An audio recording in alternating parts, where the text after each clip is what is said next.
Just posted to Twitter and the Discord. I'm taking kind of a quasi day off today.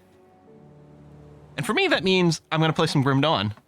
And I can't play Grim Dawn on my own. That's just weird, right? So we're just going to have a chill little Sunday bonus stream. And keep going with our little character here. Health bar so close to being nice. Oh my god! 9669! That is funny. It's just a real party going on there. Lots of people. Mm-hmm. Grim Fandango. What's that a reference to? I mean, I know that's a game. So yeah, I just kind of felt like playing some Grim Dawn today. I actually had been leveling my secondary hardcore character, the backup one, in case this one dies. Did that, but I kind of want to get in here. Did do some cleaning up on this character. Went back and cleaned up a couple of side quests. Hey, Triconium, thanks for the bits. Did a couple of side quests that we'd left behind. A couple of devotion shrines as well that had been missed. Did some inventory cleanup. Gained a couple of levels doing it, but I haven't advanced the main quest or done anything too dramatic along the way. So yeah. Right now, things haven't changed too much. There has been a couple of tiny little adjustments in the build. Right now, we are doing kind of, as explained in the What game, kind of doing an Aether damage kind of vibe on this character. Because we got this Warden's Judgment. I think I went back and farmed the Warden, the Act 1 end boss a couple of times. Because he drops this Warden's Judgment. I didn't get one with a good pair of affixes at all. The Searing of Frostbite does nothing for us. But it is a nice handy weapon because it gives us +2 to raise skeletons and +1 summon limit, which is handy as well. But yeah, right now the big thing is it converts 100% of physical damage from our pets to Aether damage. And long term, I think we're going to go to Vitality. But it is really convenient right now to do the conversion, and especially with the Wraith Stones, or Wrath Stones rather, which is something I put on my main hand and offhand, my shield. What it does is give us a little bit more flat Aether damage over here as well, and some more percentage damage. So we've stacked a few bonus Aether damage things on there, and overall our damage seems pretty good. It also helps that Will of the Crypt is now maxed out, so our skeletons are actually pretty smashy. So we've got that. I had been debating over the last couple of times we played, like what was going to be kind of our endgame focus, like in terms of maxing out our two classes, our Shaman and Necromancer. But yeah, I think I might go and see what we can do about trying to focus on vitality damage for our pets. I don't know. I'm sure there's items out there that we will eventually find that might convert the pet's physical damage to vitality. But with Master of Death over here, which we can get from Necromancer, it by itself converts physical damage to vitality. Our skeletons by default do some vitality damage, especially with Will of the Crypt. We get a lot more vitality damage. The Blight Fiend does physical and poison, although it does get vitality damage from the Blight Burst. Unfortunately, the Briarthorn, which is really a smashy dude, doesn't do anything like that. It does physical and bleed. And I think that's it. So again, if we can convert the physical damage to more vitality and kind of focus on that long term, that'll be good. Right now, I think the converting to Aether damage and getting modifiers in that favor is going to be really good for us. Why vitality is a better damage type? Nash fan, that's a great question. The thing is, ultimately, right now we're doing a smattering of different types of damage, right? Our pets are doing physical plus something else, which could be physical plus bleed, physical plus poison, physical plus vitality. And it makes it really hard for us to maximize. What we'd like to do is get all of our damage, if possible, converted to a type that then we can apply as many multipliers to as possible. If we get all our pet damage moved to anything, really, it could be Aether, it could be pure physical. It's possible. Physical's not generally as desirable just because physical does get defended by armor. And so enemies are generally going to take more damage if you change your physical damage to something else. Because they might still have resistance to that element, but with physical, they have both armor and physical resistance, whereas other elements, they would just have the resistance amount. And yeah, and ultimately, we're going to want our pet damage to be either physical, well, Again, ideally all one kind if possible, but physical vitality and Aether would be quite desirable because Spectral Wrath helps us strip their defenses away from that. I don't know, is there any resistance shred from Shaman? I'm not sure. Oh, one of the other reasons Vitality would be quite good. Right now, we're using Ravenous Earth basically just as a way to proc Shepherd's Call. But if instead of Ravenous Earth, if I moved over to Bone Harvest, again, the actual damage from this ability is meaningless because we ourselves are really not doing any damage. But I was looking here, and the passive called Soul Harvest on this ability makes it so that every time I cast Bone Harvest, which is a 3-second cooldown, for the next 5 seconds, Soul Harvest is active and gives all of our pets extra flat vitality damage, which is kind of appealing. It looks like we probably can stack vitality damage more efficiently here on the Necromancer than other things, although, no, I haven't seen the D&D film yet. I probably won't go out to the theaters to see it. I'll probably wait until it's available in some sort of online version. Just because I'm not, we're still, with the Kiss for Luck still going through chemo, we are trying to really still, be careful about going out in this. Even if it wasn't for COVID, we'd still be careful because right now a cold or a flu would be really bad for her. So, yeah, so I probably, not that the theater's that dangerous, especially if it's like you go at a quiet time so you got some space around you, but I really do want to see the D&D movie. I hope it's good. You loved it, Kared? Excellent.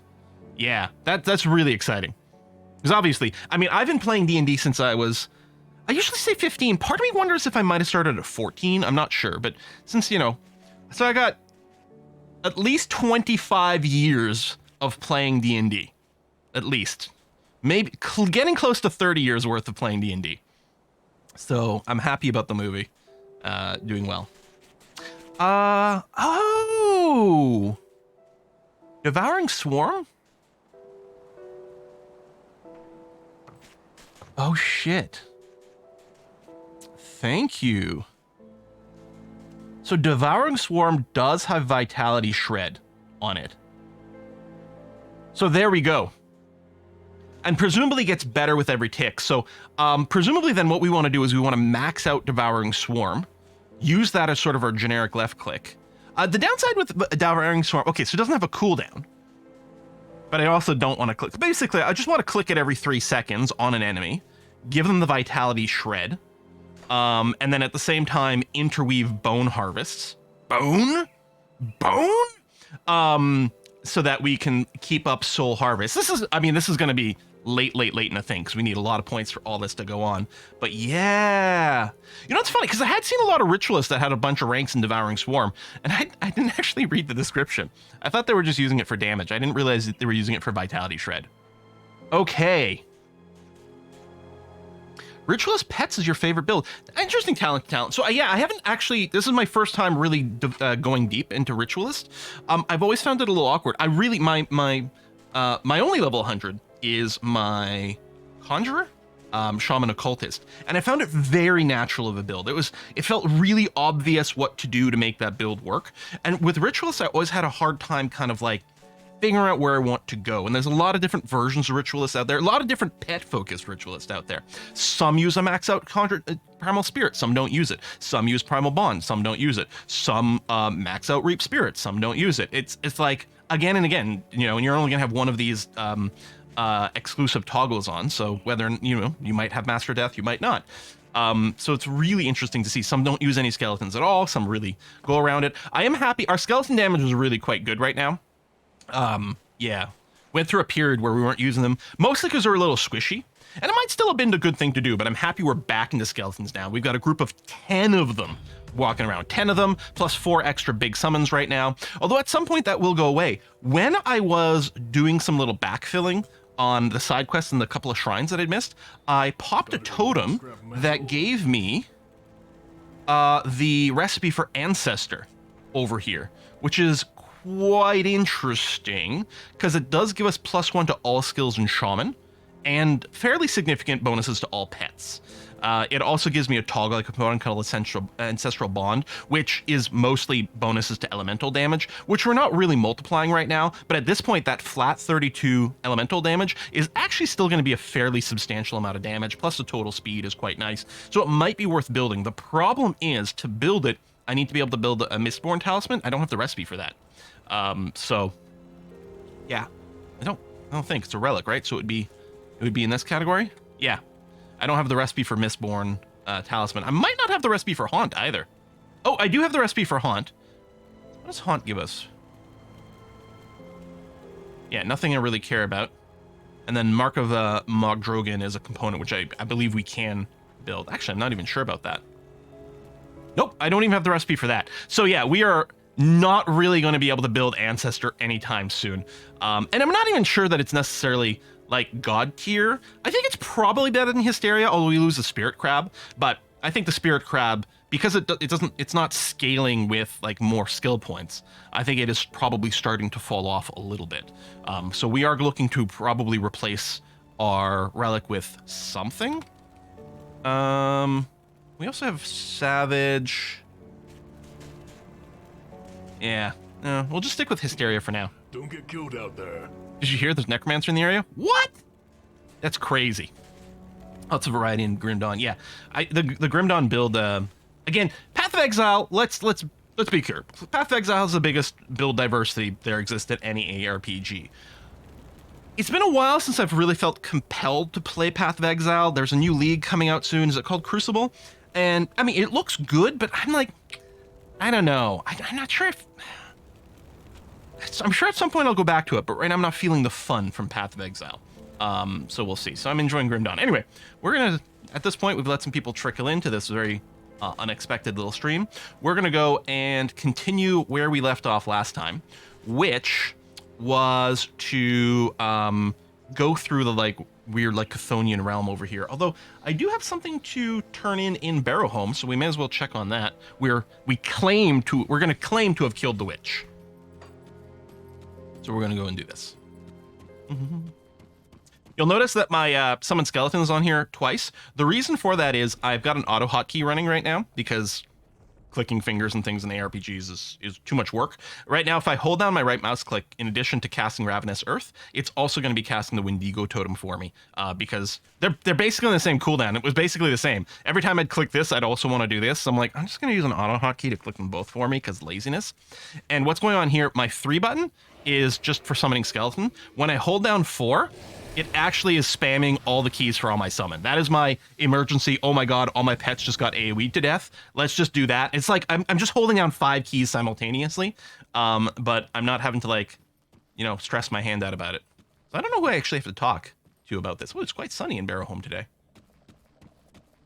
Who's the Oh, have they all moved out of town? Yeah, there we go. Oh, Poe, I always feel like you have to look up a guide because respec, you're better off restarting. Yeah, respecing is, I mean, you can do it. I mean, in theory, Path of Exile has infinite respecs, but the currency for it is, as a casual player, not that easy to come by. And you kind of do have to look up build guides because the builds are very complicated in Path of Exile. So I've rarely felt like I was coming up with my own build. Mostly I was researching all the build ideas that were out there and then picking the one that was the most appealing to me. But, yeah. Hey, for evil, not good. Cheers for the bits. All right. You dealt with that pest yet? Yeah. Hey, what's with the new outfits? You guys look a little different from last time we were here. Remember, these were perfectly innocent villagers, totally fine with nothing suspicious going on. Now they do have some pretty creepy outfits happening. The time for deceptions is over. Today we gather to honor the great Wendigo spirit and prepare for his glorious return. Yeah. No, I totally killed that witch. So you did then. A Ravager will be interested to hear of this. Is there anything else you need? While the Ethereals and Chthonians are both our enemies, none discuss the Great One as the Chthonians do. Slaughter them by the hundreds, and you shall earn the favor of Ravager. Can you guys hear the voice okay? The talking okay? Ravager will be pleased with all of your assistance outside. Always more you can do. But there is always more. All of our efforts, Today is a glorious day for us all. Blood shall spill, and the Great One shall feast. They don't sound insane at all. So I think there's some conversation line we can do over here that will actually summon their Ravager god for us to fight. But it's like, it's a super duper, like, incredibly insanely hard fight. Like, I mean, like, I think it would like instantly one-shot us right now with zero hope of us ever killing it. And even if we did have a hope, I think we'd be fighting it for like 15, 20 minutes. Like, it is really insane. If I wasn't doing a hardcore character, I'd load it up just to show you. But yeah, I think you can poke fun at them or something over here. But yeah, it would... I tried it once on another character. I think on my max level, like, other character, and I got obliterated. It's real bad, yo. So we're not going to do it. I know it would be very entertaining to you people, but no. It is worth it. Uh-huh. I've done that Ravager fight once. Next time I feel like dying over and over and over, I'll do it again. Exactly, yeah. It is, I think, one of, like, the ultimate, like, challenges and proof of, like, you have a strong build. It's like, oh yeah, I killed the Ravager. I successfully killed the Ravager, and it only took me 12 minutes. Whoa, that's crazy. I mean, I'm sort of just picking a number out of the air, but I think that's the sort of thing. That's basically the case. Ooh. Combat music, based on the little volume levels, it looks like the combat music's really loud. Didn't we, like, lower that volume, like, 30 different times already in this run? What's going on here?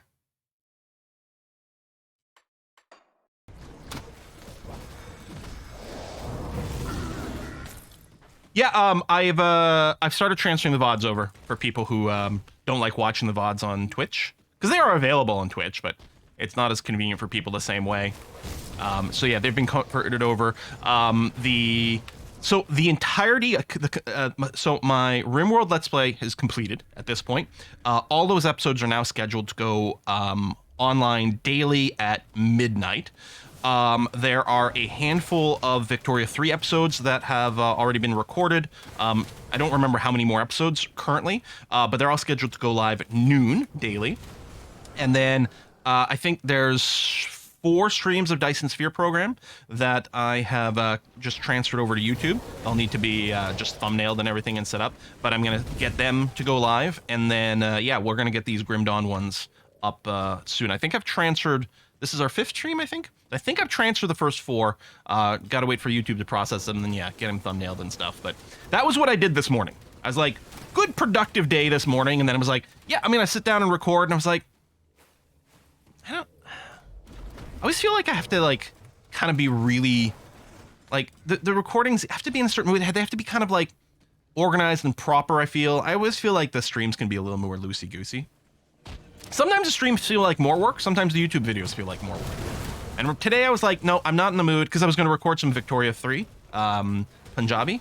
And I was like, or, well, Sikh Empire, that's what it is. And I was like, no, you know what? I think the recordings would suck today if I did that. So, Grim Dawn it is. Wish they'd make a Grim Dawn 2. Yeah, hopefully. Or they could just drop another expansion that adds a couple more classes. All right, so now we are in spooky, spooky dark area.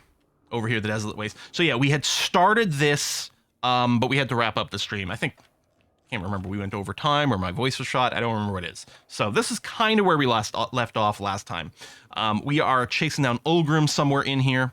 Olgram is someone who, I think in this save, we actually didn't find him in Act 1. I just didn't walk in that direction. But otherwise, he's been sort of a story part. He got swallowed up by the vanilla game, like, final boss. Like, we're in expansion content here. We're in the Ashes of Malmouth expansion. So at the end of the vanilla game, he got kind of swallowed by the boss. But apparently he's still alive.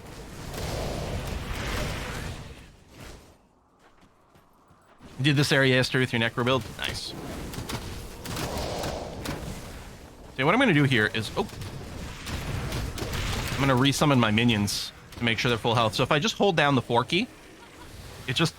All it's doing is spamming all 5 of those buttons to resummon my minions. Just a lot easier, because it's not like I can figure out which minion is which right now anyway. I always... If one dies, I'm hitting all 4 of these anyway. So I like that. That's actually one of the reasons I actually started focusing on Grim Dawn other than Path of Exile. Now, technically, plenty of people play with auto hotkey stuff in Path of Exile as well to help with their various piano builds and things, but it's technically not allowed by the terms of service. And so I never really wanted to do the auto hotkey thing in Path of Exile. And so with Grim Dawn, because it's purely offline, and you do whatever you want, as like that. You know, I don't think that auto hotkey, which is just like you hit one key and it smashes a few others for you, I don't think actually represents a real problem in ARPGs. But I was like, no, you know, they've got those rules. I don't want to get my account banned for any reason, so I'm just not gonna do it. Do we want the Obsidian Bulwark for any reason? No.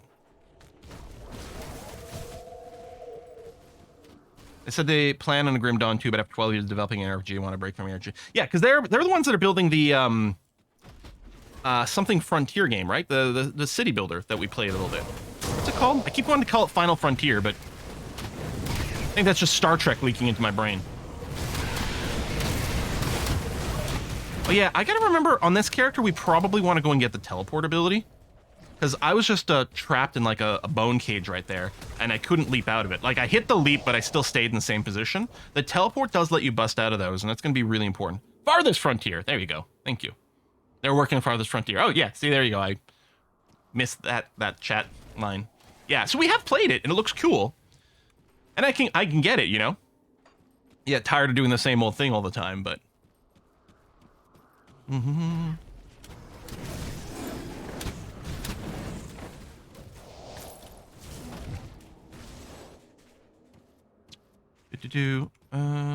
Wait, am I supposed to go over here? Maybe that is where the portal is. I guess maybe we had gone to there and gone through it before. Yeah, it must be the case. So I don't know if I'm going to check out the new Path of Exile League. I might not. I don't know. We're so busy in general. Yeah, let's resummon that last batch of skeletons, please. That, yeah, I'm not sure.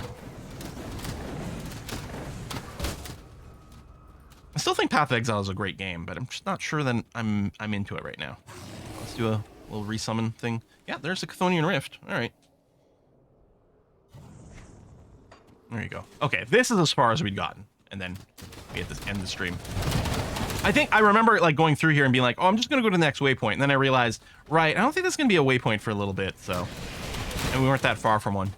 But yeah, it gave me a chance to go back, and I cleaned up some side quests this morning, cleaned up the inventory, got a couple of missing devotion shrines. Oh yeah, so we finished the Staff of Atyosh over here, or Staff of Ratosh. So that's all completed. The next thing I'm doing is I want to work my way over to something over here. Whatever it was, I needed more green, so I was picking up a Raven here to do it, which is going to give us some pet bonuses, which is good. All pets. I don't remember what I'm working towards. Oh, Bismuth's Command. That's what I'm working towards right over here. So this has got a huge number of pet bonuses for us. And then another active, it's a 20% chance on attack to summon a temporary Eldritch Hound, which seems like it's going to be great. But yeah, we needed some more yellow affinity. And the Raven was a good pick regardless. Didn't the patch note for the new league consist mostly of nerfs? I know I saw some things about that. It often feels like with Path of Exile, with grinding gear games, their way to balance things is to nerf stuff as opposed to buff other things.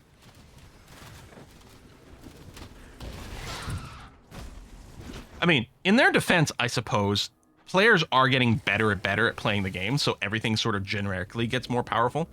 Although it does make it that much more unfriendly for new players, because like the experts are getting better at the game. And so things get nerfed to make it so that it's not overpowered there, but it makes it a little maybe harder for a casual player. Dominators is a good modifier for us, but there's some resistances on there. I don't see us changing our gloves though. What do you have to be able to summon 10 skeletons? So first of all, in Necromancer, I'm currently level 15 out of 12 for Undead Legion, so that's +5 to the summon limit. So normally you have a limit of 3, so we get +5 here. That brings us to 8. I have the Warden's Judgment Mace that gives us an extra +1, and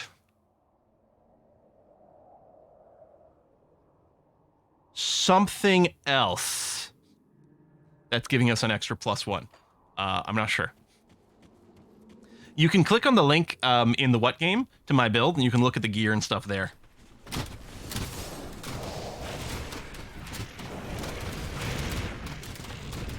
Oh, geez, that is some damage all of a sudden. Oh my god. That is some real damage. Everything be dying. Are we being hit for poison? What's our resistances? Oh, we might be getting hit for chaos damage. Now, one of the things here is we are on our weapons. We're running these Wrath Stones because it is giving us our pets flat Aether damage and Aether multiplier damage. And right now, all of our pets' physical damage is being converted to Aether damage. So the Wrath Stones are really good for our pet damage. On the downside, it means we're not running one of the two really good resistance buffers. Either the thing that buffs our Aether resistance, although at 55%, I'm not too worried about that. But it would be nice maybe to have the Chaos ones, which is what? Is that the Purified Salt? Or the other one? You put it on your weapons, you run a buff, and they give you 20% for each weapon or each hand. So we'd be up to 66% Chaos resistance. So we are taking a hit in our survivability, which this might be a dangerous place for that to happen. On the other hand, our pet damage is substantially higher this way.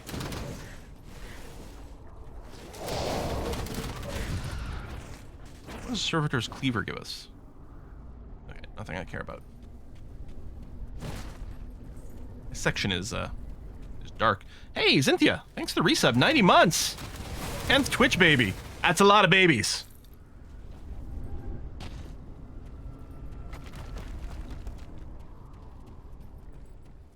Yeah, the Crucible is interesting for Path of Exile because you're going to be able to, like, yeah, level up your weapons. Oh, geez. Okay, well, I guess we're fighting a boss here. I'm just holding down my right click. I'm just spamming my... Ooh, let's put some pet damage. Just spamming my... Or, well, not spamming, but every 3 seconds or whatever when it comes up, we're putting on a Ravenous Earth just to proc the Shepherd's Crook, and then recasting the Wendigo Totem as well.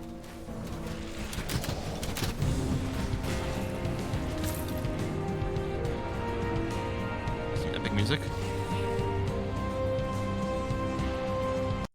That's from the game here? Wow. Wasn't expecting that kind of epic music. You bought the 480 supporter pack after we funded Diablo. Wow. Wow. You are a Path of Exile fan. Twitch RPG called King of the Castle. Any interest? I think I saw that game. Yes, there's a rift there, but there's a little more here. I don't know. I mean, I think it's on my list of things to look at, because isn't it like one of those you're running a kingdom thing and like Twitch can like vote on stuff? Okay, do I want to take that rift or do I want to keep pushing forward here? This is Void's Edge. This is where I need to find Olgram. Let me keep going for now. 7,000 hours played in Path of Exile. Wow. I mean, it is the sort of game where you can do infinite amounts of stuff in, right? That's the one thing with Path of Exile is like infinite build diversity, really deep endgame content, very rewarding. So yeah, there's that rift, but I think I'm gonna push forward. That rift maybe I'm gonna shortcut out from killing the boss. Yeah, there we go. There we go. This is where we want to go to advance. Is that you, Mother? I'm sorry, but I'm afraid I won't make it to dinner. I'm just so tired. Olgram, what happened to you? Tired. An unfortunate accident, my Emperor. I'm afraid my left arm will take some time to heal, but it should not impede my duties. It is not a concern that should rise above the threats to the Empire, however. Snap out of it, Olgram. As you command. My Emperor, your son, lives. I made certain of it. He is safe in a secure location, of which only I know. Your line will live on, beyond this tragedy. I swear it. Alright, fine. Let's play along with it. Your Emperor commands you to stand. Wait. My mind is clearing of some haze. You're not the Emperor. You are an imposter. Why are you lying to me? Sorry, Speak Olgram. or meet my blade. It's just me. Olgram. I haven't gone by that name in so many years. How do you know this name?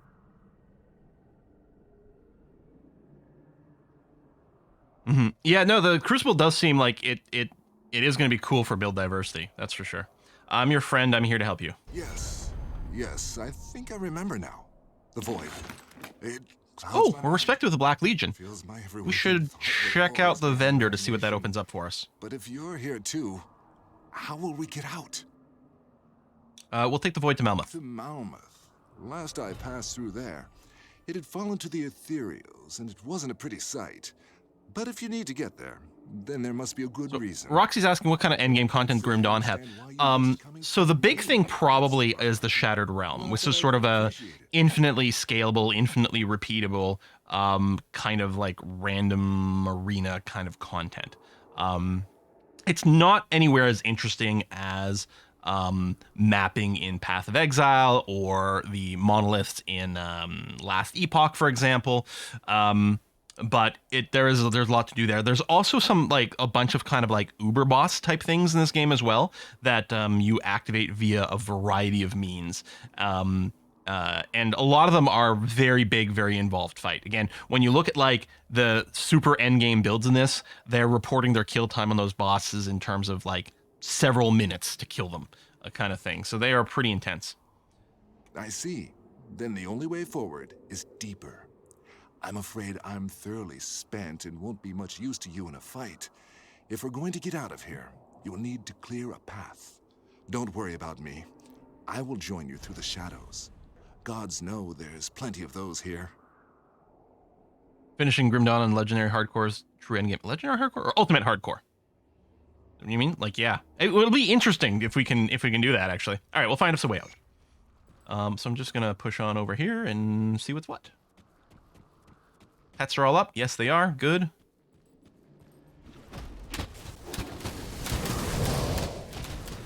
We're definitely taking some damage here, which is unpleasant. On hardcore, I feel like I never want to see my health bar go down. So the other hardcore character I'm running, sort of in parallel to this one, as an option in case this one dies, is my my dervish. So my Nightblade Oathkeeper, which is a dual weapon melee up in your face kind of thing. Of all ARPGs, Grim Dawn is the only one where I kind of tolerate playing melee. Melee in these types of games is always kind of tricksy. Well, I guess I sort of do it in Last Epoch, but mostly like I run up there to hit something with my swipe on my druid just to proc bonuses for my pets. The melee targeting, the targeting in Grim Dawn is slightly different from every other RPG I've ever seen. It makes it really handy to, in my opinion, to do melee. And most people who have played it find it really enjoyable. It's quite nice because you can just hold down your like attack button, and like as you mouse over things, it'll start attack. You don't have to release and re-click and things like that. And it does it with a certain... There's just a certain way that they do it that feels like no other RPG does it exactly the same with exactly the same smoothness. So yeah, so that one's a melee one, and it kills things so fast. The problem is being up in people's face in melee is really tricky. In hardcore mode, it's a little scarier, right? Like this, you know, we are doing a lot more damage than we were, but it, you know, obviously this is a pet build, so I'm not feeling quite as I'm doing cool badass things myself, right? I'm sitting back and letting my pets do it. So it does feel very fun, very fast paced, the other one, but it's really scary, and I'm not sure what its odds are to necessarily succeed. But what was I going to respond to about something?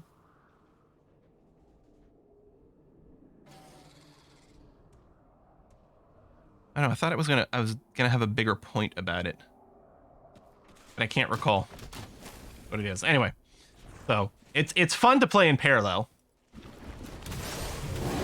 but also very scary.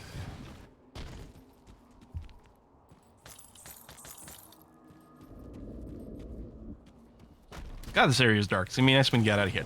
Not that Malmouth is an especially cheery area. I mean, the game's Grim Dawn, right? It's just like Diablo and stuff. It's like, oh, we have to have everything be dark and miserable all the time. Oh no, I was going to talk about health. That's right, I was talking about health here. I'm like, every time I see my health go down, it feels like something has gone terribly wrong in this character. I'm not supposed to get hit. We're investing all our points in physique as well. You know, we should have lots of hit points and things. So seeing our health dip to any appreciable number is bad. Now with the dervish, it's a little different because the dervish is right up close and personal. The dervish is obviously taking damage a lot more, and a lot of the dervish's survivability mechanics actually comes from like health leech, basically, right? Like attack damage converted to health. So the dervish is basically regenerating health very quickly while they're attacking. But that's very freaky sometimes. Dervish also, with the build I've got going on, has a lot of like things that automatically trigger at low health. So in Oathkeeper, there's a thing that when it triggers, I think it triggers when you go to like 20% health, which is quite low. I don't know if there's anything else notable in here. I don't know, we'll just go out. It's going to be fine. So it makes you quite tanky when you hit the 20% threshold or 33 or whatever it is. And then in the devotion tree, there's an excellent devotion pick over here, Ghoul. The big thing is the finisher over here, Ghoulish Hunger. You don't have to attach it to an attack. You can just attach it to, you know, an aura or whatever. It doesn't matter. And what this does, it automatically triggers at 45% health, and then it gives you 40% attack damage converted to health for 5 seconds. So whenever you drop below 45, as long as you're attacking, you will like rapidly refill your health pool. But it's scary AF every time it happens. See the sun again. And I have you to Don't thank like those for. margins. You're right, of course. But you have to fill me in. Why are you trying to Health keep leech builds are scary, yeah. territory? Survivor Malmouth warned us of something awful. Oh, great. While the unpleasantness in the void is behind us, it seems we're stepping right into another. This area has changed since I've last seen it. Reached a point in last epoch where I instantly die to every hit I take. My pets kill everything. Most bosses have some kind of AoE. Target me with spells I can't avoid, thus killing me. Not sure how to fix it. So I know that last epoch has a very health meta for defense. The biggest thing you can do is boost your health as much as possible. Obviously, you do want your resistances capped. Although because of the way the math works, it's not quite as critical. In Path of Exile, if you don't have your resistance cap, if there's any sort of negative thing applied to your resistance, So the thing is, negative percentages are something that aren't really defined mathematically in a clear way. So there's a big question mark of what does it mean when you have a negative resistance to something? How does that multiply the damage you take? And different ARPGs, different games take a different approach to that math.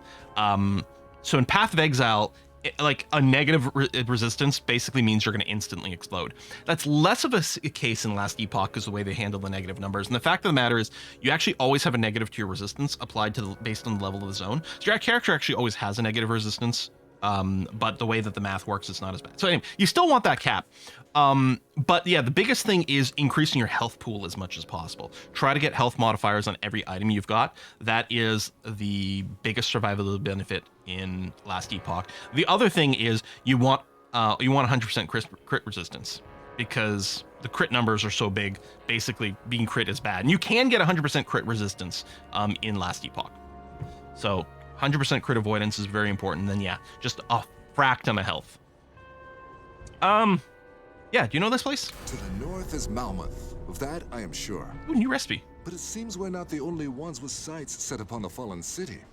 What remains of the cult of don't think that's Chthon one is we want. thick here, battling with our mutual enemy for control over the city outskirts. I'm afraid I see no choice but to wade into that battlefield and carve a path to the city gates. With the ethereals entrenched here, I am certain there's another rift gate around. Find it, secure it, and I will join you. I'm on it. Wait here. All right, before we do that, though, we are going to pop over to Homestead. The reason we're going to do that is because we just hit Respected? Yeah, Respected, not Revered. With Black Legion? I don't know. We just hit some rep level with Black Legion, so we're going to check to see what we can get from the rep vendor. Yeah, we're Respected. So, new recipes. Legion Belt. Okay, we don't need that for this character. Arcane Spark. No. Fortitude is a relic, which we don't currently need. Ballistic plating. I don't think I'm going to care too much about that. Although it's not very expensive. Oleron's blood. Oh yeah, that's quite a good thing, but it's not for us. What about items? I don't think the Black Legion... I think it's got a lot of great stuff for other characters. Jesus. My phone just buzzed. Sorry, it scared the crap out of me. No plow letting me know they're coming soon. I don't know why I'm so jumpy when I stream. I think I'm so focused on the stream that like weird oddball noises off to the side really trip me out. I do love... There's so many items in the game. Well, maybe... Are they always helmets? Maybe they're always helmets. But it's quite common to get items that proc Ring of Steel on hit. And I really like it, generally speaking. Obviously, it doesn't do anything for our character because our main hand damage is nothing. Nice amount of Aether resistance on that, though. Actually, these boots are very defensive.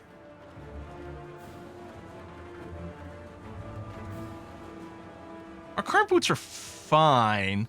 I'd argue these Legion Greaves are better. They've got more armor. They've got health on them, which is good. We'd lose the defensive ability and gain some physical resistance and a little more Aether. I don't know if it's worth buying, though. Oh, Legion Void Cutter. No, our weapon's quite nice.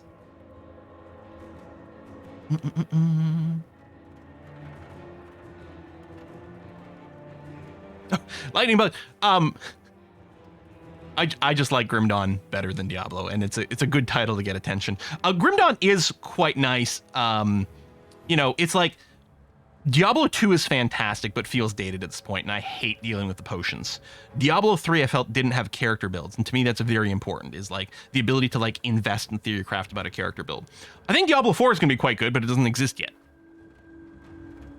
So, you know, it's going to come out later. The beta was fun. I'm going to play Diablo 4 for sure. But yeah, that's basically what it comes down to. Minion Frenzy, when I'm hit, it can trigger the Minion Frenzy. No, I don't think we switch to this.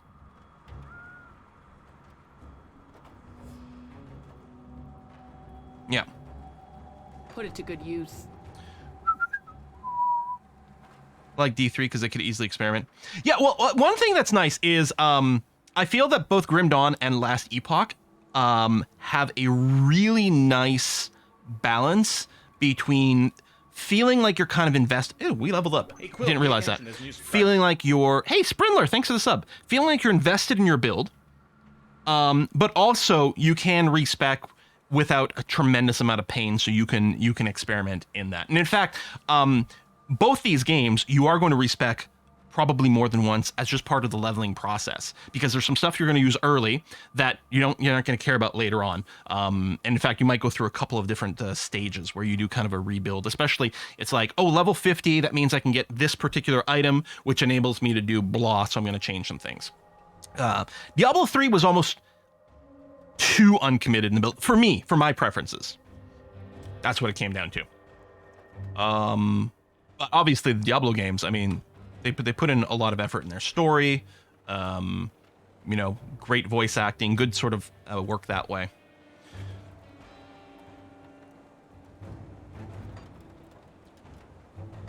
I just finished the Will of the Crypt. Now, I mean, we are going to want Call the Grave. It's a great buff to the pets. That actually could be something that I could put on a pure autocast or something, that I basically want this running all the time for bonus pet damage. So it's got a 24-second cooldown, 10-second duration, so it'll be up about half the time.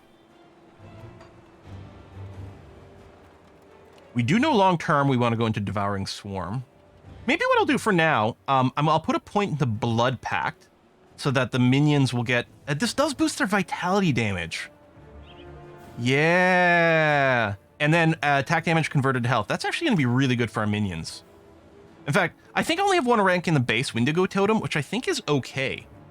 But we might go and put a bunch of points in the Blood Pact, because it adds a lot of flat vitality damage. Right now, any flat damage is good. The other thing is potentially maxing out Emboldening Presence, because it buffs all my minions. The other thing, too, currently I have a bunch into Modrigan's Pact itself, but mostly it's boosting physical damage. Now, the flat physical damage is good, because right now that's being converted into Aether damage and then multiplied. But the percentage physical damage on this doesn't matter anymore, because we're converting all of it to Aether, at least for now.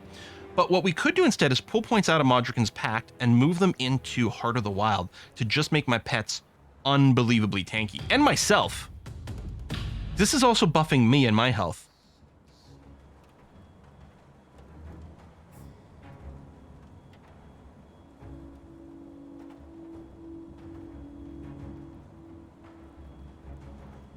I mean, base Modrigan's Pact does give us some health regen, but I don't really care about the health regen. And energy regen. Just flat health might be the way to go.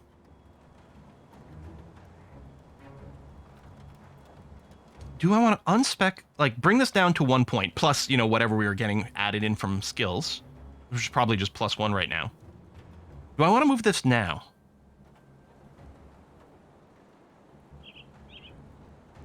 Blood Pact also quite compelling to make my minions do a lot more damage and heal themselves.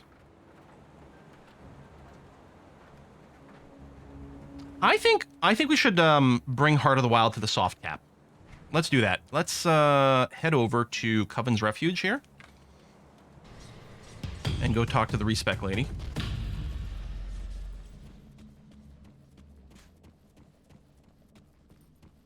Yeah, since we got Will of the Crypt and stuff, I think we're less reliant on the extra damage from a Modrigan's Pact.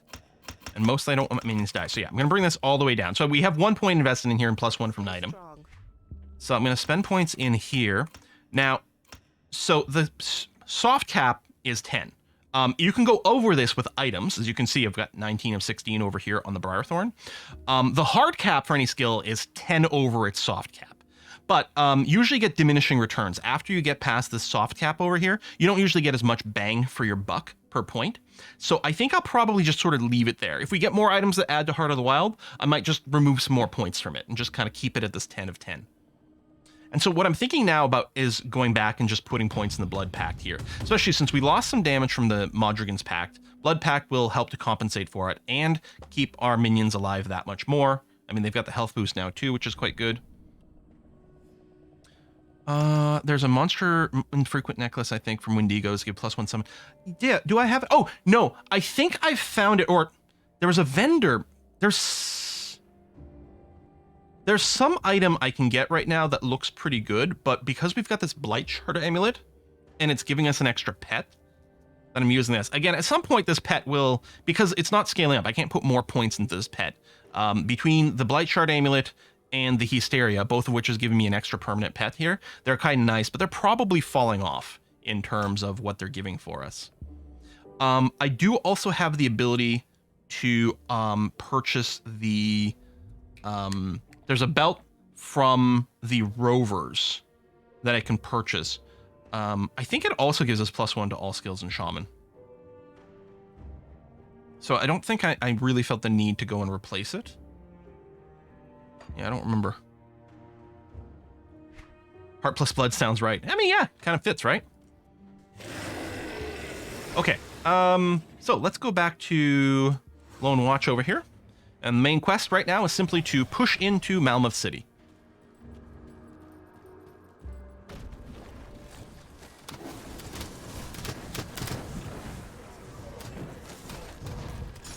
It's hard to get, like, DPS numbers for your pets. It's kind of an issue. If we're running Grim Internals, we could get it. Maybe I should run Grim Internals for a little bit, just so we could compare before and after the pets. There are training dummies you can attack, and I mean, you'll see the combat numbers, but again, actually getting a sense of DPS can be tricky. I mean, I don't know how strong these guys are, but it actually feels like, even though I lost the Modrigan's Pact bonus, it does feel like the pets are doing a lot of damage. They are getting a lot of value from the Blood Pact here.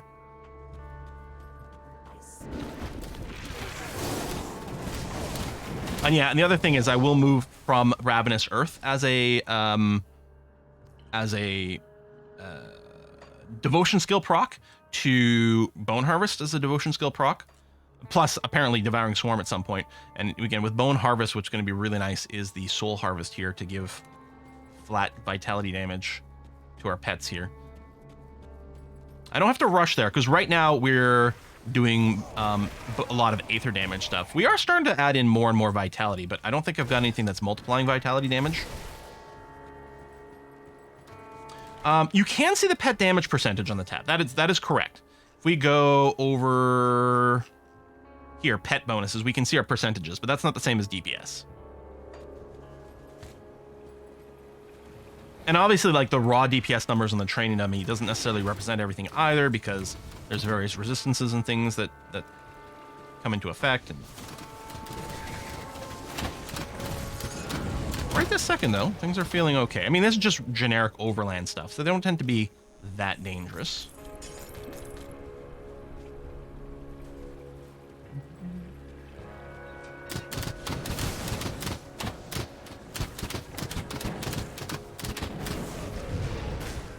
Sometimes the damage depends on what flavor of skeletons I've summoned as well.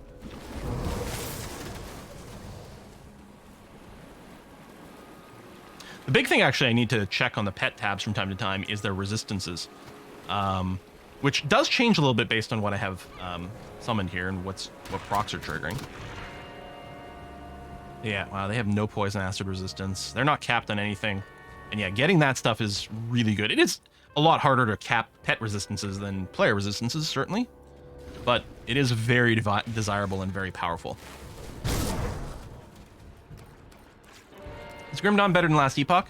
Well, currently Grim Dawn is a very mature, very well-developed, completed with 2 expansions game. Last Epoch is currently still in early access alpha with incomplete features, and still some multiplayer bugs they're working out. So, right this second, Grim Dawn is a better game than Last Epoch by virtue of the fact that it is a complete and finished game, and Last Epoch is not. However, I think the Last Epoch class system and the fact that each skill has its own skill tree is fantastic. I love building characters in it. I also love the gear system in it and the crafting system. I think it has the best crafting system of any ARPG. Absolutely. I think it's fantastic. I think it's very easy to understand, very intuitive, but also very powerful. The legendary potential system, which makes you able to do crafting on unique items in a really interesting way, I think is great. I really think it's fantastic. Obviously, there's some very, very deep crafting that can go on in Path of Exile as well. Although it feels very random, and it's also not very casual player friendly. Like, there's some serious grinding that has to go on in that game for you to get the materials and understand what you want to do. So yeah, I think Last Epoch is actually quite good. I enjoy it a lot, and I think it's going to be a fantastic game. But currently, I can't just give a blanket recommendation to it, just on the basis that it's definitely not a complete game yet. So, depending on your tolerance for that sort of thing. But the fact especially that you can get Grim Dawn on deep sale a lot, like, I would say play Grim Dawn first. Do we want to go down to the Chthonian Rift here? I don't think we got a quest for it. Again, I think there's a lot of chaos damage in Chthonian areas, and my chaos resistance is definitely nowhere near maxed. So if I don't have to go down there, and I don't think we've got a quest for it, part of me kind of wants to bypass. There might be a devotion shrine down there, but we can always come back and pick it up later.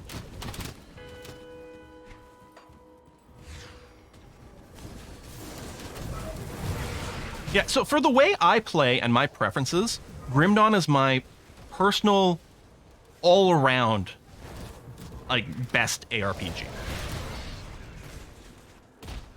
As a fully well-rounded experience, I really enjoy it. I enjoy playing it a lot with friends. I enjoy playing it a lot by myself. Yeah. I think you can easily play it as a casual, but there's also a lot of... Oh, hey, Dela. You're the one who's the next chapter of my story. Diary I read, isn't it? Maybe not. This one's still a work Might be in getting confused with progress. someone. Hey, Dela, what are you doing here? My brother Travis, become obsessed with... I think... Is this the lady where on ultimate difficulty, there's a semi-hidden quest for, and that's what you keep the salt bag for? I think so. That's one of the things I really like about Grim Dawn, is the world... It has... I always said Grim Dawn has the best map. As in, it is a pretty big map with lots of really cool secrets. There's lots of secret and semi-secret quests and things like that. Yeah, that's for the diary lady. Yeah. Yeah. And yeah, so when you first start the game, your character is basically naked, but you do have a salt bag amulet around your neck. And when you get all the way through, when you beat the game on normal, you rebeat it on elite, you beat it again, or you're in ultimate difficulty, and you get here, there's a secret side quest that requires you to have that salt bag from the start. Game's full of shit like this, which I love. Dravis upsets your father. On his head, father betrayed us when we were children, denied us power was rightfully ours. In retrospect, I see it as a mercy, keeping us from the dark secrets that tormented our father's existence. Nightmares of the events cannot scour from memory, but Dravis does not see it that way. Already harmed himself irrevocably in pursuit of our father. No sign of stopping. Believe we should do this together, but I refuse. Session's gone long enough. Feel a familiar responsibility to put a stop to this madness. Track Dravis as far as here, but the trail's gone cold. Know several leads that could pursue us.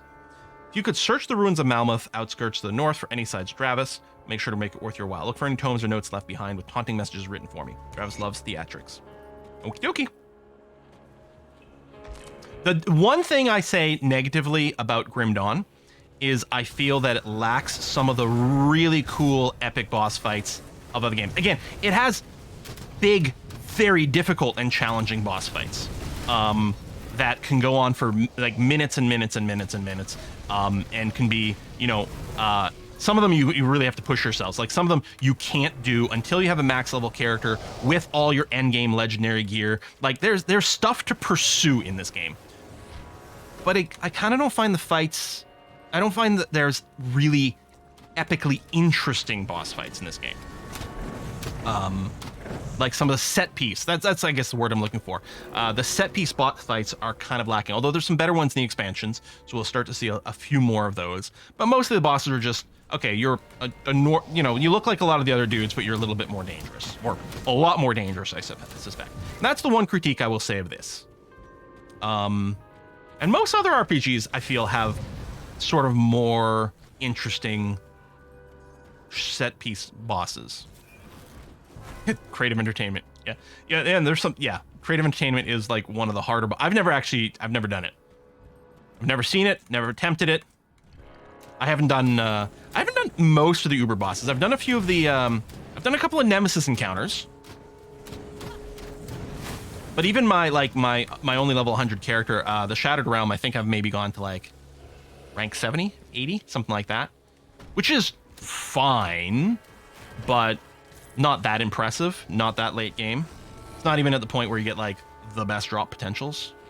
Is it like 90? Like some people can push up to like, you know, 200, 300 in there, something like that. But I think is it like at 90 or something like that? You do that, you do 2 runs of it, and then you bail out, and then that's like your best farming in terms of loot. Wow, I am running out of energy here.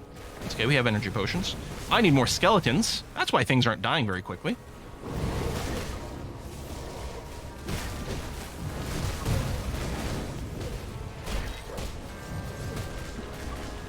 Another round of skellies out.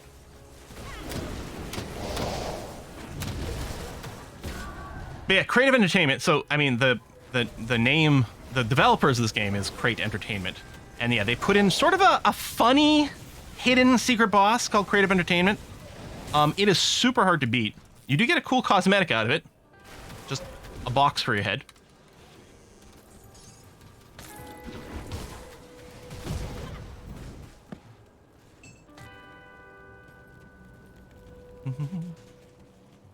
Okay, minions are there. Drink an energy potion.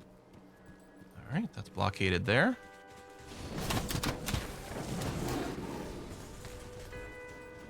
Box of shame. But I think one of the things that makes the Crate Entertainment fight so challenging is a lot of the mechanics that you generally want for your build kind of hurt you in that fight. Because I think he summons a lot of ads, but I think when you like kill the ads, they like explode and kill you.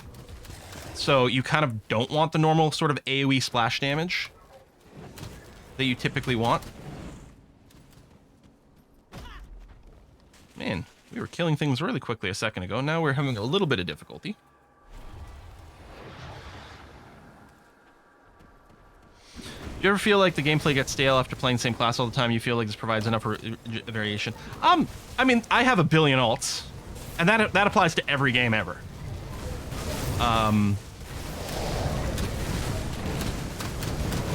The fact that respecking, again, isn't trivial, right? Like, again, I have the critique of Diablo 3 of I never felt invested in my build. because it was too easy to just sort of change some things up. Again, maybe in the super extended late game, maybe with your gear in Diablo 3, you feel a little bit more committed to a particular exact combination. But yeah, I felt like overall, the feel for Diablo 3 is I never felt that invested in my specific build. But it is important for you to be able to like switch things up a little bit. And that's the thing. As I'm leveling in this game here, I do feel like you go through a few periods of respecing with different styles, no matter what, and that keeps it a little bit fresh for me. Yeah. So I don't tend to get too tired. Less defensibility, more attack speed. Okay. I don't know if we need to be in here. And by need, mostly I mean if there's a divinity shrine, which I don't see on the minimap right now. And then the other thing is if there's a monster infrequent that can drop from these guys, that might be useful. But I don't know if there is. What level are these guys? 54? So probably level 56, 57 boss in this area. Well, we can give it a try. Weirdly, it seems to be going a little bit better than on the surface.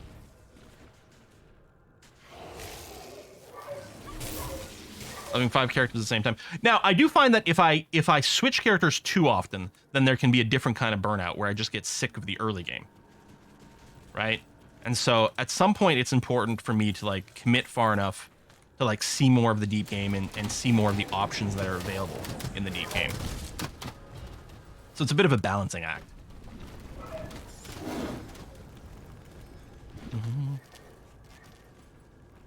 Yeah, next time we get to Waypoint, I'll drop out to the main menu and look at a few of the other characters. Just to show you some of the stuff I've done.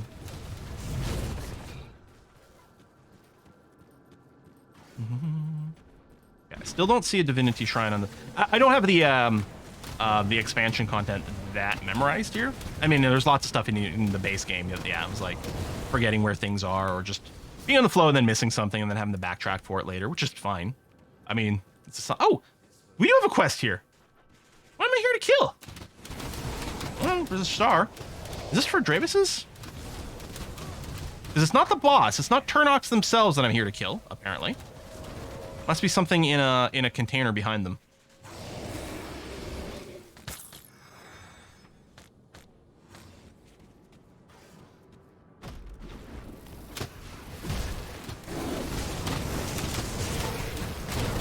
There's a little lectern over there. Maybe it is where we get some info about Dravis.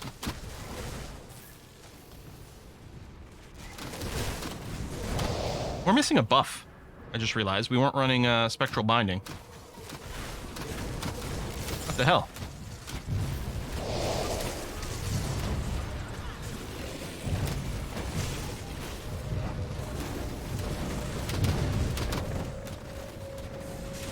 That's not good.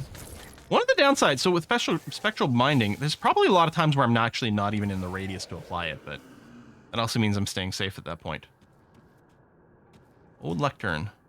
Dravis's letter. Oh, it is for that. Dear sister, again, I find myself at a loss of words. Why is it that you defy our very blood? Why do you forsake your brother when I'm so close to the truth? No matter, I shall tear it out of our father's dying breath with or without you. Reading this, then you are again too late, for I have again ventured where the dead dare not, where the blood of the living is joined with the master. The time to join me has passed, Dela. Turn back, for where I go you cannot follow. Alrighty. Well, I'm happy I came in here.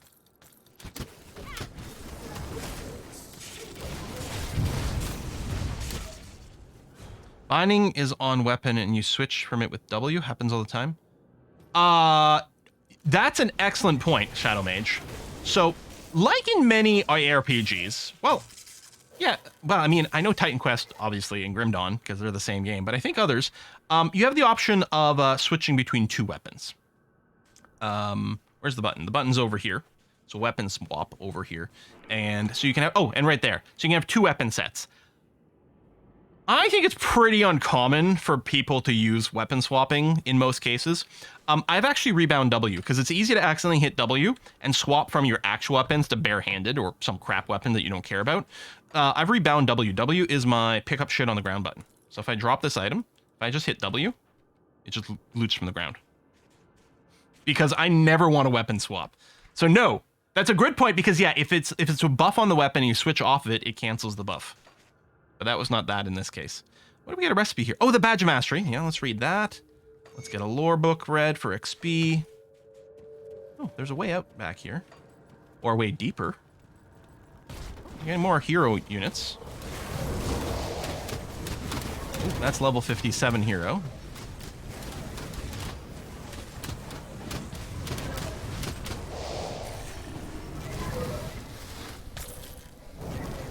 Yeah, our minions are dying standing in shit over here.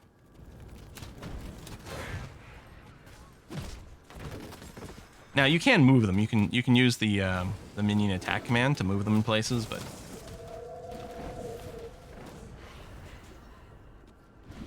I know I want to go through there. I'm just checking over here to see if there's anything. Okay, no, well, it looks like that's it. Oh, hello. Secret tunnel. Well, secret little cave.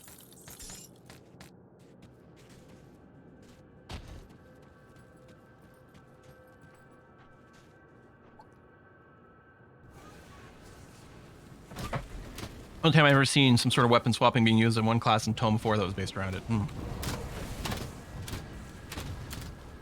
Where did we pop out? Okay, not far from where we went in here. Lots of hero units. Ooh, level 56. Okay, that's fine. Resummon my skeletons.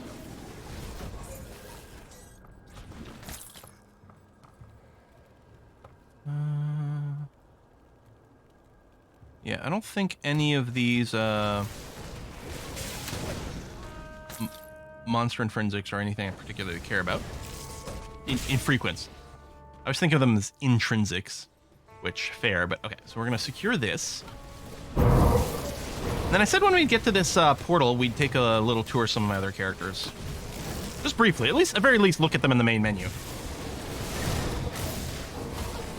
You know, assuming we survive this.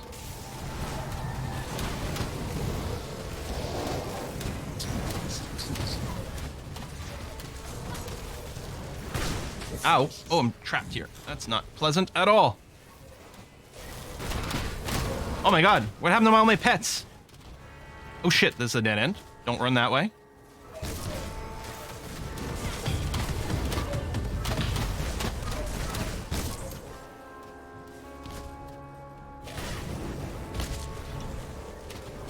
Where do I open my personal portal? There it is. Let's TP away real quick. Okay, that was unpleasant.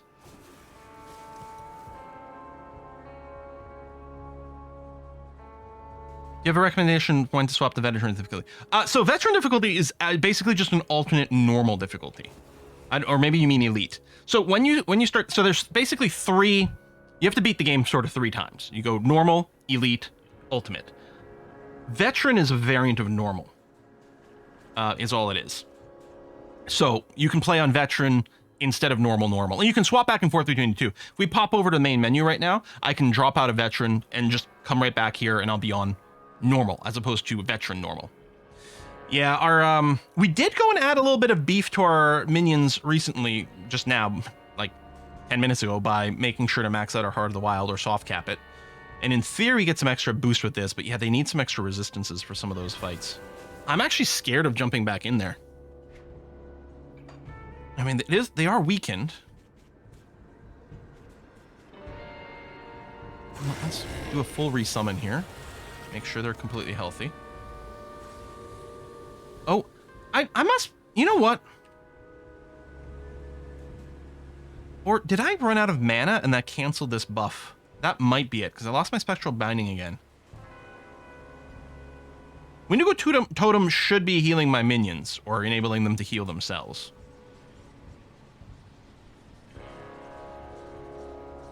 There we go. Jump over here.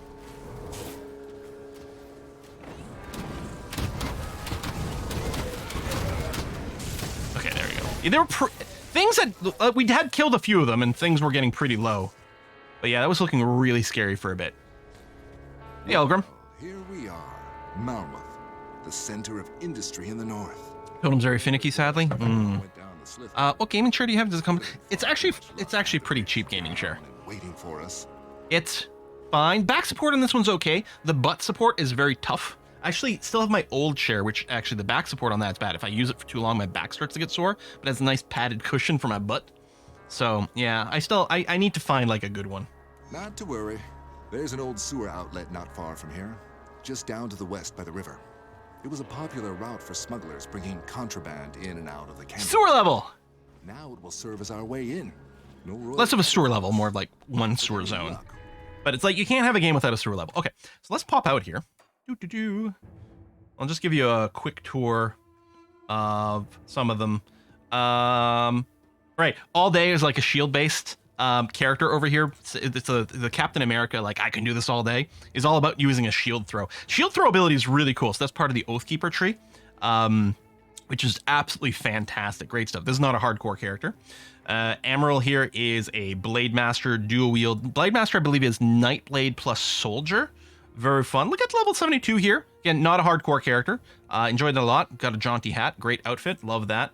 And that's just low level character. Nothing much going on with them. These Darren Occultists. I think I might have started on stream or something, or maybe that was I was gonna do I was gonna do a video for this because that's a hardcore character with a funny name. Draven. This is the first character I ever played in this game. I think this is how I learned to play the game, with this character here. You guys taught me. It was like 4 years ago on stream or something like that. You guys were telling me how to play that. Hot stuff coming through. Oh, this might be the one based around the fire aura. Probably. Hold on. Let me load this character up for a second. In Captain America, good only level 94. We can get Emulate with 0 cooldown. I think that's part of the plan. Yeah, the shield is still fun. Yeah, there you go. So, I haven't even picked the second class for this character yet. But yeah, Aura of Censure. This is like, if you like playing Righteous Fire in Path of Exile, this is the equivalent over here. You just turn this on, and it just burns everything in an aura around you. There are a few key items you have to pick up to make it worthwhile. I don't know if I have it on this character yet. There's some specific monster and frequency that dramatically buff or tweak how this works. I don't think I've got it on this character to like showcase that. But yeah, and my currently I'm probably still very reliant on the Flames Ignifar here, which is a very satisfying flamethrower attack. Very satisfying flamethrower attack. And that's literally all I have going on in this character. I have one point in this passive over here for Deadly Aim. Oh, this is when you crit, which I don't even know if Flames Ignifar can proc it. But yeah, so there's some fun stuff. There's actually a lot of really cool fire-based stuff. Visitor Pestra. Oh, Lich King's second cousin, Death Knight here. Death Knight is an excellent starter class, if you're wondering. So Death Knight is Necromancer plus Soldier. Here's the thing. Soldier, by itself, with nothing else going on, is a stupendously good class to get started with. And the reason is Force Wave. You can go and beat the entire game, all 3 difficulties, just using Force Wave.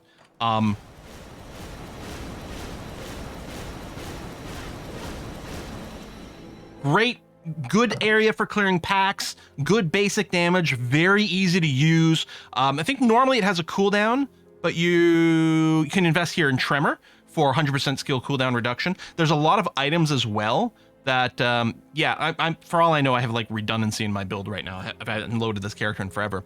These Obsidian War Cleavers are very easy to find monster in frequency. And you can see here, it gives you +4 to Force Wave, +4 to Internal Trauma, which is a Force Wave modifier. Oh yeah, we can go to the DPS mannequins, it's true. And extra weapon damage to Force Wave as well. Which, because I think Force Wave, does it use weapon damage normally? It does. But yeah, this boosts more. So it's really easy to pick up an Obsidian War Cleaver, and then you're just looking for decent affixes on it. And you can refarm the area. The Obsidian War Cleavers come in like 6 different variants at different levels. So you can just like make sure you've got one that's like, when you reach a new level where you can access like a new tier of Obsidian War Cleaver, you go and farm another one.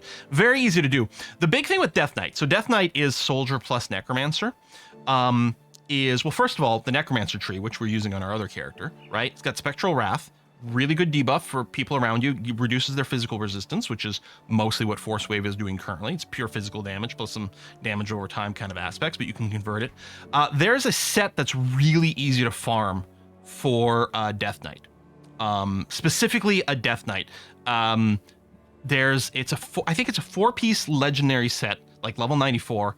But the parts drop from specific world bosses that are really easy to farm over and over. So it's one of the first things that you can very easily do with a new character is create a Death Knight, get it to high level, farm those easy pieces, and then use this powerful Death Knight to farm gear for, some other character you want to do. It's the equivalent of like a League starter for Path of Exile or whatever. It's a really good sort of bootstrap out of nowhere kind of vibe, which is very fun to do. So yeah, that wasn't a hardcore character. So that was Lich King's second cousin. I also have the Lich King's third cousin here, who's going to be an oppressor. Which is, I can't remember what the oppressor. I feel like it's Necromancer plus something else. Necromancer plus Oathkeeper. Yeah. I don't remember what the vibe with this one is going to be, but I did appreciate them. Oh, this one here is actually using Ravenous Earth as a real attack. That also. Oh, yeah, I have my auto hotkey running from the other character, like resummoning these things. Yeah, actually using Ravenous Earth. I think with this one, was it going to be a Vitality caster? I don't remember what I was going for this. No, it's probably going to be a Poison caster. Because Oathkeeper, with Guardian of Empyrean modded with Scion of Dreeg, can do really good. So these pets that are around, these are not real pets. They don't scale with pet bonuses or anything like that. They don't have health bars. They're unkillable. The real value of the Guardians of Empyrean is you get the Celestial Presence, which gives a resistance shred. You can transform it with Scion of Dreeg to do specifically debuff their Vitality and Acid resistance instead. And so this is a really good way to shred resistances for some other part of your combo. This is probably supposed to be some sort of Vitality caster. No, I haven't played the D2 mod for this game. I actually haven't played any mods for this game. So, this is Necrata and the Necromancer. You may notice she has a interesting sense of fashion. This is one of the many fun items that Crane Entertainment has put into the game. This is a very special legendary chest armor with very low, actually, I don't think it has a level requirement. I think the only reason there's a level requirement on this is because I've got the scaled hide on it. I think Miss Grazerman doesn't have a level requirement by itself. It gives you +1 to all skills and +15% experience gain. It's a great sort of starter leveling item. The downside is while you have it equipped, you do have a debuff to your offensive and defensibility and reduced armor. And it itself has basically no armor on it. This would not be an ideal thing to like quickly power level a hardcore character, but it is really nice when you're rolling a new one. And I mean, in terms of fashion sense, you can't beat it. The great thing is this counts as an illusion, right? It's an item that you have looted, therefore it is available in the Illusionist for your other characters. You can always make your characters look like this if that's what you're looking for. Or if you don't want this character to look like this, you can just go and add an illusion. But why would you? It's lovely. I think Poison Quill Witch. I don't remember what your vibe was for that. Sprouty McSprout Face. Oh, that's a legendary, or that's a hardcore character as well. Kabbalist. Shaman Occultist? No. Occultist Necromancer? Yes, that's the other pet combination that we could have done. Occultist Necromancer. So you're going to see some overlap with our current character on this one, right? Skeletons, the Blight Fiend, and then from Occultist we can do Familiars and or Hellhounds for more pet summons here. You get the Blood of Dreeg, which is an amazing AoE heal, and you debuff things with the Curse of Frailty with the vulnerability thing. So you actively cast this on your enemies, and it shreds their resistances. That's another very fun pet class. Basically, if you want to play a pet character, Shaman, Occultist, Necromancer. 3 different classes, pick 2. You have a perfect, like, pet-focused character. Oh, the Dark Red Witch. Similar to, but legally distinct from, the Scarlet Witch. She does this.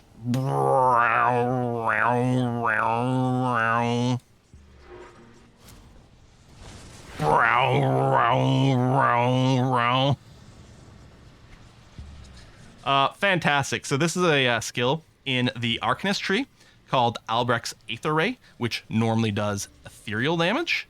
Well, fire and... Sorry, yeah, it normally does, I think, fire and ethereal, but you can mod it here. Or no, maybe it does lightning and aether damage normally. But if you take Tainted Power, it converts the aether to chaos and the lightning to vitality. I don't know, whatever it is, it does shit. It also turns the beam from like the standard blue kind of ethereal to this red. And I went, you see the little eyeball icons here? These have all been illusioned. This is one of the characters where like, I care about my aesthetic. So I've got this red aesthetic going on with this character. If you want to play anyone with Albrech's Aether Ray, that's actually really nice. This Pulsing Shard is something you can farm just after Homestead. There's a boss you can kill, and you can drop these Pulsing Shards, and it's really good. This is a double rare for levels. This is actually a really good fucking drop. Good God. But yeah, the big thing is you want to get this because it decreased the cost of Albrech's Aether Ray, increased the damage, and more importantly, converts the attack damage of this to health. And that's part of the monster infrequent by itself without doing anything else. Oh yeah, I clearly have something that's proccing these like flame attacks around me. I have no idea what this character build is. Ring of Flame. It's probably from a Devotion era aura. Yeah, really fun class. But and then the last one we'll just look at. I'll load up Petra the Petromancer. So this is my one and only level 100 character.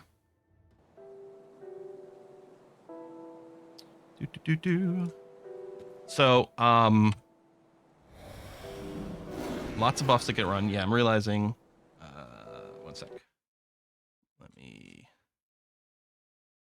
kill the autocast here.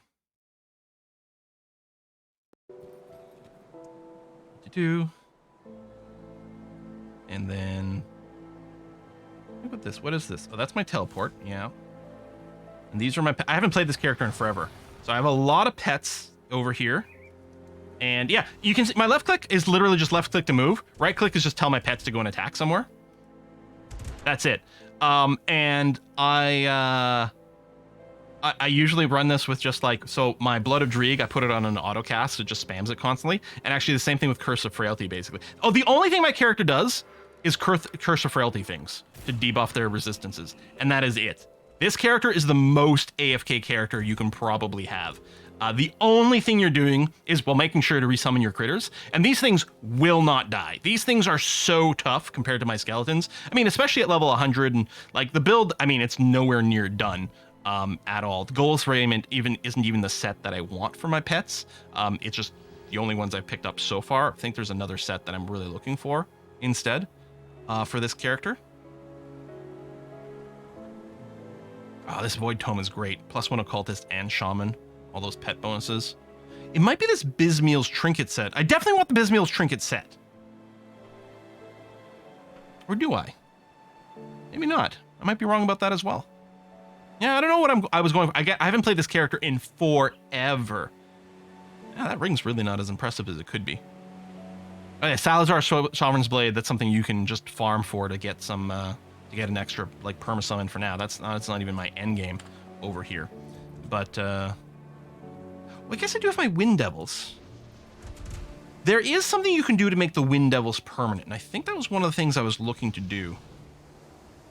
But yeah, the Wind Devils are quite nice because they strip away resistances. I don't think they really benefit from pet bonuses. I'm not really using the Wind Devils for themselves. I'm using it for this here, which strips away elemental resistances. I don't know where the damage is. Okay, so there's two ways to do the autocast. First of all, in every RPG ever, if you're on Windows and you have a numpad, it's a very simple trick. So if I hit 7 on my numpad, or let's say I hit 8 on my numpad. Oh, is it not bound here? That's weird. We do the same thing in last Epoch. You make sure that like on your numpad, key binding, Wick slot 8. There you go. There you go. Numpad 8. Okay. So here's the thing you can do on any Windows computer.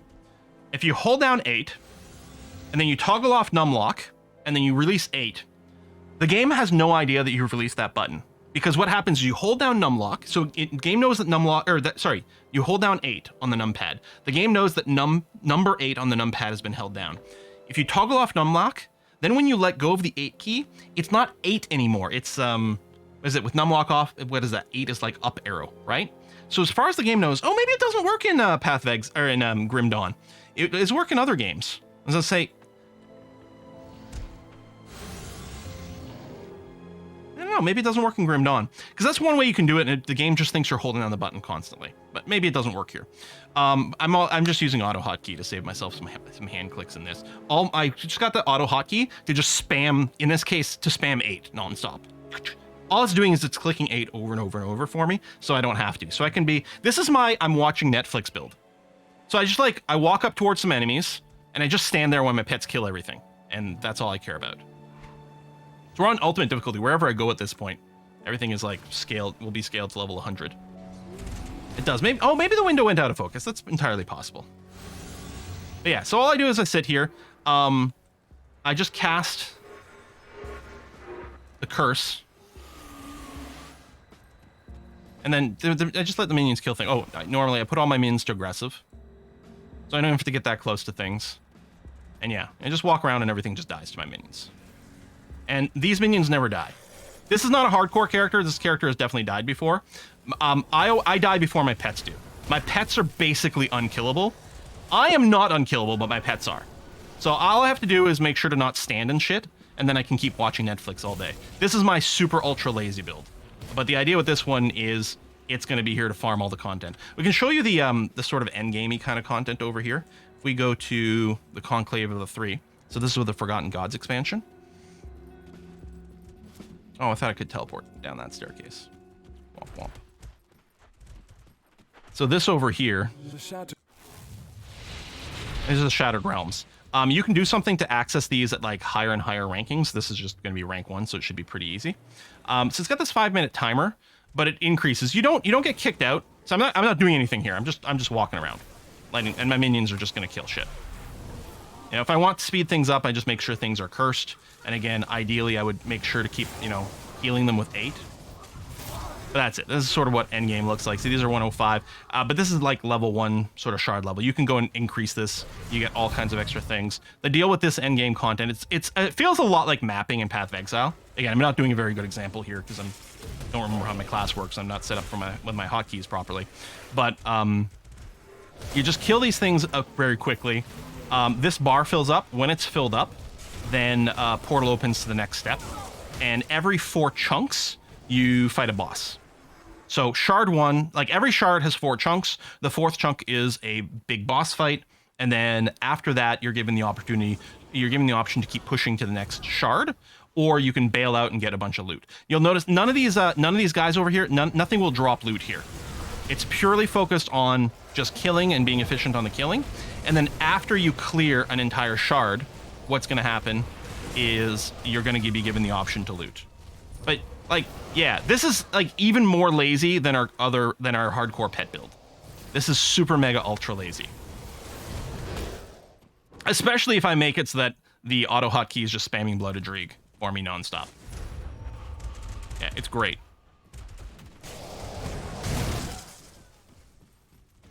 But yeah, then when you get fairly close to killing, it does put stars on all the minions just to let you know if you've missed anything. But you don't have to clear everything. You just have to clear enough to fill the bar. And yeah, as long as you're killing fast enough, your timer goes up. So the deal with the timer is if you kill the boss at the end of the shard with time still left on the timer, then there you go. See, we've killed enough. Now all the enemies just die and we go to the next one. If you kill the boss with still time left on the shard, then you get super lots of extra loot. So if you run out of time, it's fine. You didn't fail. You're just not going to get as many rewards. If you die in here, obviously, if you're a hardcore character, pro tip, don't die. But if you die in here, you can continue, but you've lost a big chunk of time. So generally speaking, dying in here makes it hard for you to get the max reward.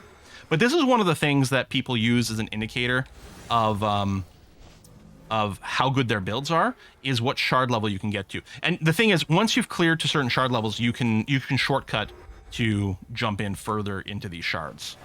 You don't have to start at level 1 every time. You wouldn't want to because you want better rewards anyway. But yeah, so my minions are getting a little low here, partially because I wasn't auto-casting my Blooded Dreeg. And yeah, sometimes I have to resummon them. But generally speaking, you see the health is going up on this one here? As long as I'm casting Blooded Dreeg, they basically never die. I love this character. And full shout out, this is very much based on one of the Maya GD pet builds. I can't remember the name of it. Fluffy Squishy? Maybe that's what this Maya build is called.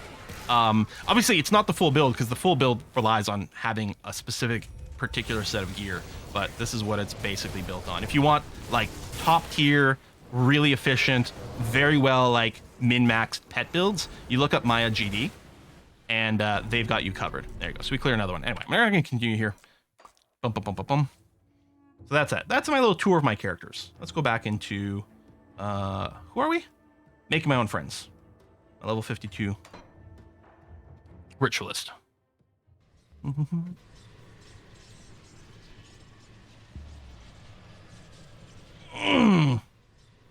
Okay.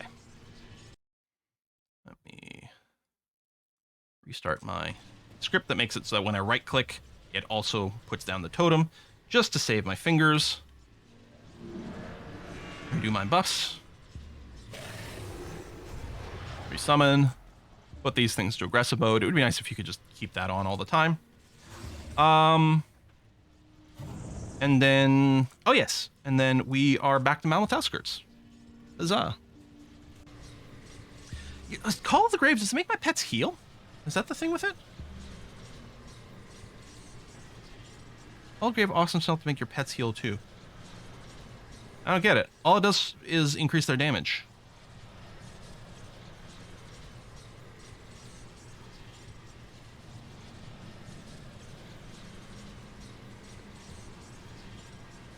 Only with a certain amulet. Oh. Okay. I assumed we were going to get Call of the Grave at some point just because it's a good general bonus to pet output damage. Alright, so Malmouth is actually a little annoying to navigate. It's very maze-like. So here we can't advance here. The bridge is up. We can lower it from the other side later. But yeah, the actual city is... we're going to spend a lot of time in this city. There's a lot to do. And it can definitely be some work to navigate. Yeah, Wendigo Totem can heal the pets. It doesn't feel like it heals it much. Oh, hello, Ascendant Cowl.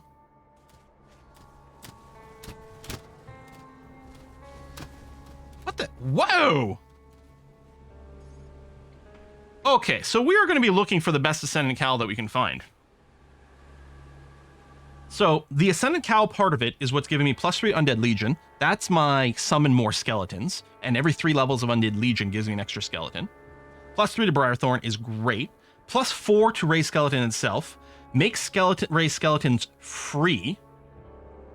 And gives a huge damage bonus to all my pets, including Aether damage, which is currently what we're doing.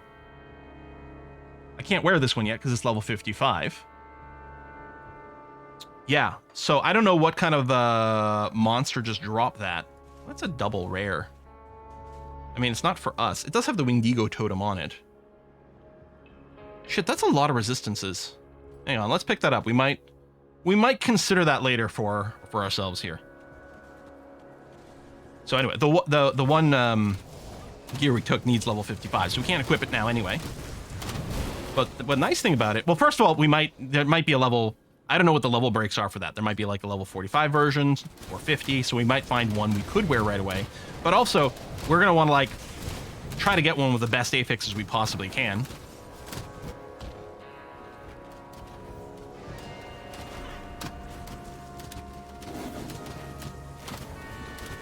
Oh, new recipe, Elixir of the Void. I don't tend to use those potions much, although I really should, especially on this character. The potions that give us resistances are going to be very nice. Let's do a resummon of all our critters, because some of them are getting a little bit injured.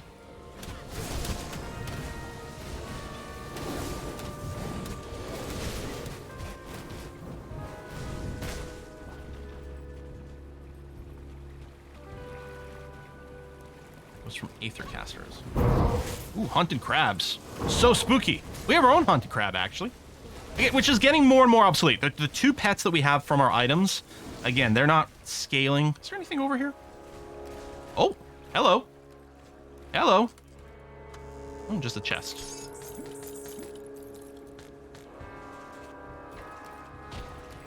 So, I mean, at some point they do have to be replaced.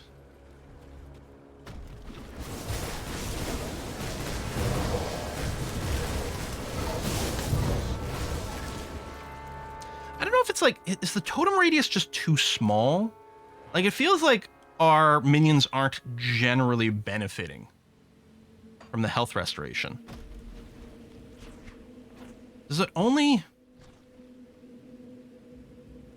Totem ability mend wounds. Does it only cast mend wounds when there's enemies around?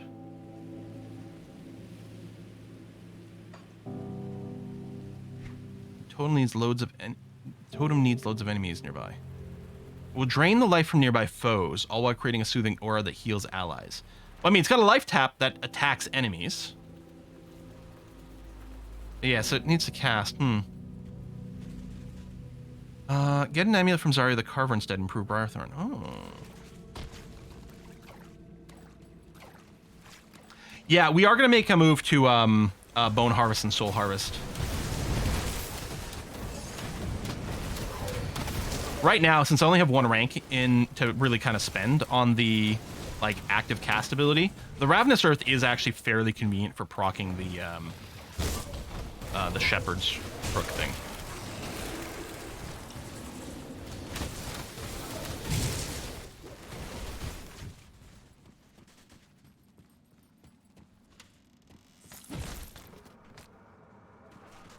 Totem only heals if it attacks an enemy. Yeah.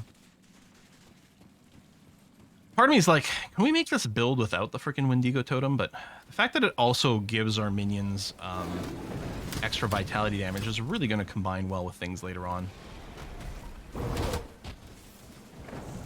But yeah, I do miss Blood of Dreeg. Blood of Dreeg, just keeping my minions alive all the time, was amazing. I mean, it's huge healing even in combat.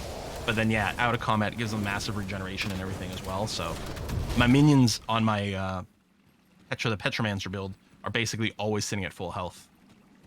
It's a wonderful thing. Cultist Curse plus Blood is so convenient. Yeah. The Cultist class is like possibly my favorite all-round class.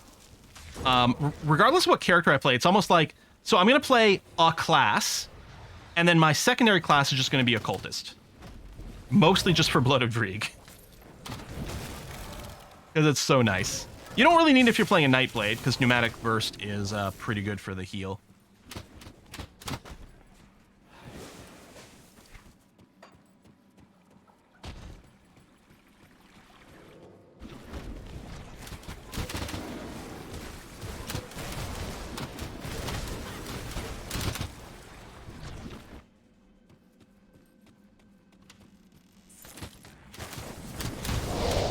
Rowan called this is nice heal. Yeah, my Petra doesn't use the crow. I don't think. I think I did use it for a while, but I don't think currently. I don't think she used it. Crow's interesting because it's another one where you like, some people like max out everything about the crow. Some people just put 1 rank in all 3 levels. Sometimes you put more strengths in more things. There's the cowl again. Yeah, I want to pick up as many of those cowls as I can.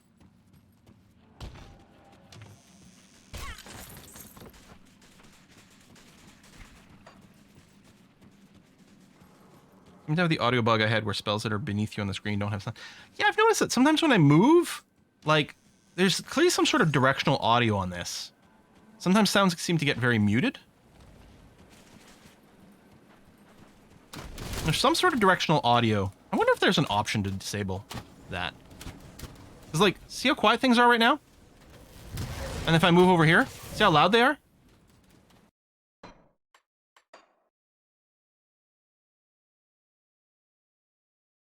Oh, you have a solution? Yeah, what's the solution?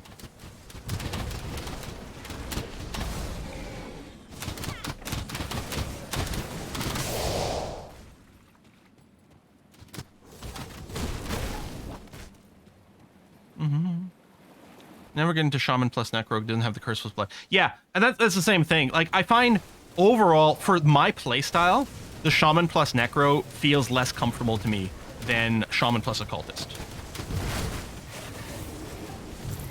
But I've always wanted to give it a try. I like pet builds. Have the solution, mute. Just mute the sound completely.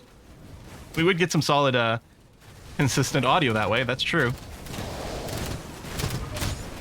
Loving the Bloody Royals run. That's been a lot of fun. I'm happy that we finally have a Bloody Royal in there.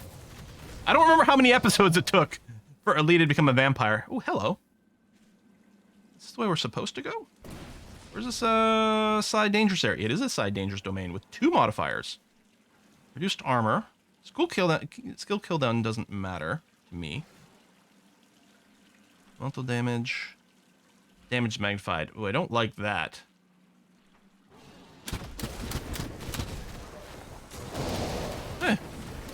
Now let's see what we can do over here. Let's see. Control panel sound. Device properties enhancement. Disable sound effects. Oh. You know what? There's actually quite a few things in Windows of those sound enhancements. There's quite a lot of examples of those going badly for a lot of games. I think in the past I used to have those turned off on my old computer. Because I don't remember this audio thing being an issue previously on my old computer. But since I got this new one, maybe it's only I'm just trying to think. I wonder if there's any disadvantages for me with what I do. That'll be like, I'll get screwed up somewhere by turning that off. But I bet you it's fine. Zero damage amount. You will hit harder in this area. Oh, okay, yeah, I know what I want. Yeah, that's not a bad idea.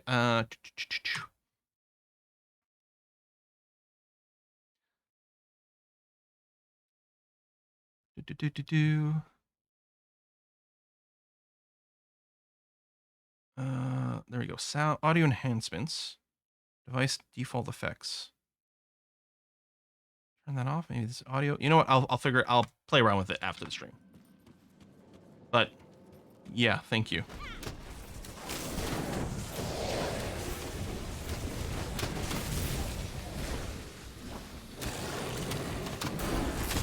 I suspect there's just some positional audio settings in Grim Dawn that maybe just aren't quite right or something like that. Or aren't quite right now. Again, you know, the base game's been out for a long time.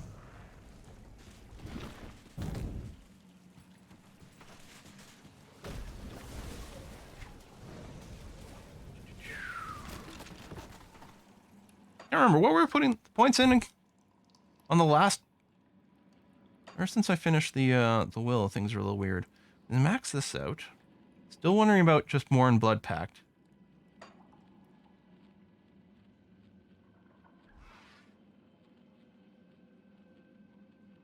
I do want to go up to Master of Death, although I don't know if we need to push there right now. What's just more base Blood Pact here?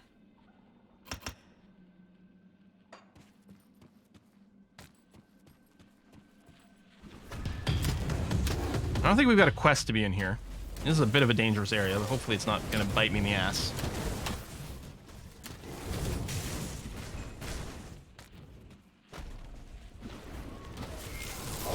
The boss. Hello, Mr. the Mountain. Big fan of yours on in Game of Thrones. Please don't hurt me too badly. I killed all my skeletons instantly. Okay, well that's kind of a little scary. Yeah, if we can separate you from your buddies.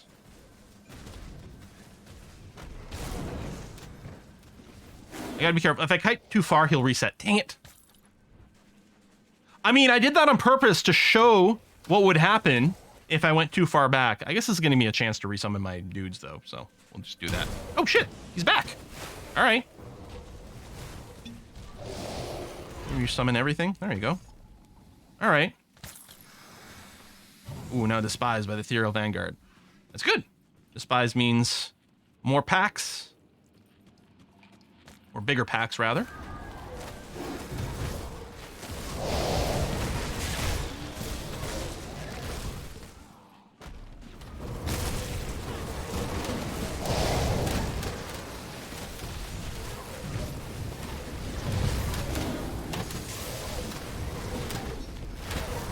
Man, my skeletons are taking a beating.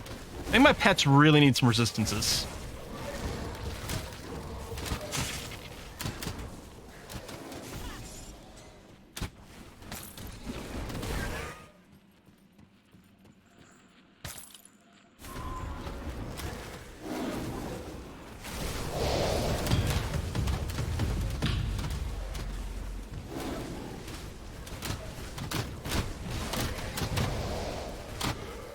hard to tell exactly what damages are being applied here because of all the noise from my own abilities and whatnot. But I do know that my pets have 0 poison resist, so that might be part of what's going on. Is there a vendor in here? Hello. What's the deal? Oh, I'm back in the sewers. No. I'm seeing... It looks like there's a path there. Maybe that's just showing the water. Part of me is like, well, there's a waterfall in a video game. You must be able to go behind it. Yeah, these vendors are probably from the town in the actual sewers. Yeah. Okay, that's probably it for this side area.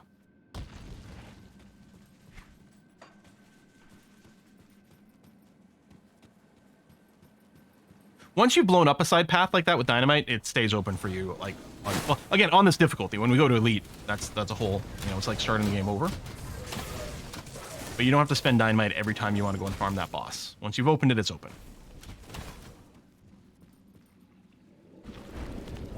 Feels like there might have been something secret here, but I guess not.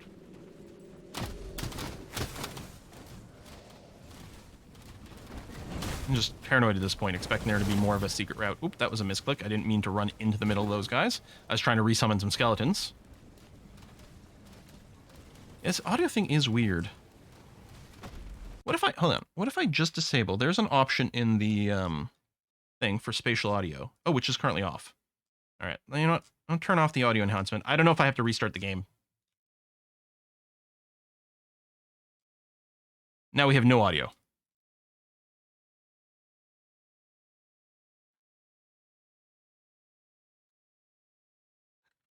Now we have no audio.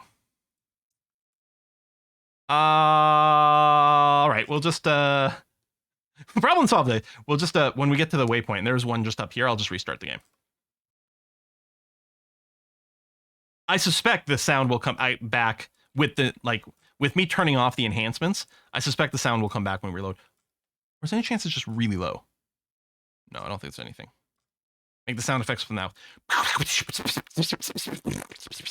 There's too many sound effects to do simultaneously. Funny thing is, this is actually how I normally play the game. And normally I'm just watching something on the other monitor. Hey Quill, pay attention. There's a new subscriber. There's some sound effects. Well, we know that the Windows sound effects are still working okay. I wonder, do you get to pick your audio device in here? I can just say, what if I tell you? There it is. That happens sometimes. It gets confused about when it's just supposed to be on the default primary sound. You better have a damn. I think the sound effects are working in every area now. I assume you're just another ethereal. You're not from Malmouth, though. I'd know. You know what? I should probably help to murder these guys. No, we're good? All right. You better have a damn good reason. Yeah, I sent here to help. You and what army? The city's been over. Have you seen all my minions? Scattered. I have an army with me. Or worse, taken into the Fleshworks. All right, Black Legion's on the way. Black Legion? They survived the carnage in the capital? I suppose if anyone was going to pull through, you could count on the Emperor's finest. How do they plan to get here? The docks are destroyed. Aether fire surrounds us. Way secure. Just need a way inside the city. I don't know what that means, but if it's true, the best way into the city proper would be through the Candle District. The bridge was raised following the attacks. Cool, we're gonna go to... Should still function. What's that store called that sells all the candles? Then the Legion can enter. I can never go into it because the smells just overwhelm me and make my eyes water. But there's a particular North American store chain that sells tons of candles. IKEA? Candle Factory. Right? Candle Factory's a thing. Candle Factory. Or, well, there's Kelowna Candle Factory. Maybe it's not a chain. Maybe it's just something here in Ontario that I'm thinking of. Maybe there's not a big brand for it. Yankee Candles, maybe. Bath and Body Works. Yeah, or any of those soap shops and things like that. Sometimes the perfumey kind of things can overwhelm. Oh, is Olgram here? You weren't there a second ago. So, this is what's left of the Resistance then.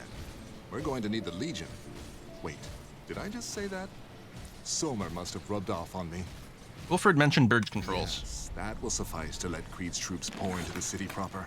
You will have to make your way through the Candle District, a more pleasant name for the city's slums. I don't expect it will be enjoyable, Oh. Carve your way through whatever horrors the Ethereals have waiting, and bring down that bridge. In the meantime, I'll try to get what information I can out of these people. Figure out what we're dealing with. Yeah, I'll make sure the bridge is lowered. Oh, more If you're quests. serious about heading out into the Candle District, which I don't recommend, then there's something you could do to cement our trust. What is The it? Ethereals do more than just slaughter us. That much is apparent. They've been gathering the dead and transporting them to Crown Hill. To what end? Just take a look at the mutated brutes roaming the city. We're just fuel for their experiments. Look at all my minions. Fuel for their army. And I will not stand for another human being used this way. The ethereal gathering efforts But are they're so concentrated useful around to the raise Candle the dead. District, where the fighting was thickest. If you head out there, destroy their despicable corpse wagons. All right, I'll destroy the corpse wagons. Right, that's the rift to the Forgotten Gods expansion. We got a little sewer hideout town over here. How's my inventory? Yeah, it's fine. Okay. Although, do I... Looks like we did get a lower level version of this helmet. But it's level 40. Honestly, we should probably just wait to equip one of the level 51s. I mean, I could equip this immediately, just temporarily. It's low base armor, though. No health on this one.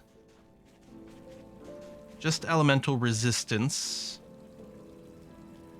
Should drop some poison resistance. Yeah, I think I'll probably just wait. Like, you can see the bonus to all pets on this one is so much better. Although, I guess it's partially... I think the Of the Untamed is a pet affix.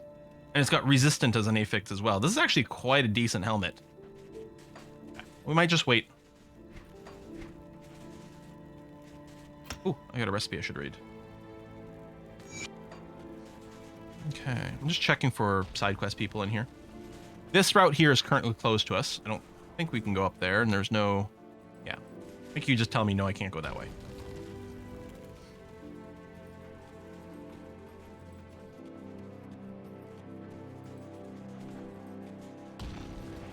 Over here? No. Untamed is excellent pet suffix, yeah, okay.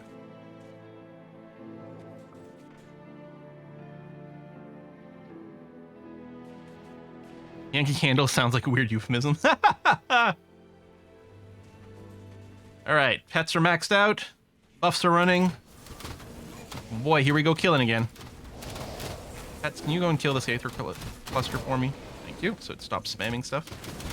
So yeah, navigating this town is like a little annoying sometimes. Very maze-like. There's also a lot of like, some of the quests, like you'll get a quest, but to find out where to do it can be very semi-hidden. I have gotten frustrated here before. On the other hand, it does feel to me like a proper sort of ramshackle town. These are these corpse wagons we gotta blow up. Focus on killing these dudes first.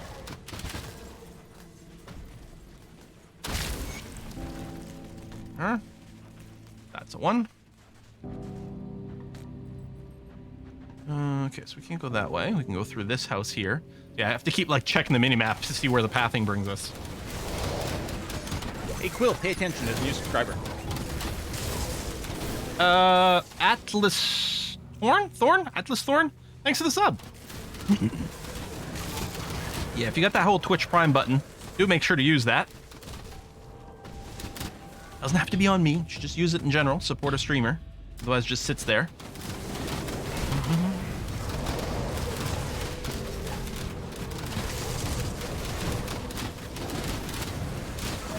I know why Twitch doesn't do it, but it feels like they should have like a big giant pop-up on the screen in general for you to remind you to use that. Because I always forget to use mine.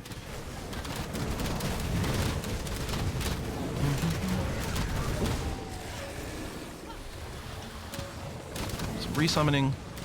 Alright, so yeah, I'm not moving with any particular path here. I'm sort of just hugging one side of the map right now. Because I don't really know where to go. But there you go, and kind of looking for some stars. Just assume at some point we'll clear things. That might be the bridge, might be another wagon. Oh, yeah, it is another wagon. If I just keep hugging the right-hand side. Basically, like, maze traversal rules, right? There's a very good chance I'm going to miss some stuff. Or note first half.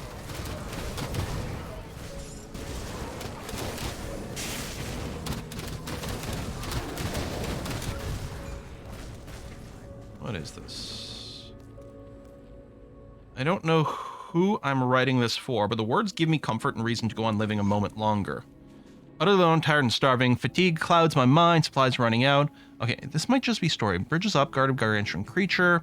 Holed up in this old attic with only a small window to observe the world. I can hear them outside. Scouring the city. Okay, I think this is just story lore. But sometimes those notes do give you, like, breadcrumbs to hidden content.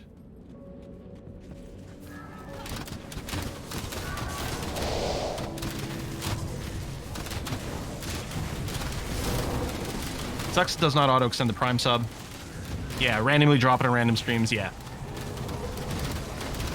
I have done that before for certain streams. Normally I try to use it on Kiss for Luck stream. For obvious reasons, you know.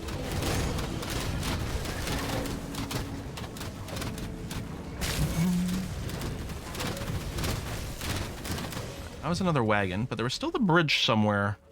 This area, just checking to see if there's any lore notes or something. Or at least there's a totem this way. And not any real idea where I'm going here.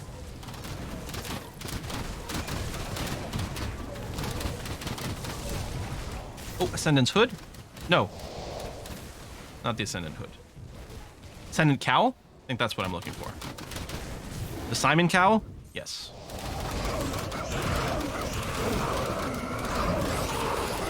Ooh, I should have cleared more minions around here before popping the totem. Minions are dying.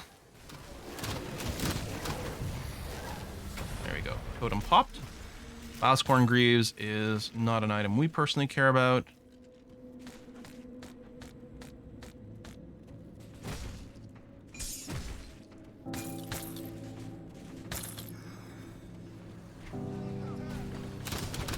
Yeah, if we're generally heading back south, we are going to be generally moving back towards the bridge.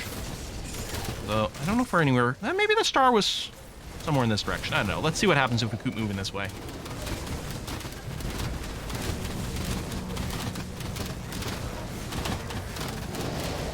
I mean, we have a quest to lower the bridge. Also, the bridge will give us a way into the town from one of the Rift Gates without having to go through the sewer entrance into the Candle District.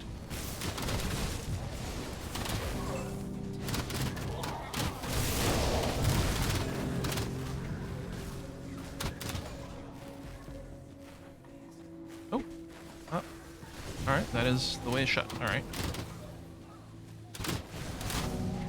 This is the bridge here. Yeah. Well, let's still check out this area. There's a bunch of stuff over here. Oh, I think there's like a little side dungeon here we'll get a quest for later on. Can't remember. Oop. Mass resummon my minions, please. Thank you.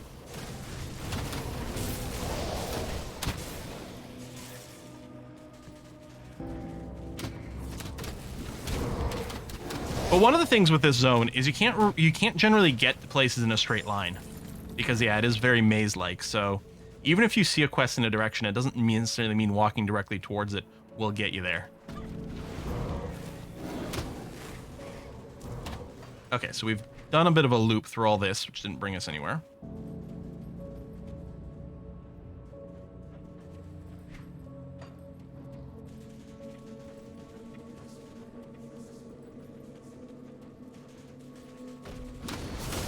We're officially in the Malmouth outskirts. That's interesting.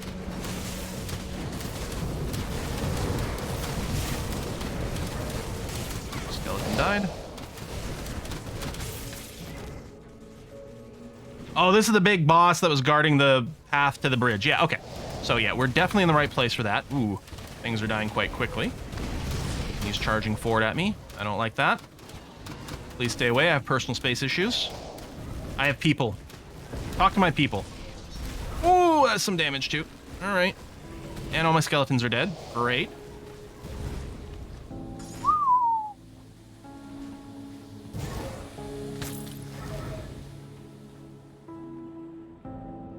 We do have Spectral Binding, but I don't think we're going to equip anything specifically for it here.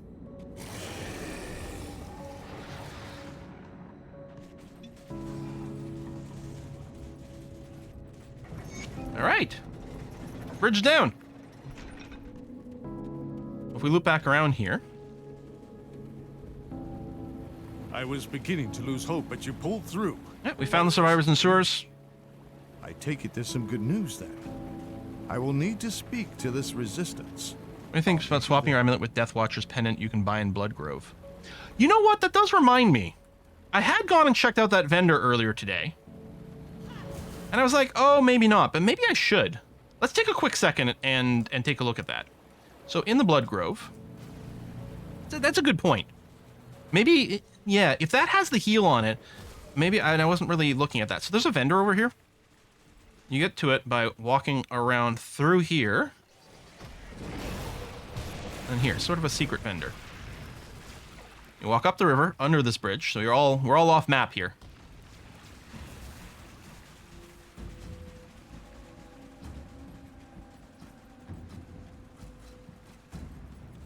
Come see what's left of my wares.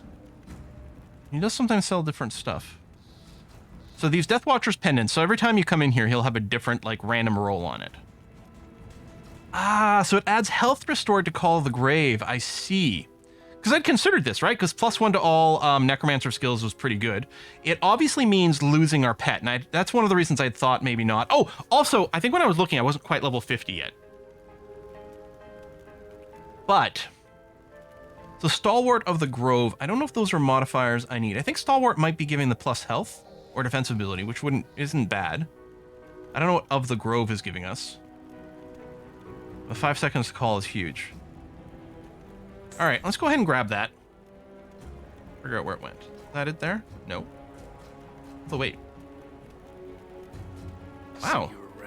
That is quite the blue item here. Modrican's Sigil.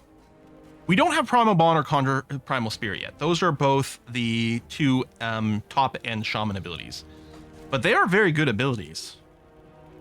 Bonus Pets is nice, but anyway, that's not what we're looking at. We were looking at... is it this over here? Yes. So we don't currently have Call of the Grave. But yeah, this has the...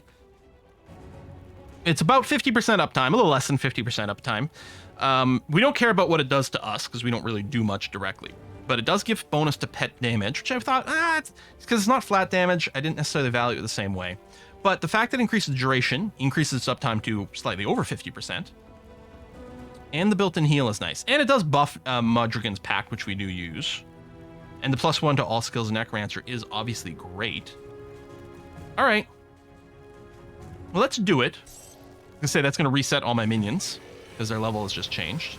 But yeah, and we have one fewer pet now. So let's throw an enchant on this. Give the area for 40 seconds or so. Oh, I usually just go back to the main menu. It takes less than 40 seconds to pop back to the main menu and do that. Maybe I should have done that a few times and see about getting like a better roll. Boom. I did sort my inventory. I went and checked my other hardcore characters and just did an inventory sort this morning. I really wanted to play the game, and I was like, what am I going to do with myself? In terms of enchantments for my pendants, my amulets right now, no. I mean, probably just something that adds resistance, which probably just means, what, corpse dust?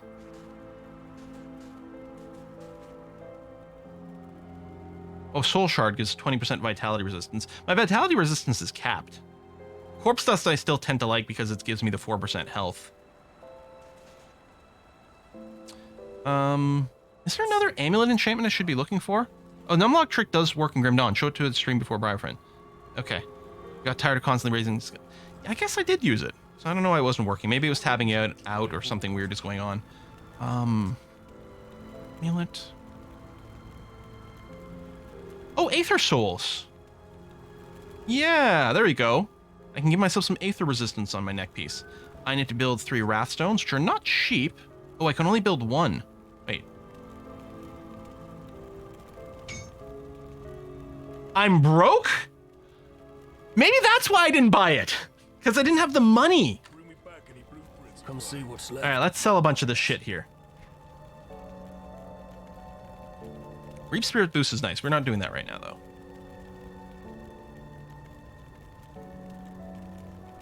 some decent chaos resist. I lose some bleed, which is too bad because I'm not maxed on that, or the poison or anything. This has got 4% health. That's got static health. Okay, I'll keep my current pants. Let's do Heart of the Wild. And Chaos Resist. Ton of Elemental Resist, which I'm overcapped on right now, but it might free up other things. It also gives me some extra health. Do I switch to these gloves? I don't like losing some health bonus and resistances for my pets, though. Typical Quill, spending his money on jewelry, right?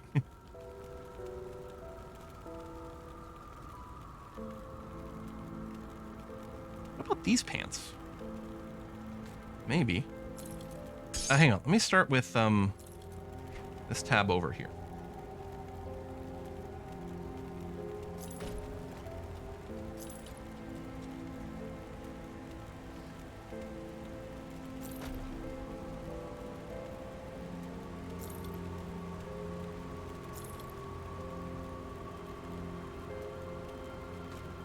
Maybe on those boots. A lot of pet damage, but no.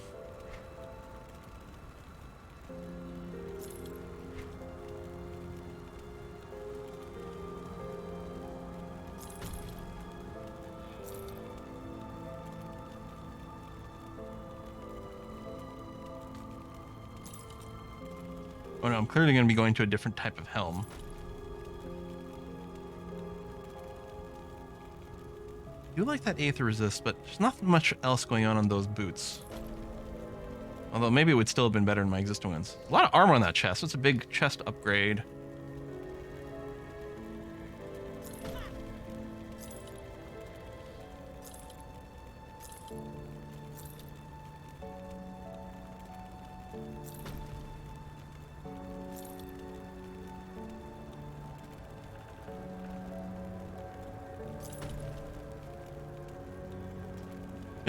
It's gonna have to be a pretty substantial upgrade to switch belts.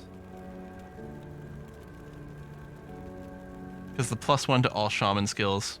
And our current one does have Aether and Chaos Resist, which is pretty desirable. Okay, so we have a little bit of money again. I do the best I can with what I've got. 2 more of those. So that I can craft an Aether Soul? Yeah. If you find any blueprints, bring them back here. So we'll throw that on our neck piece. There you go. 71% Aether Resistance is actually pretty nice. Now, we need to do some respecking so that we actually have Call of the Grave.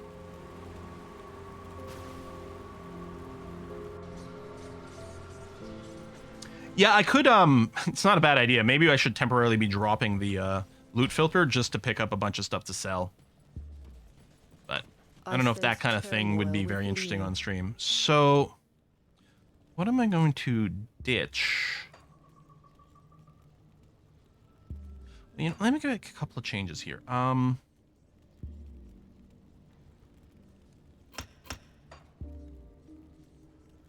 Farewell. Let me put a point in Bone Harvest instead of Ravenous Earth, first of all. We'll attach the Bone Harvest to my right click, and then move the Devotion over here to Bone Harvest, and we'll get rid of Ravenous Earth. Okay. Safe journey. And then we'll make sure we got a point in Call of the Grave. And so Call of the Grave... Yeah, basically, I think I'm going to want this effectively casting all the time. So what I'm going to do is I'm going to put it on the 5 over here. And I'm just going to make it so that while I'm holding down the right click for the Bone Harvest, and also the Totem, I'm going to say that Bone Harvest does look quite cool. It'll also hit the 5 key at the same time.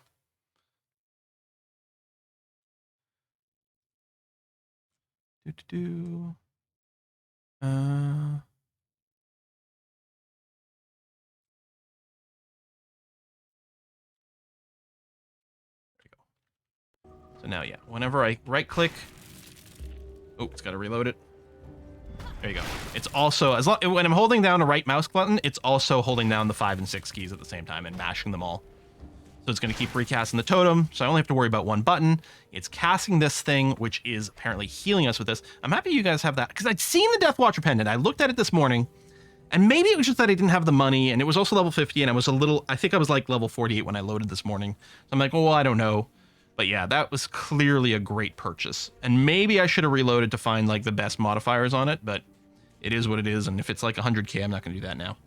Bone Harvest can do some good damage if you want to support pets. Yeah, well, I don't know if I'm going to personally use it for my own damage. Although I have to say, Bone Harvest is a great ability. A lot of people use it as a primary attack because it's badass. The thing we're going to do is we're going to level up our Necromancer class to the point where you can put points in the Soul Harvest to increase my pet damage now. And yeah, I think ultimately Call of the Grave here is we're going to want to max it. Or, well, soft cap it, possibly. Do I want to put a point in Dread? Increases the range, increases the ability cost. We don't care about adding damage. I do like the chance to confuse, although it's pretty low. Do we bother investing in Dread? If this was debuffing enemies, then I would be all over... It does slow their movement. Let's say, if it was debuffing it, I'd be all over adding extra range to this. But I think the answer might be no. Yeah, at some point we are going to use Devouring Swarm to shred resist, but...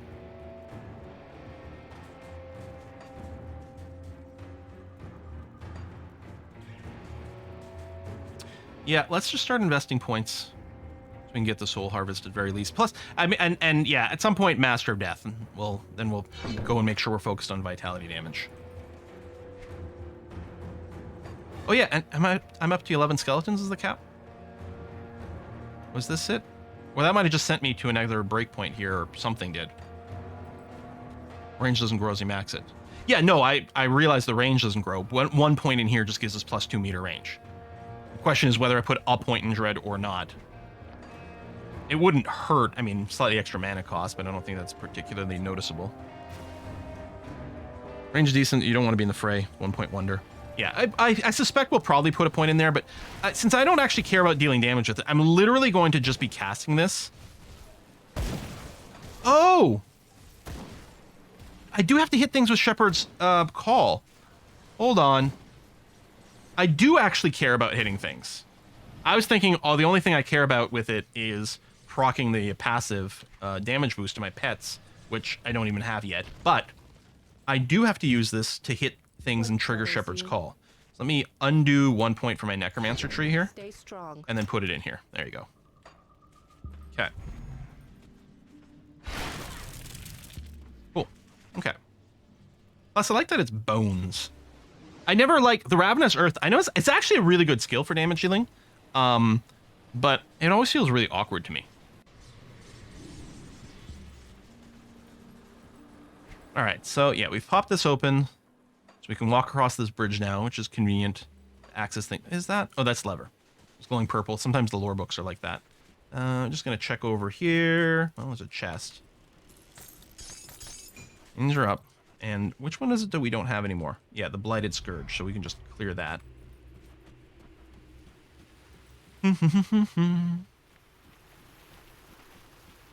Oh, is it still a dead end here?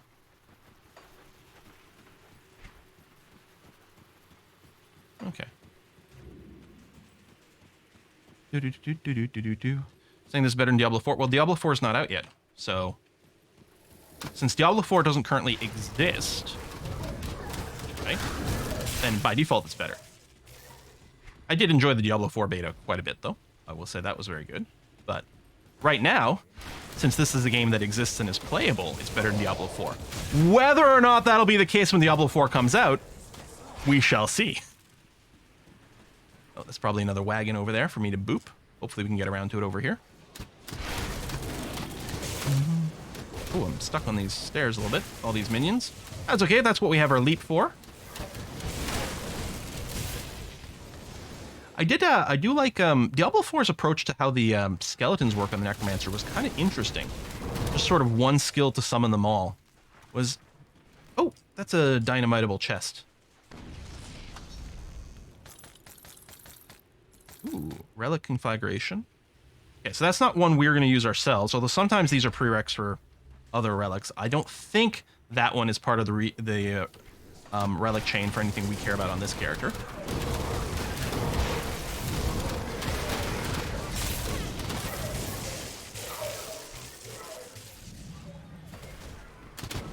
Yo, was there a skeleton? Was there a wagon we left behind here? Or did I get it? I don't see the star on my mini-map.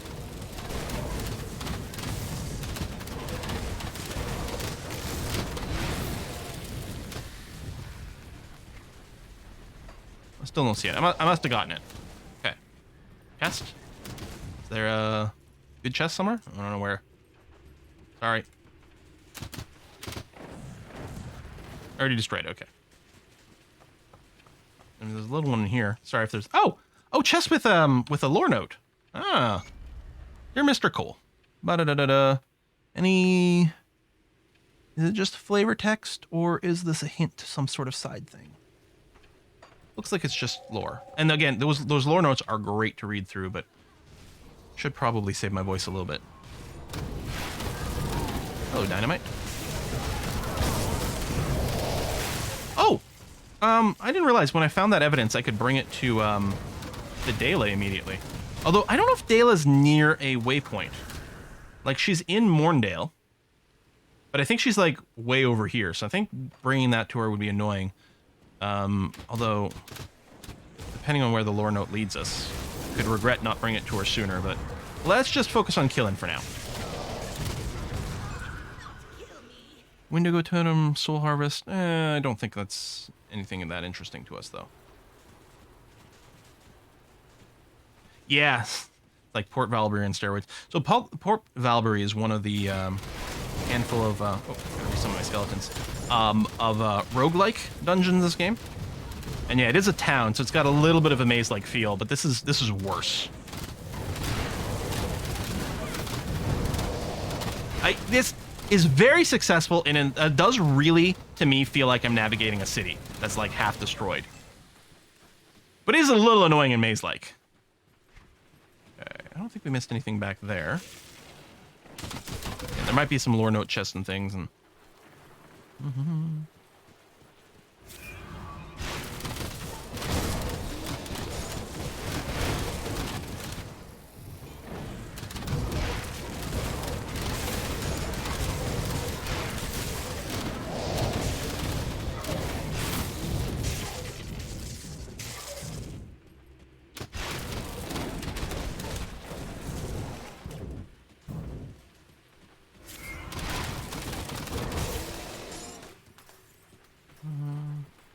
I don't even know what I'm currently doing right now.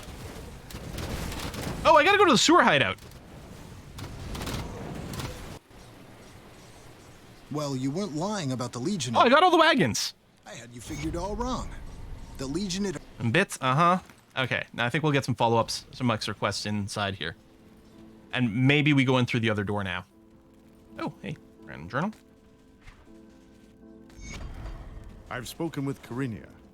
She appears to be in charge of these people. Things here are about as bad as we thought. But with her intel, I believe we can make a difference in Malmouth. What's her plan? Karinia has informed me of an old resistance outpost up on the surface in the Steel Cap district. They were forced to abandon it when the ethereal presence became overwhelming. I believe it will be a boost to morale to see it retaken, and it could serve as our base of operations when we advance upon Crown Hill. I've dispatched some troops, but I'd like you to lead the assault. Take the nearby sewer passage up to the surface and clear out any ethereals present. Well, first of all, Cranium, I do oppose the term of Diablo clone. These are ARPGs. This is a genre. But I think you're probably referring to Path of Exile. Path of Exile is a weird one to qualify in terms of goodness because it is free, although you're going to end up paying money for the stash tabs if you're going to play at any amount. It depends. ARPGs are interesting because depending on your specific interest, there's a different, better one for you. It depends on what you're looking for. I have this little thing over here with my ARPG rankings of like my opinion of some of the different ones. And the little trolley thing about Diablo. Diablo obviously is great. Diablo 2 is fantastic and stunning and is one of the greatest games that have ever been released, but it does feel very dated these days. And the potion management is very frustrating, unfortunately. But yeah, and Diablo 3, to me, don't really care for it. I played once through the main game, or maybe a couple of times through it for the story. It was good, but yeah, that was about that. Path of Exile has huge amounts of... That's the wrong thing to disable. Path of Exile does have a huge amount of build diversity in it, and a very deep sort of an extended late game kind of experience. Why is it not? There it is. Just took a while. Which is quite good. It is the sort of thing where, like, if you're into it, you can sink 10,000 hours into Path of Exile and have a grand old time. But yeah, so I don't know. The better is hard to quantify. You got to try all the different ones and see how they fit. So I was talking about spending some more points into the base Necromancer here to unlock Soul Harvest at least. Now, okay, Call of the Grave. With the heal on this, 15% health restored to Call of Grave. Does this just mean it heals 15% of their max health? Or is it scaling based on Call of the Grave in some way?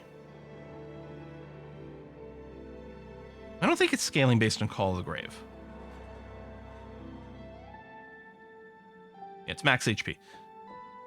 Yeah, sorry, I worded that as an or in the end because of the lag. By the time I finished my full question, there was an or, and then I see yes, and I'm like, uh-oh, I don't know what part they're saying yes to.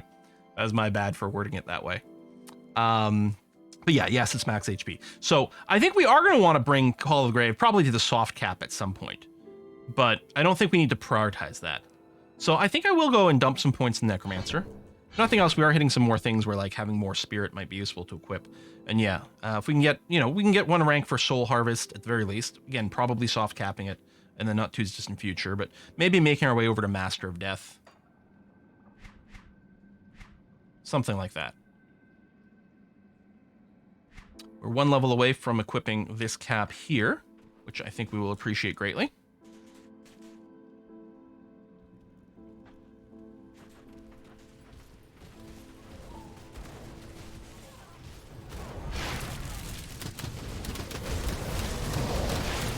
Level 58 Ethereal Sentinel. 4 level above me right now.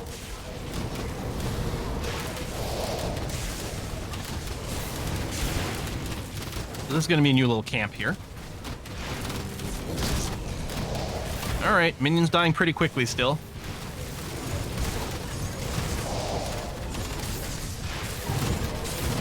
The heal on that is nice, but it's definitely not making my minions not feel squishy. Mostly, they still need a crap ton of resistances, really, to feel less squishy.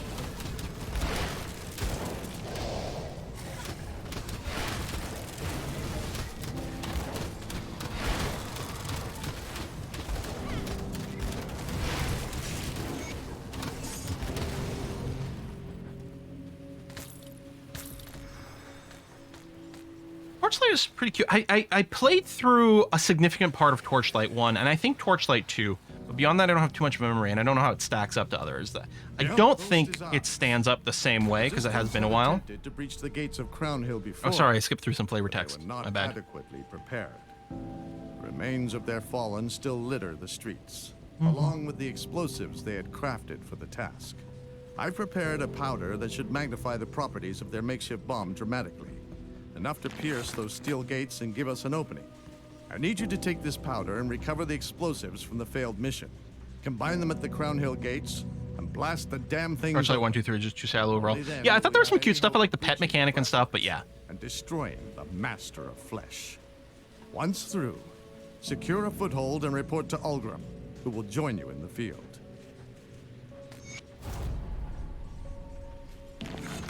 There you are. Creed said you might be able to help. Awful nice of him to set aside resources for us. While discussing the attack on Crown Hill, I brought up several targets that I consider of utmost importance if we are to ever secure the city. Creed was inclined to agree. If you are willing to help, speak to Captain Wilford. We've had some trouble in the Steel Cap district that requires immediate attention. Yeah, I don't think I ever played Torchlight 3, because I did hear that it was a little on the weaker side. Alright. Oh, I was gonna say, I think there's more quests here. Eventually we'll get one up on the staircase, too. In the Steel Cap district. You in? Sure. The Steel Cap District was once the pride of Malmouth. Manufacturing facilities, forges, arcane shops, everything you could think of was once made here. All of it gone, destroyed in the carnage that ensued. But some of the old supplies still remain. If you're headed out into the Steel Cap District, keep an eye out for any old weapon caches or arcane supplies, such as enchanting powders and magical implements. Yeah. We could use it all. Just tabbing out for a sec, checking Discord messages and things.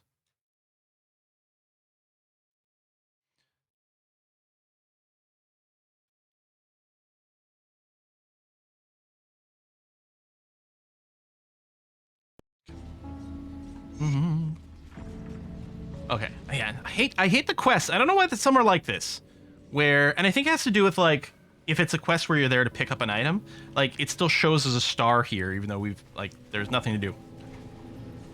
Okay, let's venture out. If I go this way, is this way open now? Yeah, this is where we came earlier. We came this way, and this was closed off, but now we can walk between these two districts, which is cool. Again, I'm just gonna do a hug one side of a wall and see what we can do to find stuff. I did watch the Australian Grand Prix last night. Although, after the race ended, I did go to sleep then. So I didn't know the full conclusion of everything until this morning when I loaded up the VOD. I'm like, oh, I don't know how long this like last little set of decisions is gonna take to sort some things out. So many red flags. More red flags than a bad Tinder date.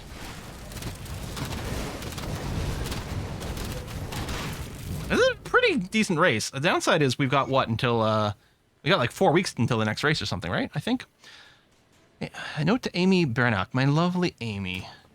I have no hope that this, or MA, find this way to you. Minions you're killing? Right, good, okay. Still remember looking at your face, discovered you were with trial. You thought you could hide it from me all those weeks. No hiding it. Joy the written all over your face. Cherish that memory, last of my hours. Must forgive me. I will not return to you. Something indescribable happened in the city. So many people dead, killed in the fighting. I think this is just lore and not... And again, the lore, these things are great, although the more of these lore notes you read, the more, like, horrible the world becomes.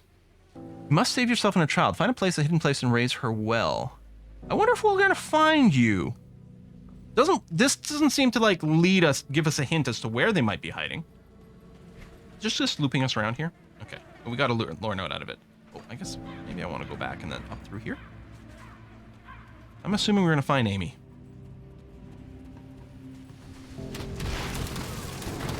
M.A. Spelled like that. It's just French for like loved or beloved, but it is a name.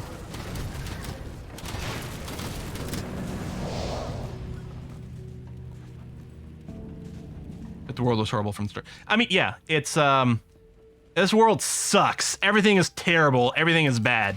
But there's so many things like you'll find a lore note. You know, it's like part 1, right? And it's like part 1 of 4 notes. And they always start off like, oh, you know, it's okay. We're on here and we've got high hopes in this. And then by the time you get to like the 4th note in the story, you're like, I need to like Jabex my brain so I could forget what I've just read. Well written. The story, I really like the lore in here. It's less smack you in the face with stories with like cutscenes of like Diablo. Like, you know, you kind of have to read to get all of the stories. But holy crap. How do I get there? That's a dynamite site from the other side. Okay, well, still come down here for now. Handcrafted, yeah. Well, at some point we'll be navigating to the other side of whatever that is. All right.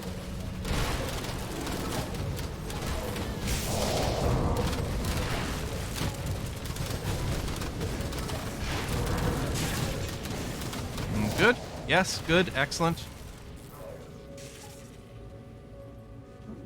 Thought I might have been able to get in there.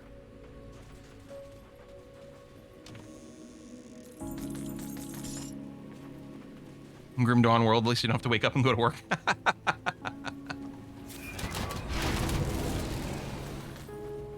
Oh! You got a quest marker.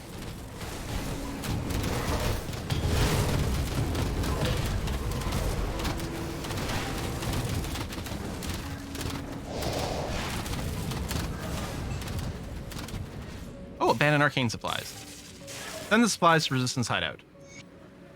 Send? Oh, are we, like, rift gating it over there? I guess, maybe?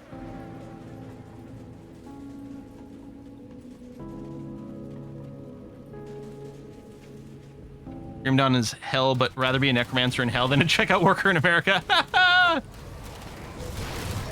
Finally got around to trying Grimdawn. Hold on. I should read it after this fight. Finally got around to trying Grimdawn, having tons of fun with Retaliation Paladin. I love just being able to just rush into a pack of enemies, having them die around you. Yeah, I've never done a Ret build, but at some point, I gotta resummon my other minions here. They are too low. Tomb of Harold Mathis. Don't know if I need to be in here right now, but it's here, so let's do it.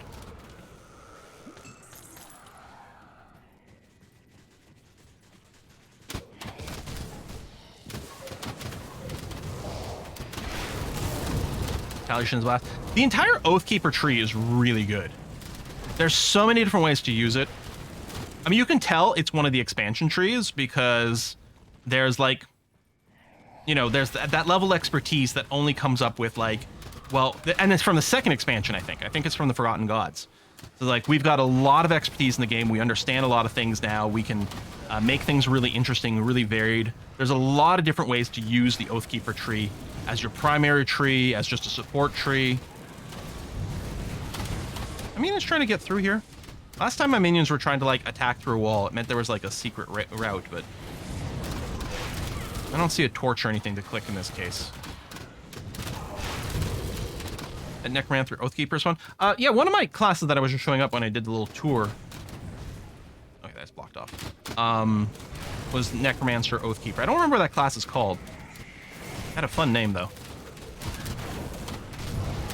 I think that character was like level 30. Like I never had a strong thing going on for it, so I don't know what the end game is like. How much time do you have on this character? This is our 5th stream. I mean, I played a little bit off stream to do things, but that wasn't. So I don't know. We're probably. I think one of the streams might have been 4 hours. 12 hours. Let's call it, and today plus a little bit of miscellaneous, maybe effectively 15 hours into this. Oh, Oppressor. Necro Oathkeeper Oppressor. Makes for a good gunslinger. Does it really? Wait, did we just... That was it. We just looped through there and we came out over here. Did I miss something? Well, we'll find out later. Oh, I think the star in that town is the generic assist Wilford at the Resistance hideout. Yeah, I think it's just once we complete enough quests there, that'll advance. Prestor's a great Vitality Gunslinger. Oh, that sounds fun.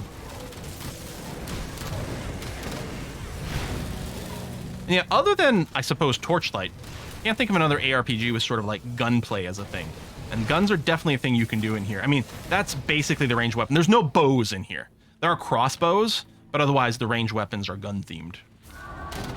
You can do, you know, two-handed pistols, you can do a big rifle. So yeah, there's a lot of buildings here that have little people in here, and they're not always very clearly marked on the map. Thank gods you found us. Please, you have to help us. Don't think we'll survive out here much longer. Richter is hurt pretty badly. Resistance Stronghold is nearby, but how will we get Richter there? Can we carry him? Let me talk to him first. So, let me talk to him. Vivian's a good girl, but she can't see lost cause when it's bleeding out right in front of her. Richter winces in pain. Do me a favor, get her to safety. Don't spend an ounce of strength on me when the city's overrun with monstrosities. Are you sure? I can hardly feel the pain anymore. Won't be long now, don't worry about me. Save Vivian. Please, we must get going. Richter requires aid. Sure, let me get the two of you to safety. But how will we get Richter there? Can you carry him? Don't want to leave him out here alone. I can send you both there via Rift. Lie. I don't know if there's like another option that's not a lie. I don't think there is. Yep. Truly, you can do it. You hear that, Richter? We're going to make it out of this mess. You're going to be okay. I'll see you at the hideout. I don't know why I don't just open a Rift for both, but presumably he's too injured to make the trip. Thanks for taking care of Vivian. There's no way I'm making it out of here and don't have the heart to tell her. Do me a favor and keep an eye on her. I don't want her coming back out here to look for me when she finds out I didn't follow her through. Like, I could send you too if you wish to be with her. Don't bother, my time has come, I'm okay with that. But listen, before you go, I used to own an import shop down at the Black Iron Docks. When the attack started, my partner and I gathered all our supplies in there. We barricaded the door to keep out looters, but I suppose someone like yourself won't have any trouble breaking through. Whatever you find in there is yours. My partner's dead. I'll be joining him soon enough. Let me rest. Like, are you sure I can't help? Can hardly feel the pain anymore. Won't be going long. Hope the supplies serve you well. All right, well, I'll go and look for it.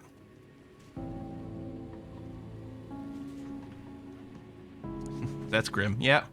Oh, Grim Dawn is like, there are a few things, there are a few people who are unsavable. There are some people who you can save if you say exactly the right thing in the right order. And there's some people who actually have some randomness as to whether or not they can be saved. And it doesn't matter, like, really for anything for your character. Like, you're not missing out on anything. But, you know, it feels good when you can save people, and it feels bad when you can't. Or maybe you're playing a character that doesn't care. So yeah, I'm just going to keep sort of left-hand ruling here. That's a lot of garbage coming our way.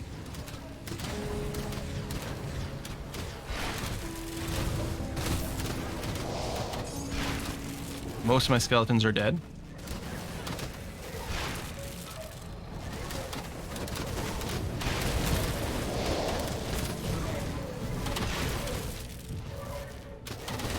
I love that even the Ethereals are ultimately kind of sad and pathetic. Yeah.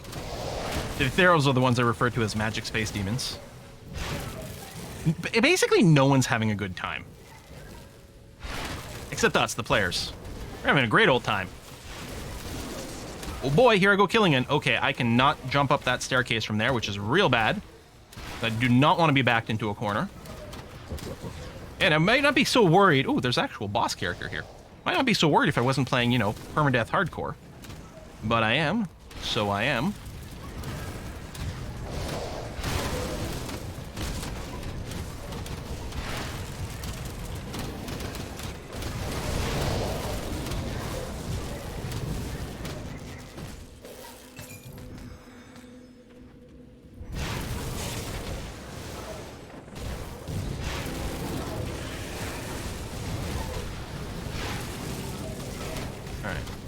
Kill the Sentinel, because I think it keeps summoning stuff.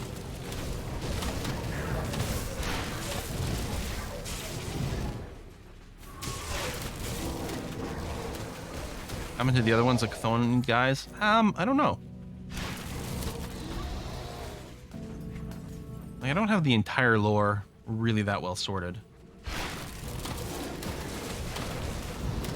I don't know if I'm actually, like, clearing these maps in a useful order or not, but... The whole, you know, left-hand rule, right-hand rule, or whatever, just to try to not get lost, seems relatively useful. Is this a dead end? Oh, no, I can go through there.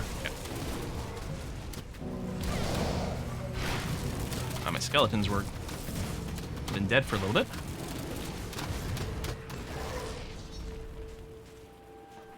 Okay. Do-do-do.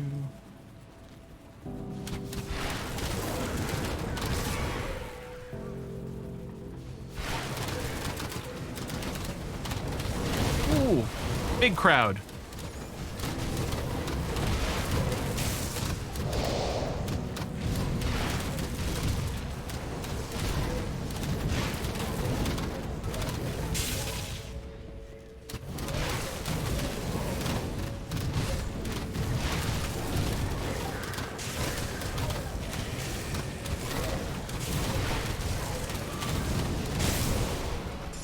Oh, what am I blowing up here?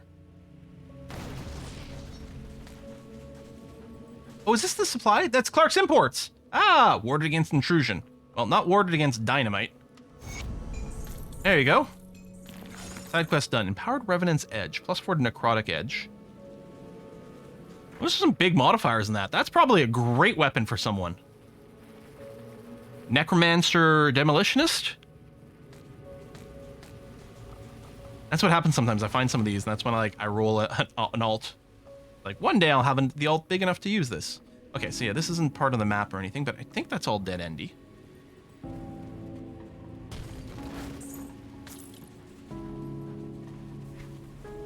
So yeah, we'll have to go and clean up the interior of this afterwards, but we can just keep mapping out the outside for now. I still have to find the weapon supplies. Oh, you know what? That one lady I just rescued, The other one is dead here. She might have a quest for me. Is she the one who's up here? No, that's gonna be someone. Oh, no, yep. Hey, don't touch me. Don't touch. Okay, relax, I won't touch you. Wait, or is this someone else? Stay back, over there. Stay over there. Are you a memory? Do you know? Can I pick this up earlier? Maybe I didn't go far enough up here. You're looking for someone? I think. I don't remember what, but I'm sure it's lost. A note to remember. Oh, yeah, there's a note somewhere to loot, somewhere in the town. And I don't know if it's, like, really, truly marked. Oh, I didn't know I could come around here.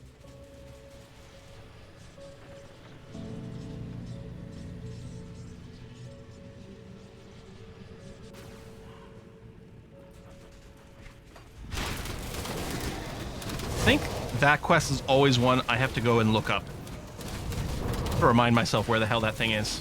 Although there's a star just next to me. Oh, abandoned weapons. Oh, cool. Okay, I can squeeze through here. That's good. Minions up. Oh, no. Resummon some skeletons.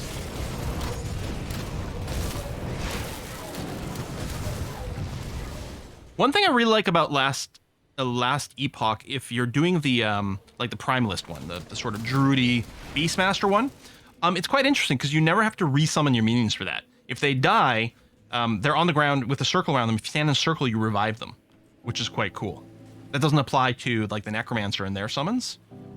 And that's one of the things I like in Last Epoch is the two big summoning classes, the Primalist and the Acolyte, so the Beastmaster, Necromancer, depending on your mastery tree. Their summons work quite differently. All right, we can send those weapons. So let me pop back over here because we can turn in this quest. There might be a follow-up. Good work out there. The supplies you recovered from the Steel Cap District will help us push the offensive. Kalen will be pleased to finally get back to work. All right, use them well. Be sure that we will. We'll have Kalen get started on these right away. Unfortunately, some of our other operatives did not fare as well as you. What happened? With the Steel Cap District open to us once more, I asked for volunteers to head out into the war zone and gather any food and supplies they could find, as you have. Unfortunately, several of them did not return. I wasn't sure Hiram and Nadia were up to the task, but I like how people are in chat about lore. Their share, so I let them go. What was meant to be a scavenging mission has turned into a rescue operation. I hope you find them before the Ethereals do. All right, I'll look for them. Right, so then I have the star marker here and there, but there's nothing to turn in right now. And stuff, second DLC is relevant to Chthon, but not sure. It's been a while. Okay. Minions are all up. Yes, good. Oh, it looks like I can keep going down here. Let's do that while I'm right here. And it looks like we can also wrap around this way, but it looks like that just connects somewhere sort of where we've already been. Yeah.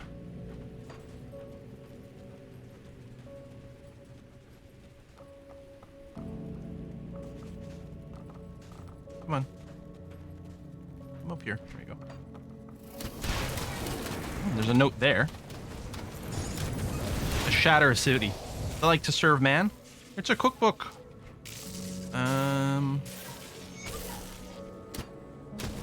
Arrive within the birth city of my vessel as dictated by consensus. I shall make it my tireless task to ensure that operations Malmouth proceed as planned within necessary time constraints.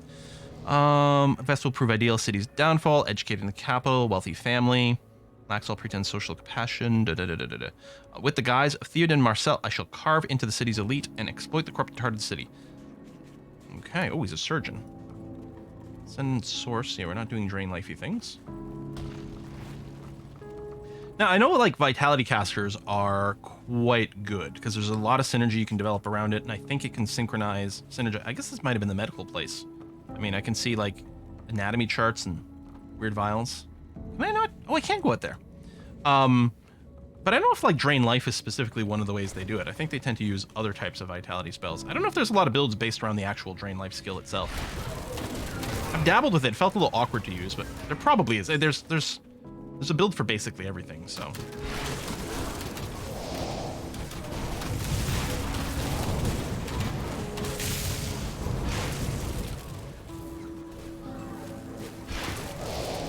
No. Oh, am I? No, I'm not 55 yet. Still hoping to find other copies of that helm. I might not be in an area where I'm killing things that drop that monster infrequent headpiece. That cowl. Yeah.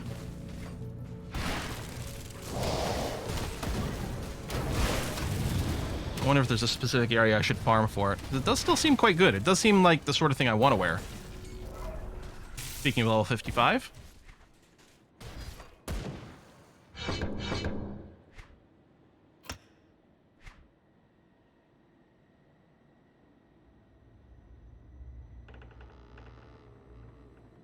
Okay. I'll equip it right away, even without having a Sanctified Bone. It's got great resistances, some health, obviously boosts a ton of skills I love that I'm using, and it's got a massive bonus to all pets, including more flat damage, and specifically Aether damage, which is what we're doing currently.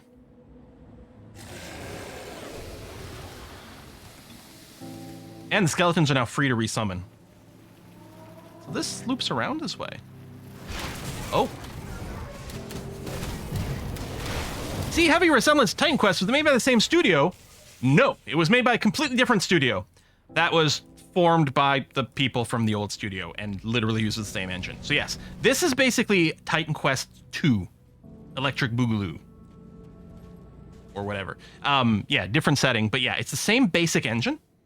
But really, really cleaned up. For a long time, I didn't play Grim Dawn. I loved Titan Quest a lot because I like the setting so much. And the sort of, you know,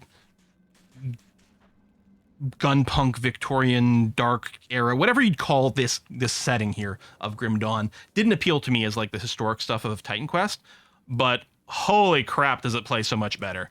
Like the classes are so much tighter, so a bunch of the mechanics have been cleaned up and made better, a few new mechanics have been introduced that does make the experience just like a lot slicker. I still think Titan Quest is a great game, but there's no denying that like Grim Dawn just like perfected the engine and the game style.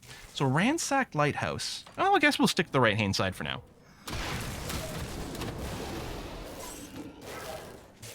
Paradox, Grim Dawn graphics look better when zoomed in than zoomed out. Yeah, I mean, there's a lot of great details when you zoom in here, yeah.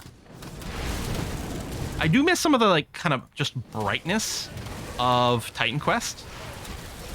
You know, daytime out in fields and things.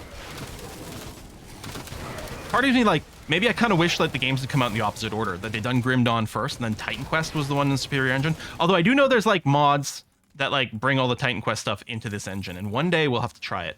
Oh, hello. We have not hit a devotion shrine in ages. I probably like missed some from some side areas.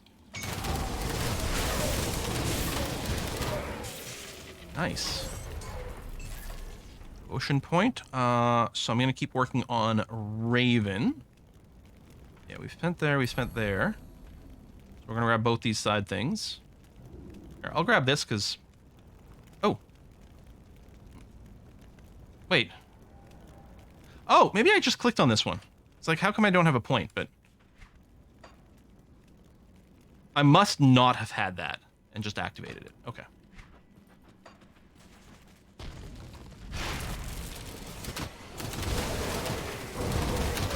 I don't know if there's anything else of note in the lighthouse, but we may as well clear it and make sure.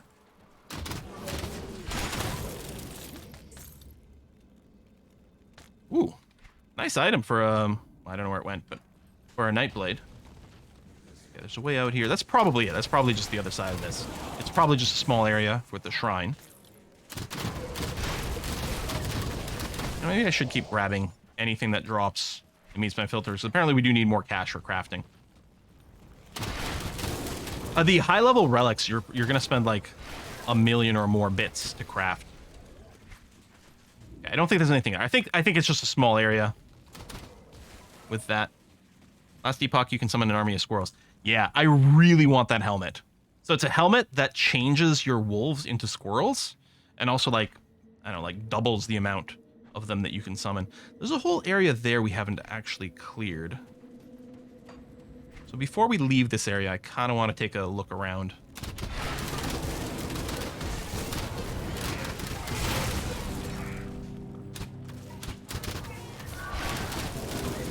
Squirrels? That's nuts. Oh, come on. Come on!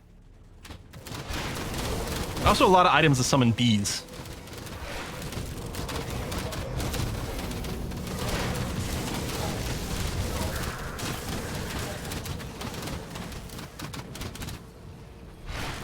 in before. Not the bees.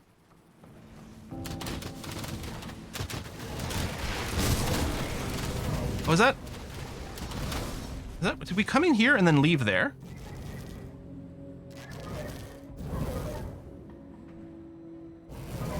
What was this? We've clearly been here. Yeah. Oh, no, we come in here, we leave there. That's what happened. Okay.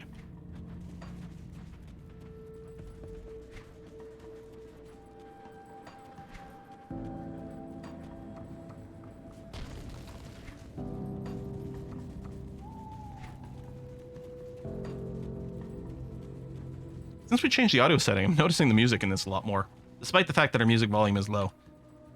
Yeah, that was a good tip to fix the sound here, because something was definitely not working right. Let's go this way. I don't think I have anything to turn in right now. Go around, murder, death, kill.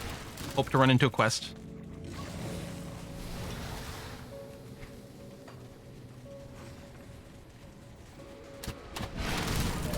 We're back in some more maze-like buildings currently.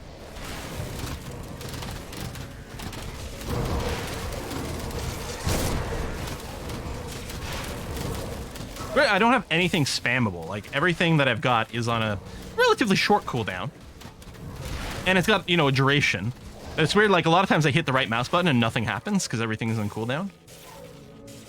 Despite the fact that I've got, like, 3 abilities that trigger off my right mouse button right now.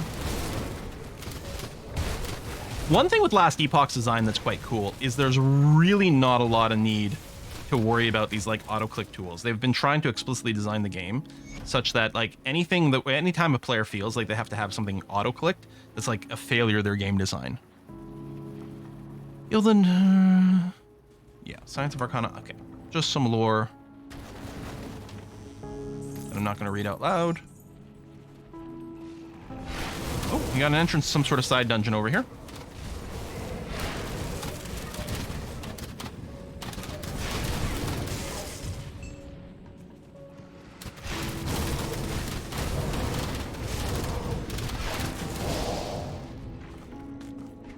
Red light misgivings. Dear Madam Arnia, you are a wicked shrew, and it's with great pleasure I'm writing this letter. Uh-huh.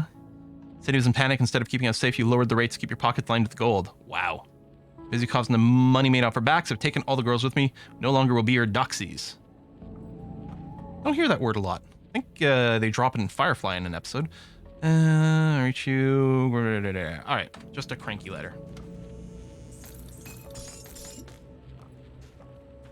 Sewer pipe. How is this the entrance to a sewer pipe? Presumably what we're doing is walking down the stairs and accessing some sewer down there.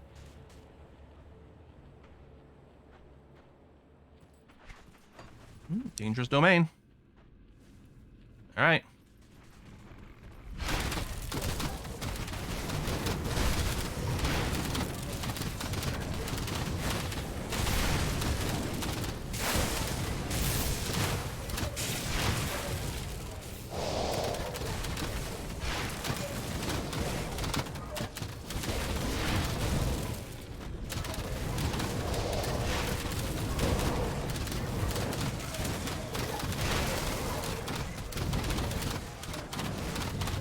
Spend some time and watch Quill. Where did you get the new mic? So I bought the new mic. Oops, shit. All my shit's dying. Hold on a second. I bought the new mic, I think, in December.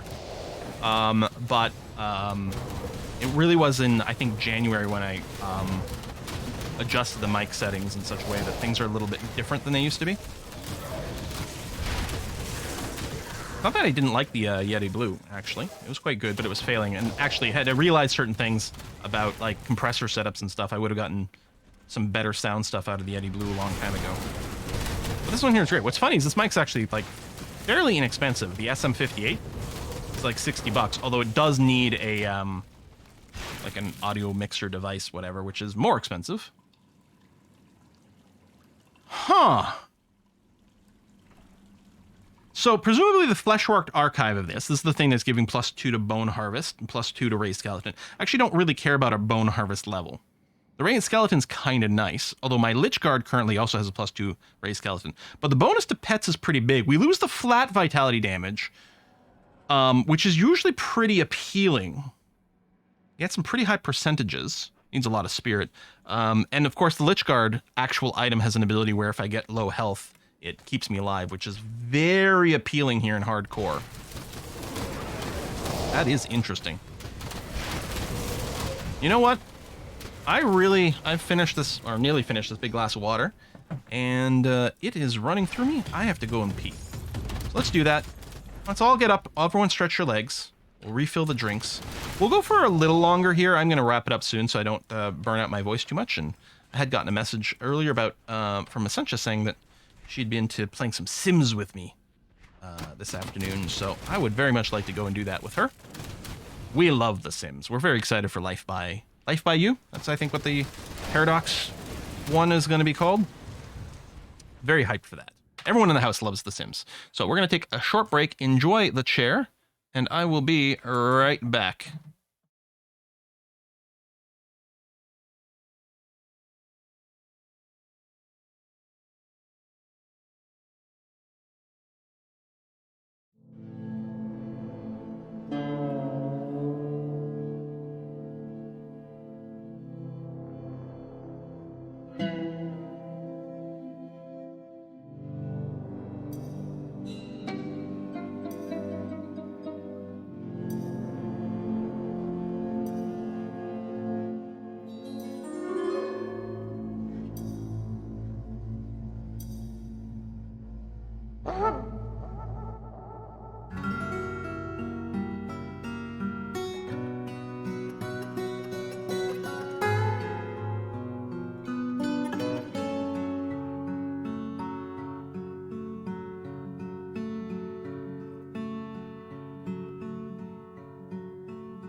Hello.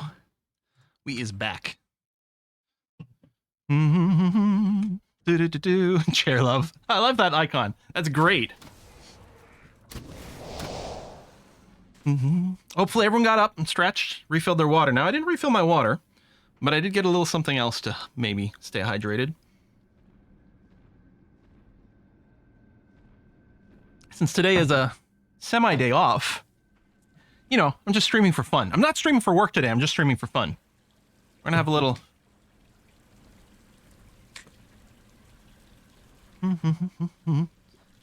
little bit of the brown stuff. It's whiskey and chocolate. It's not whiskey and chocolate, it's beer. Plango Sills, thank you very much. Why does the chair get so many donations? Because of charity. Wait, did I miss something else? Oh, there it is. Because of charity. Oh, thank you very much, Plain Coast. Cheers to you. Then we're drinking Cup and Saucer English style ale. This is from a local brewery here. From Manitoulin Island, the largest freshwater island in the world. And a general wonderful place. What's this game? What's happening in it? Magic space demons. We gotta kill them all. There's my plot summary. Cheers.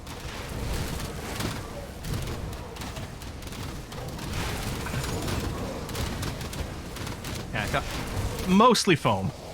I did a bad job pouring that. Resummon our skellies. Nice that they're free right now, but they still have a cooldown. Crowded area here. Jeez.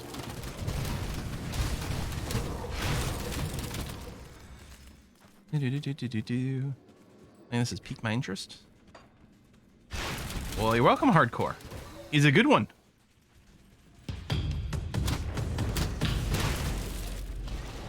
And that is one of those, it's just better with friends. I enjoy playing this. I play this a lot on my own. But it is like, it's better with people. Even playing alone with people, you know? Let's resummon all of our dudes. Blurgrug the Living Plague. Ooh, you have a monster infrequent. Not one we care about. Ooh, nice boost for Word of Agony, though. You know what? Here, we'll do the thing where we grab them, because apparently we do need to make some money. So we'll sell that. I think I'm still not going to bother picking up yellows, because we'd be going to town too often.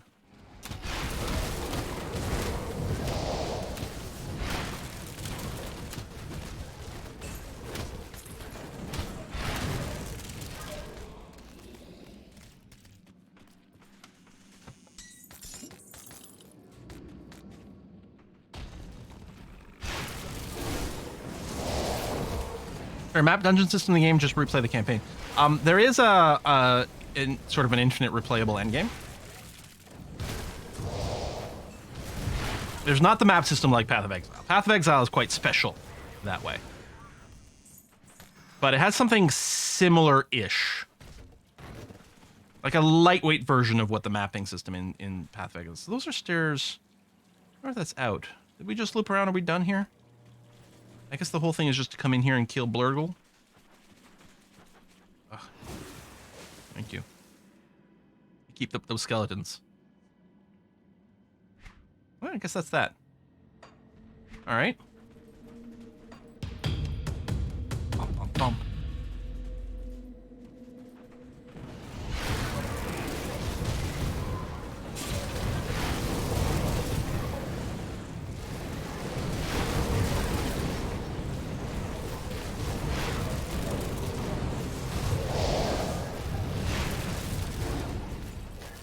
Oh, hello. Where are you? How do I get to you? Not this way. Oh, maybe from the back. Group of prisoners.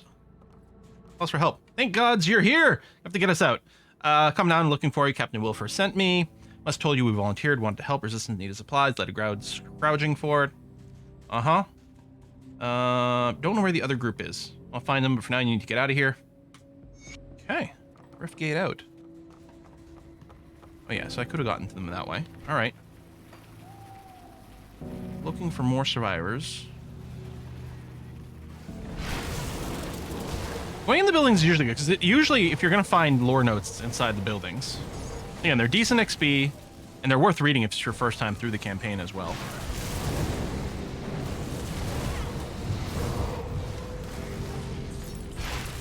I still have to enchant our hood. But part of me is still wondering if we might find one of the better affixes. What are the Grim Dawn's devs working on? They're working on Farthest Frontier, a city building game. Which I think I have a video for on the channel. Or we tried streaming it once. I think it might be on the channel. Oh, there's the resistance bomb I'm here to find. It's just, oh, destroy the gate to Crown Hill. Oh, is it right here? Okay. I think Crown Hill is another hub.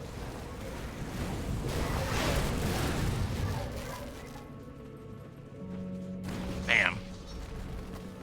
Yeah, there you go. So we want to make sure to get the, rift. Cool. And then speak with Olgram in Crown Hill. Oh, hello. So this is what the Ethereals have envisioned for us all. I'm sure they won't mind that we let ourselves in. So, what do we do now? Preliminary reports indicate that the main entrance to the Fleshworks is on the northeastern end of Crown Hill. Ah, yes, the Fleshworks. Tight behind some thickly armored, fleshy barrier. However, we also know that the Ethereals have several flesh vents around the district, emitting immense amounts of heat. If enough of them using the word flesh a lot. The entrance may be forced open in order to compensate for the loss of ventilation. While I mobilize our forces for a frontal assault, you will need to seek out these vents and destroy them. It may be our only chance of getting inside and ending this master of flesh before his grand flesh comes to fruition. Everybody drink. Once you're inside the Fleshworks, I'm afraid you'll be on your own. Good luck. So, yeah, we do still have some things to find in the previous zone, so we're going to backtrack through there first. It's where we get to the really effed up shit. Yeah, it is true. 100%, like, I say, yeah, because things haven't been effed up until now. Obviously, they have been very effed up until now, but there's some especially, like, effed up stuff. There's Yvonne's memory. So there's the note we needed.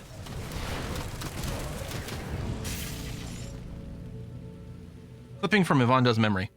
Under spire, under floor, where the harrow laid to rest. Down the stairs, a hidden door, a key where flaming coals are set. Okay, I gotta bring the memory to her, so I'm gonna do that, because I think there'll be a follow-up to actually, like, interact with whatever this is.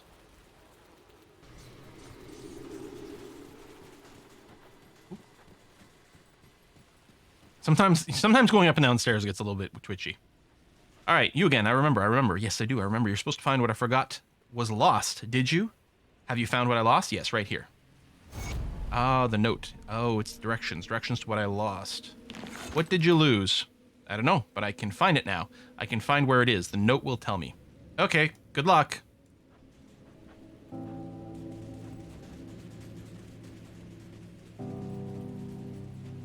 Were humans not simply flesh vents? I mean, technically we're flesh tubes.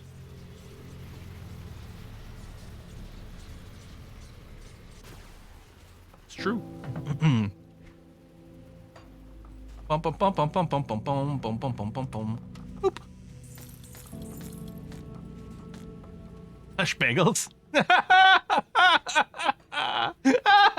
don't know why that sounds even worse. Is this the other group of survivors? Yeah, we've been looking for you. Yep, get out.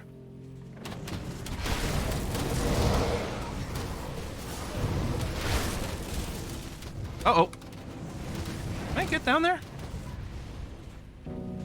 Oh, yes, I can. Okay.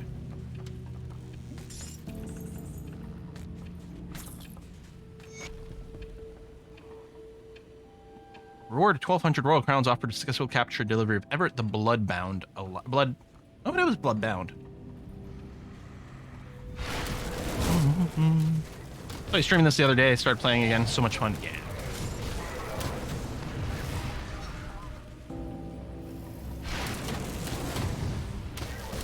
So,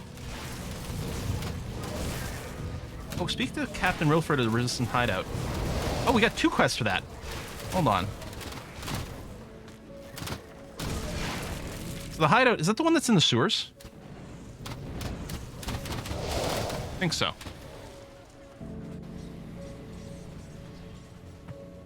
Cool stream, buy a new game seems to be a pattern. I mean, I do the same thing when I see other people stream things. There's a lot of people over here. No. Which one's the Resistance Hideout? Oh, is it Steelcap District? Is it those people I can talk to now? Probably.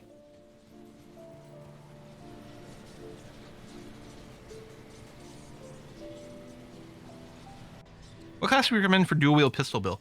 Oh yeah, here we go. I don't know, like, a lot of classes are good at base.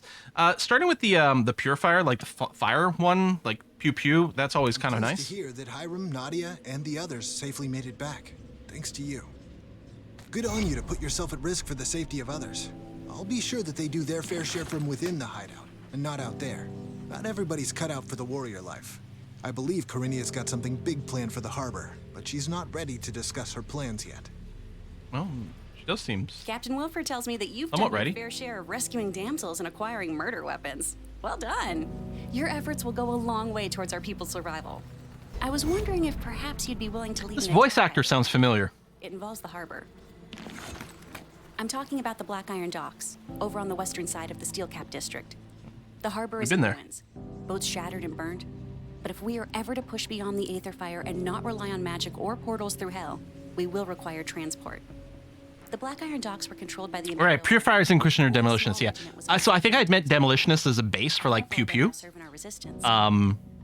But, yeah, Purifier's a great combo. We can begin construction of new ships and wrest back control of the waters. And then, yeah, people were talking earlier about Oppressor for dual-wield Vitality pistols. High damage, very tanky. That sounds great.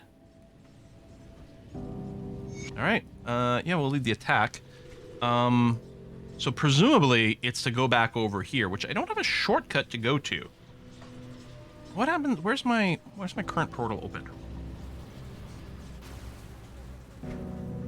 Well, it might be closer.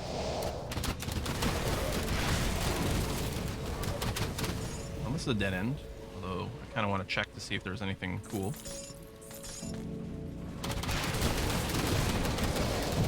Like most gunsliners, that gas cannons. Yeah, although the Inquisitor has the seal or whatever they can put on the ground, right? So they like put it down, they stand in their seal, and they're like quite tanky, I think, in there. I think. I know we left some components behind, but I'm assuming we have to go back over this way, is what that quest was hinting at.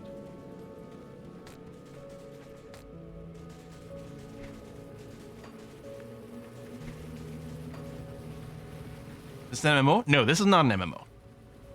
You can play online with friends. Party of up to 4. Oh, yeah, there's a quest marker. Although it is not a always online game in any way whatsoever. You can totally play offline. It's the same characters on both. I'm confused. There's a marker there. But there's not actually a person to interact with, right?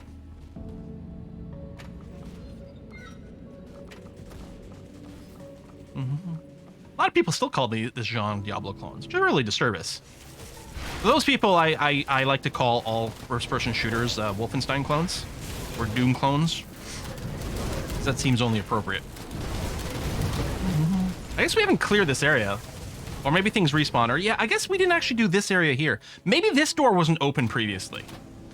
That's possible. Alright, so we leveled up. This plan is still, right now, I'm just putting points in base Necromancer. We can at least unlock Soul Harvest. Okay, well, there's definitely a bunch of stuff here we hadn't done.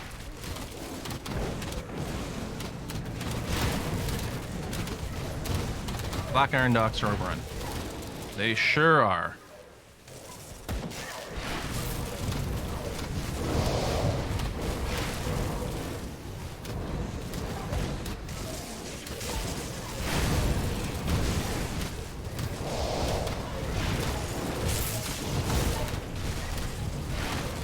We have to kill a few waves of enemies here.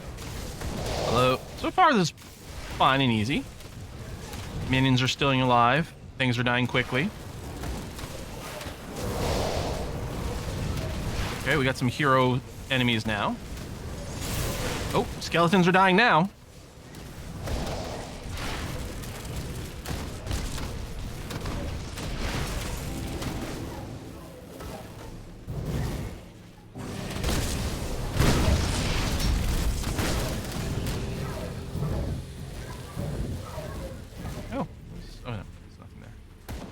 that? Oh, Malmouth Resistance are here too. Okay, I didn't notice them. You complete DLC at each difficulty before moving on.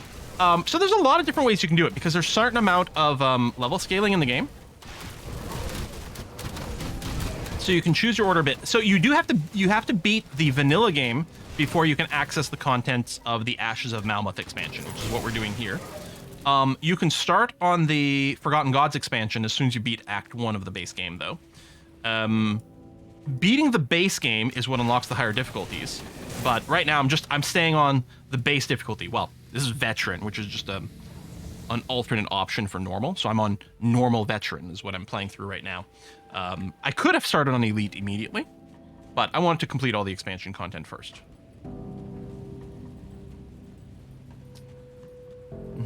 And some people go and do the Forgotten Gods content. Is this clear? Or am I just done? Speak to Korea. Yeah, so I guess so.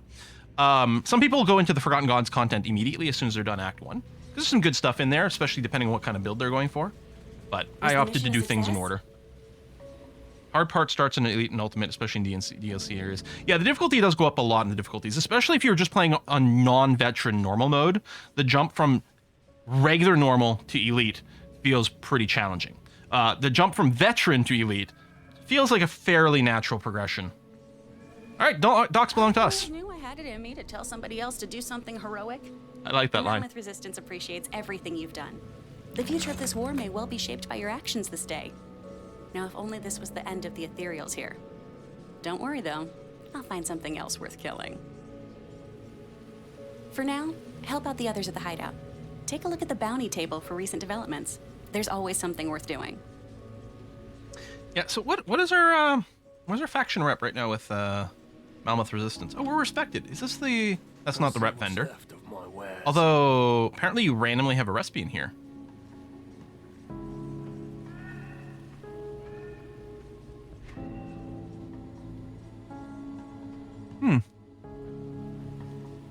Iron well spent. Where's the rep vendor? I guess maybe in the sewers?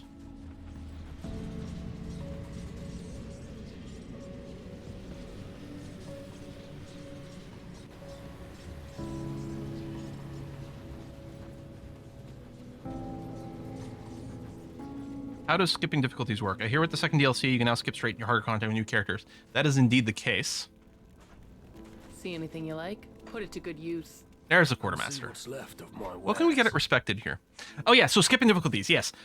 So if you've got a character that's gotten to Ultimate and gets into the expansion content, you can buy an item that you can put into your stash, and then as a new character, you can go and consume the item. What it does is it unlocks the higher difficulties.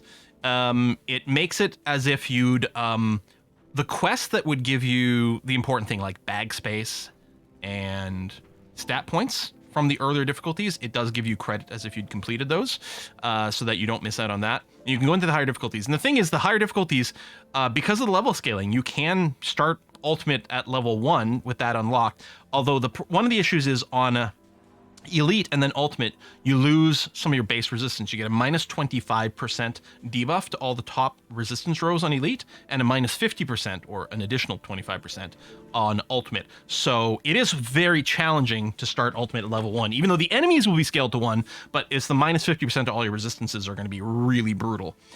Plus other things will increase difficulty over there. So generally, you're only going to want to do that if you are... I mean, you're going to clearly have been experienced because you're going to have gotten to Ultimate with a character in the first place, but you'll probably want a certain amount of gear sort of stocked up and ready to kickstart you, but you could do it.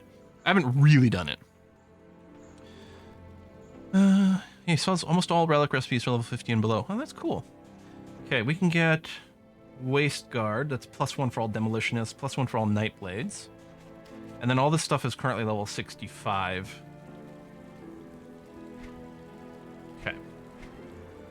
You sell resistance potions? You do sell Aether resistance potions. Although we're now sitting at 71, which is really nice. Put it to good use. Okay.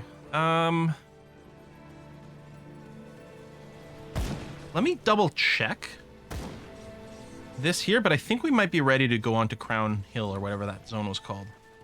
I'm gonna go here.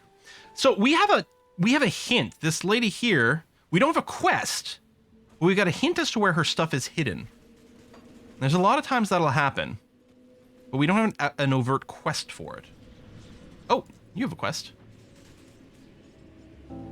Is this the lady I, like, saved and didn't save the other one? I know. Done so much for us, must beg to help me. What is it?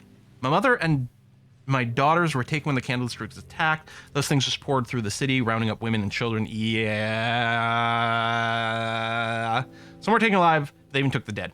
Don't know if they're alive. Maybe mercy if they're not, but I need to know. Can't live thinking they must be out there somewhere suffering. I'll do what I can. Rescue women in the Fleshworks. Wait.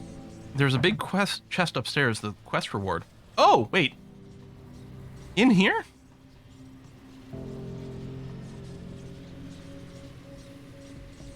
Hang on a sec.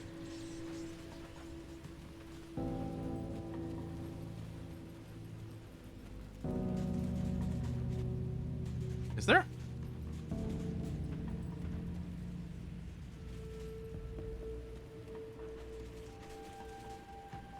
Upwards? Oh! Yvonne's gift!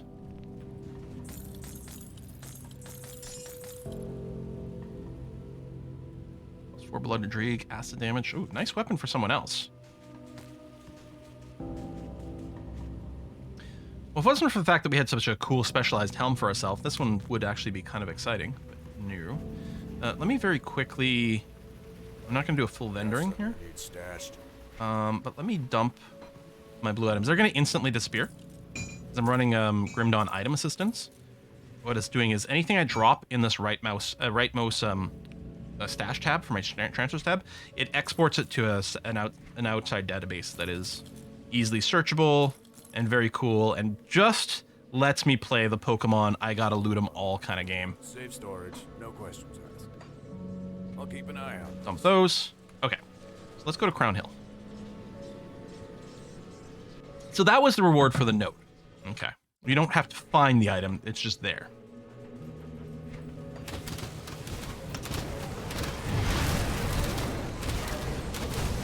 Group of friends, yeah, I'm playing a summoner class, Mirrodin. Well, I'm playing 2 summoner classes. In this game, you pick 2 classes, combine them together to make a mega class. But yeah, Shaman, Necromancer, so I have many pets. I have 11 skeletons, plus 3 additional, somewhat more potent pets.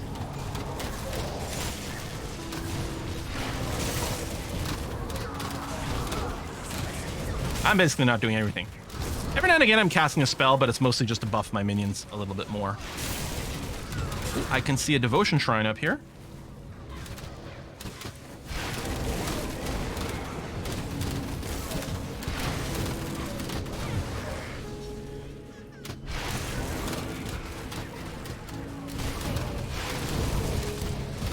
That's going to be a combat one, so we got to make sure to clear the area first. Not that the shrines are that difficult to deal with.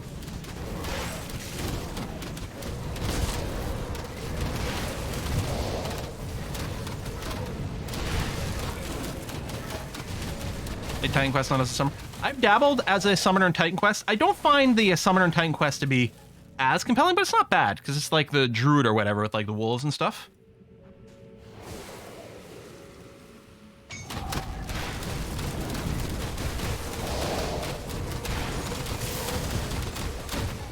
Oh, no, hold on. I did something, because the Necromancer with the Lich, he's pretty badass.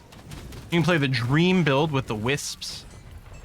That buff all your other summons. There's some good stuff in there. I think this area is mostly a dead end. So this Crown Hill area, right around here, I think on Ultimate... Oh, there you go. See this lady here? So if you farm her on... maybe even Elite is fine. I think as long as your own level is high enough that they're spawning at like level 94 plus or whatever. This is one of the people that can drop a piece of a particular set that's good if you're playing the Death Knight, the Necromancer Soldier. It's Conjurer's Balance, Arcanist Booster. Okay, not an item for us, but that's fine.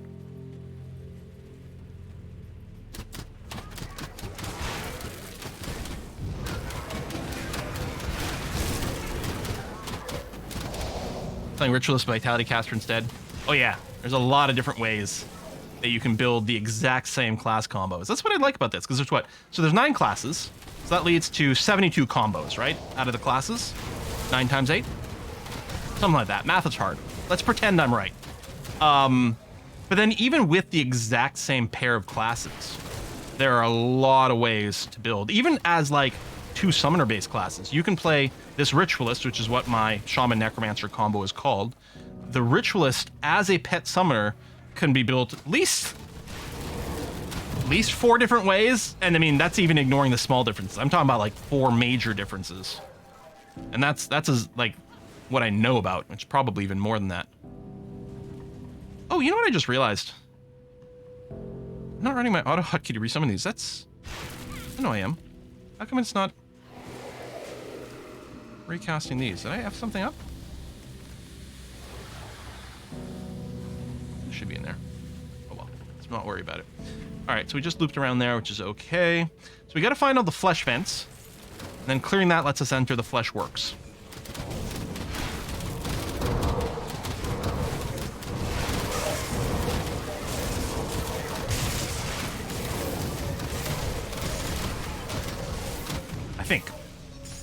I think that's the way the story goes.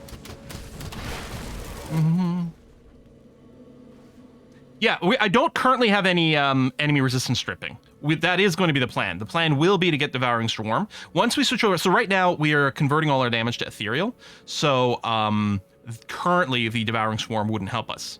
Although we're converting all our physical damage to Ethereal. We are going to be moving more towards a focus on Vitality more and more, especially as we like get points in here, in which point the Vitality resistance stripping from Devouring Swarm is going to start to become important. So yeah, Mortal Kombat, that is 100% true. Yeah. And Bonds of Bismiel is where I'm working towards as well. We are finishing the Raven. Once I finish the Raven, I will have enough, what is this called? Eldritch Affinity, to be able to pick up the Bismiel's, or Bismiel's Bonds. That's what we're talking about, right? Does it have resistance stripping in it? Oh, there, yeah, 8 reduced targets resistance for 6 seconds. That is the plan.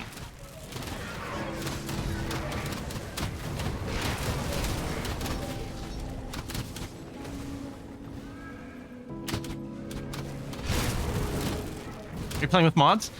First of all, so I'm not sure if mods are even a thing. There are a ton of mods available from this game that are quite transformative. There's a lot on the Steam Workshops, a lot of other things. Technically, I'm playing with a tiny little mod. It's just one. It's called Rainbow Filters. It just adds color to the item tooltips to better highlight some of the rarities as well as some of the elements in the game. So basically playing unmodded, other than a slight tooltip quality of life mod. That's it. But yeah, there are a lot of mods, including like total conversions. Here's a fleshbound vent. Minions, go and kill that. There you go. I don't have to use the minion attack command very often, but that's an example of one that's useful since I don't really have a melee weapon. So here's the fleshbound entrance, but I can't go into it right now. It is locked.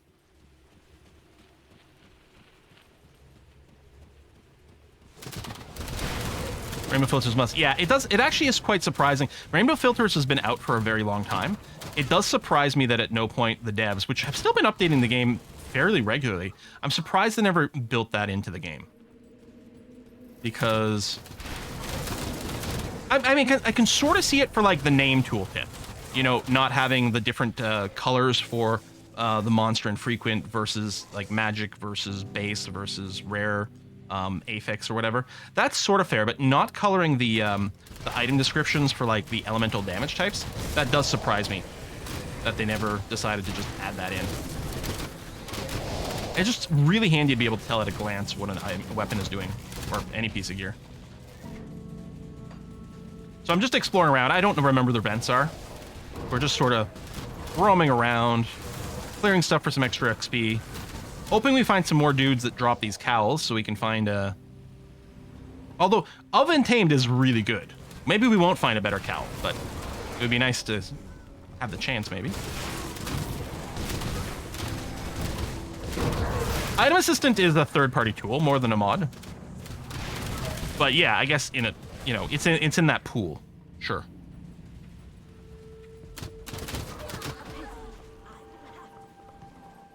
Because yeah, without Item Assistant, I mean, I would bank legendaries, but epic items like that tier of unique, if it's not for this current character, I would just end up vendoring it. But now I just get to slide them over to item assistant and feel good about increasing my collection of loot.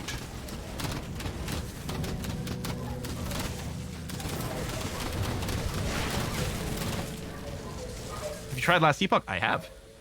I have a little video of it on YouTube, and I've streamed it some more. Haven't noticed. Oh, hey, Ancient Wisdom. Thank you very much for that. Cast 2. Cast 7, 8, 9. Let me take out the 0. Maybe it's confused because 0 is not a valid click for that. Just 7, 8, 9. See how that works when the cooldowns come up.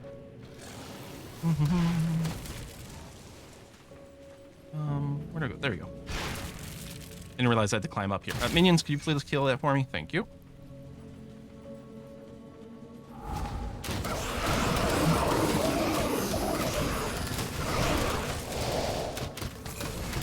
Hey! Is that our first legendary? And we got 2 legendaries? Hang on, let's take a look at those.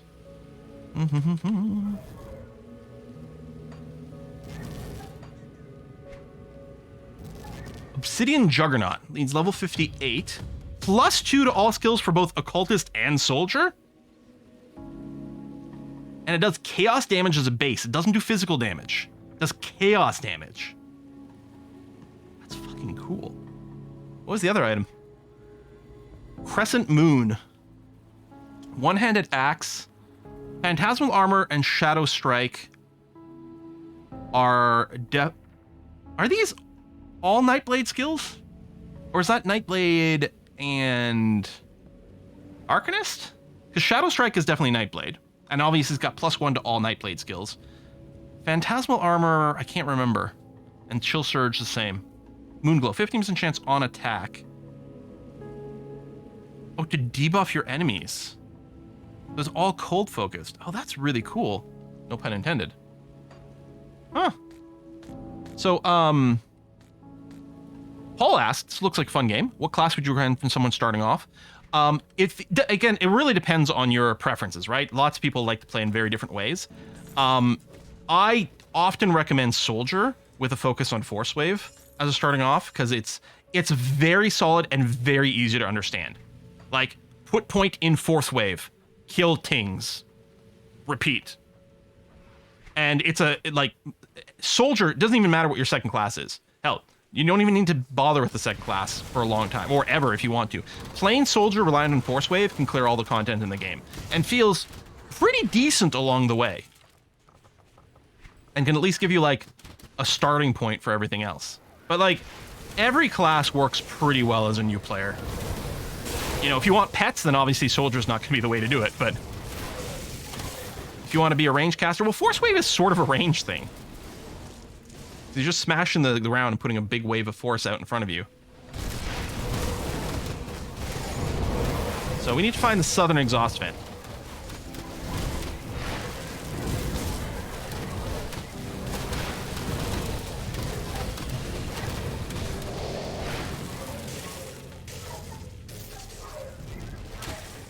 So it's obviously not going to be this way, but we're here and there's things to kill. Force Wave, his spell actually uses cast speed.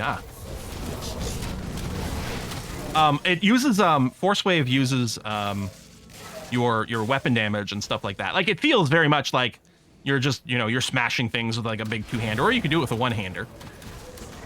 But yeah, it is a spell. If you want to start a pure hack and slash, then you're gonna want one of the default auto attack things. Like, Nightblade is kind of fun for like two-handed damage.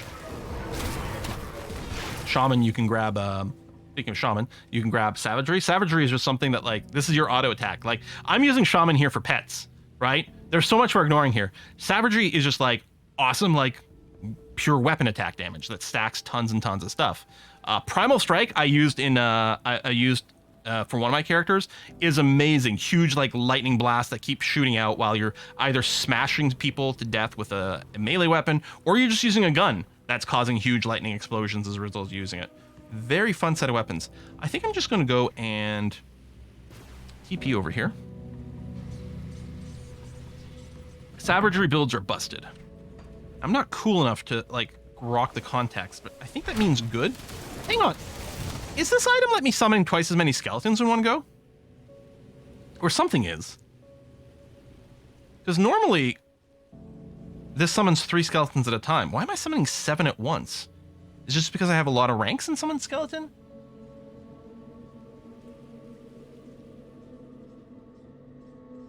I didn't think it summoned more. +4, bro. Yeah, what is...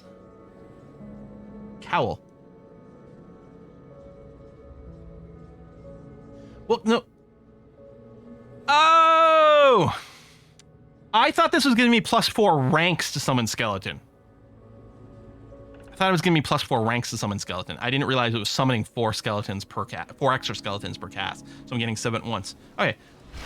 It's not actually like more potent. I almost would have preferred more ranks, but it is very convenient to be able to just like absolutely reload all my skeletons or almost all my skeletons in one go. It's actually kind of impressive that it doesn't reload literally all my skeletons because I can have up to 11. All right. Pop that. Oh, minions, murder that. Thank you. Okay, now we can enter the Fleshworks.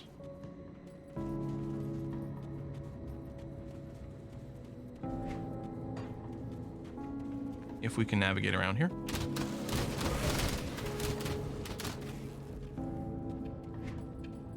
I haven't actually opened up this area, so I'm just going to walk through it. Get in. All right. There's a little more on the other side, but I'm not going to care too much about it. Okay.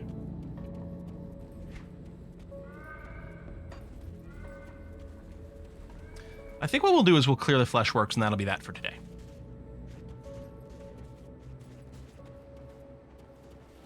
Is Fleshworks the end of Ashes of Malmouth?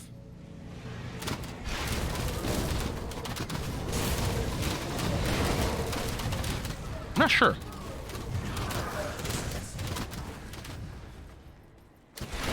Doesn't feel like it. It's got to be something else, but I can't physically place it. I can't remember how the game flows after this. That's why I'm kind of thinking maybe it is.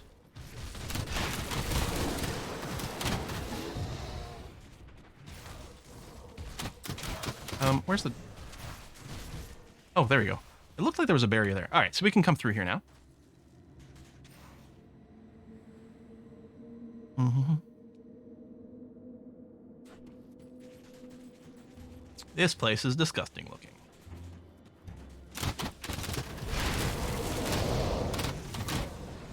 Make a loot filter or something like that.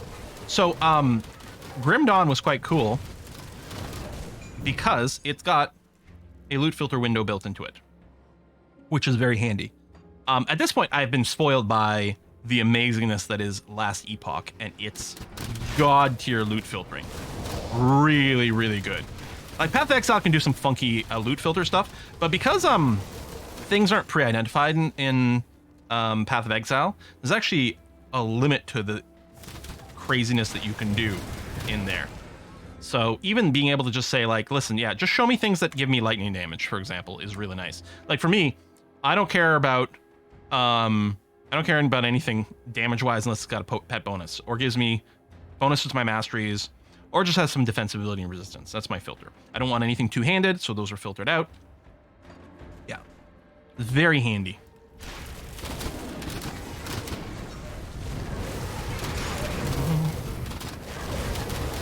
I'm only looking for things that are rare or better right now.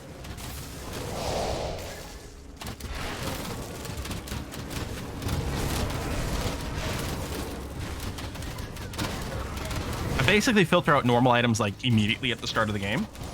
And then by the time Act 1 is over, I've already filtered out magic items.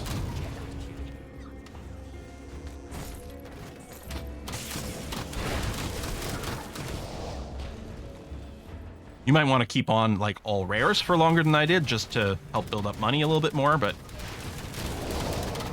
I'd rather make fewer trips to town and just kill things than pick up every single item for money.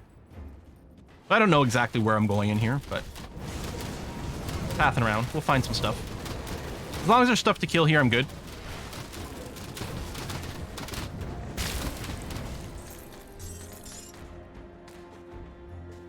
We've definitely gotten tougher. Our minions have definitely gotten a lot tougher. which is nice. And they're still vulnerable to certain types of damage. I think if we're in an area with a lot of poison damage, they tend to stand in those poison pools, and they don't have resistance to it, so they die pretty quickly.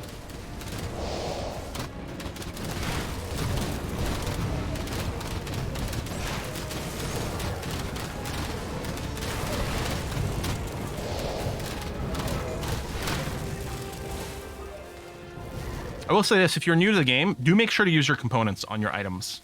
Especially the ones you get early, the polished emeralds and stuff, you're gonna get like 17 billion of them. So like, use them. You basically always want components on early items, which I'm not following right now because I don't actually have one on my helmet currently, and that feels bad, bro. But I didn't want to do like inventory management and check the stuff right now. Like, I'll just go on murdering for a little bit longer. Yeah, picking up all the yellow loot and TPing town is pretty boring, yeah. And, I mean, like, just filtering to all rares. The rares are worth a little bit more money, so, like, the yellows... You fill up too fast on just the yellow ones, the plain magic items. Like, you may as well be a little stricter. Like, in theory, what I could do here, if I wanted money, what I would do is I'd reset everything to default. I would turn off common and magic, always leave on double rares, and that would be it. I wouldn't use any other filters, and I'd just pick up everything that was rare and sell it all. But I don't. I want to go a little faster than that, so I'm putting in slightly more filters.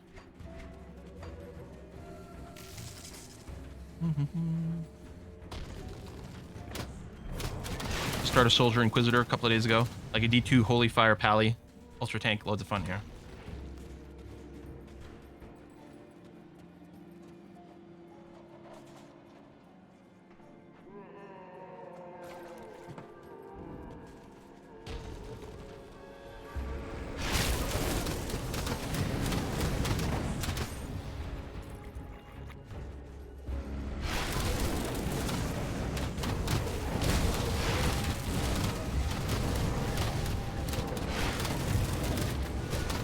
Hagalvar the Bone Monger. Don't mong my bones, bro.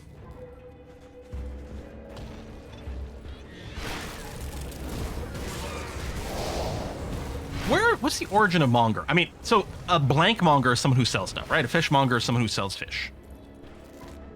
But when I'm thinking of English, nothing really like clicks in for why that's the case. I'm assuming to me that feels kind of like Germanic, probably. I mean, you know what they say, English is like 3 languages in a trench coat. And if I had to guess, I would guess monger comes from Germanic rather than anything like French or Latin or Gaelic. But I never actually thought about it.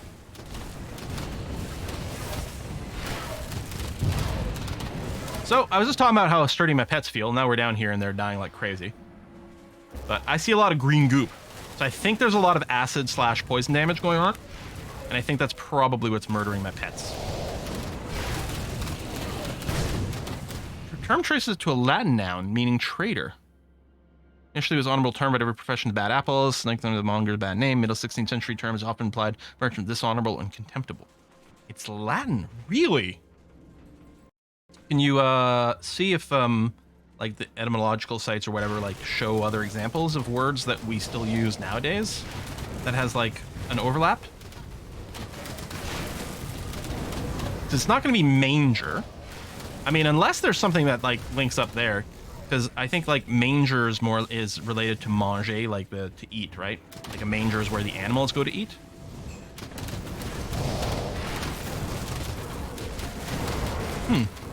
I like etymology a lot. All right, so this is us having a conversation with an ethereal here. This is our site, Free Human. Then perhaps we can come to an understanding. You must know that I no longer carry favor with the ethereal masters. For my actions against the master of flesh, I've been imprisoned here until my final judgment. Spare me my fate, and I shall continue to fight for the survival of the humans. I promise you this. Why were you imprisoned? As I lived within this host, I learned more of your passions, your joys, and your sorrows. I learned what it was to be human, and I found it fascinating. Others insisted that I quell what you call emotions, but the They offered a euphoria they never experienced before. It's led me to question the methods of my ethereal brethren. While I had the fortune to possess a human of noble and uplifting spirit, it is clear that many of our kind possess less virtuous humans, and I see a corruption spreading among many who have led this campaign to conquer your physical realm. Unaccustomed to moderating human emotions and sensations, the vices and flaws inherent in some of your kind have become amplified and driven my brethren beyond ruthless efficiency to depravity and deliberate cruelty. I feel that if I could return to the Aether Hold and convey my experiences, higher powers might intervene and cease this invasion. However, the Master of Flesh and other leaders of the invasion do not want the greater ethereals to know what is happening here, and will never let me return. Although, even if I could return, I do not know if any intervention would come in time to help you. Time and thought seems to pass much more slowly in the Aether Hold. What do we think?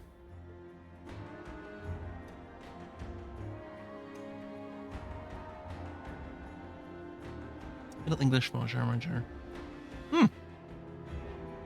That says, Google says Latin to Germanic to Old English. Oh, bang on. Old English, manger, merchant, trader, broker, agent, noun, from Mangian to traffic trade from Proto-Germanic. Interesting.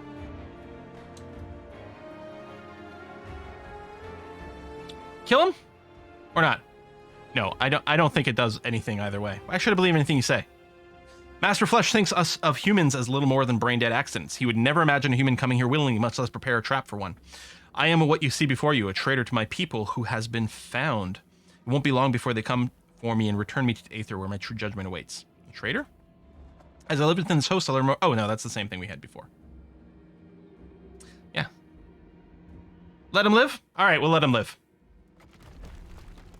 And yeah, a lot of these decisions, I mean, they don't radically transform the gameplay from one to the other. You don't have to worry that you've locked yourself out of something important by making a choice. Although sometimes there's like a side effect, an additional story one way or another. So sometimes a choice will like feel better than others. So it's not to say that like the decisions don't matter, but you don't have to stress about them. You know what I mean?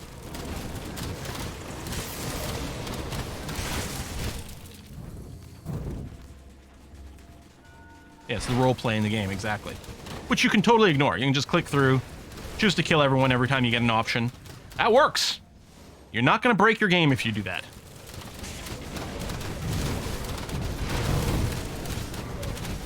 But I like that there's these little choices along the way.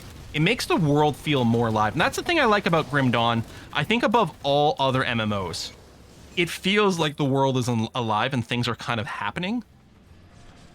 And things might change along the way.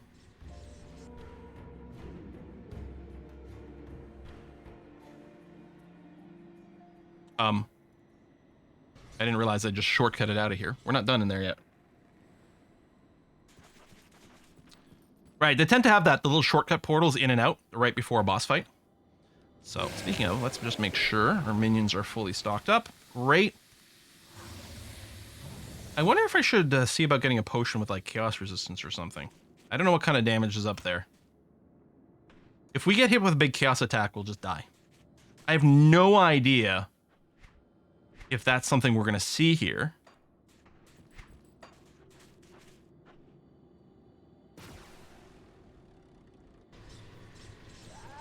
But let's go and enchant our head before we go and deal with this boss fight. Safe storage, no questions asked. Okay, so it's just these 4 things I currently have access to. I might be able to craft something for it. I'll just put bristly fur on here just for some health. It's hard to go wrong with health.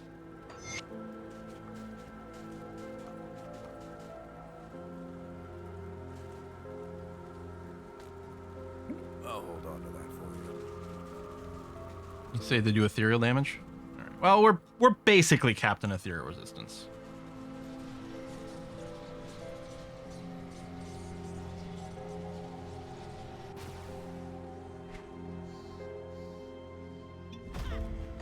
I'll drink that anyway.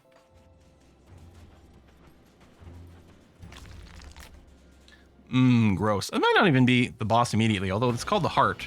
And there's that portal, so probably. There we go. Master of Flesh. Alright, that definitely has the greenish blue glow of ethereal damage. Oh, you got killed quick. I'm assuming you have a second phase.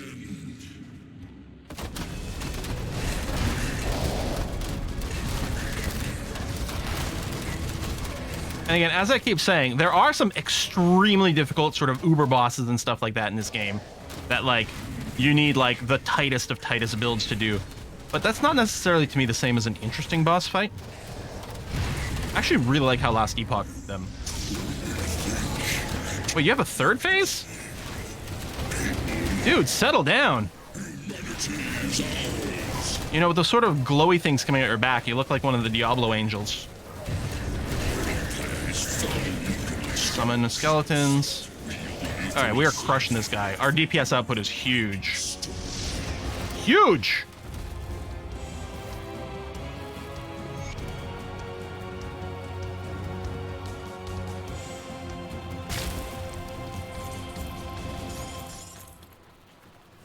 Oh, I didn't mean to click out of there. There's probably some more chests to loot.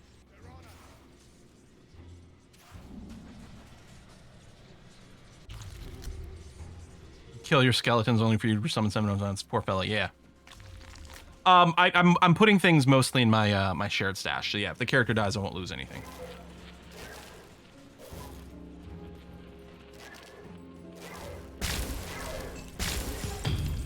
And not that I care too much. I basically started this character as like kind of solo self-found. Technically, I'm leveling another character in parallel. Oh, there's more over here. Am I oh shit! Shit! That's ethereal ground. I can't walk on that stuff too long. Oh. Is there anything over there?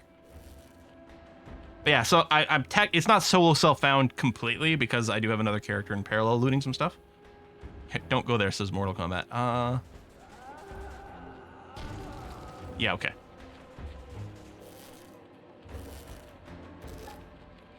We have not yet rescued the women here. So we've got another thing to do here.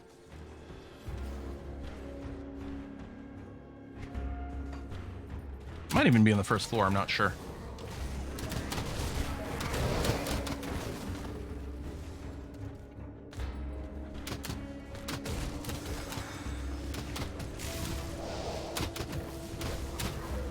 Maybe represent the ethereal, maybe. There's nothing over there? Alright. Yeah, I almost didn't notice that I was on cursed ground. That would have been a horrible way to end this hardcore character.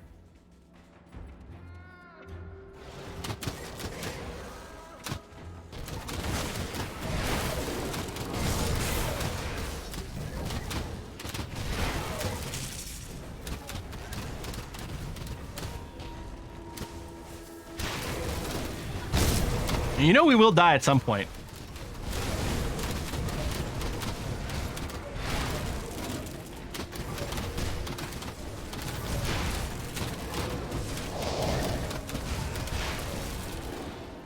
Second part? Left part? Okay.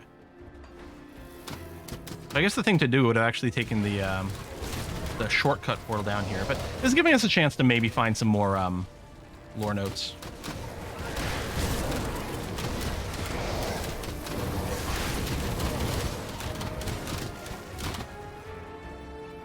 Oh.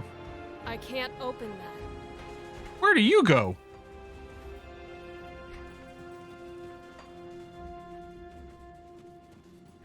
Oh.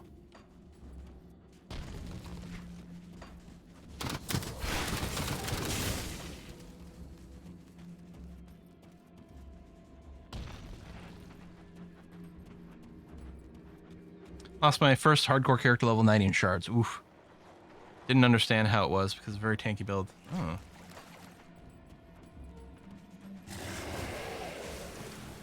We need the last Epoch thing where it tells you what kind of damage killed you.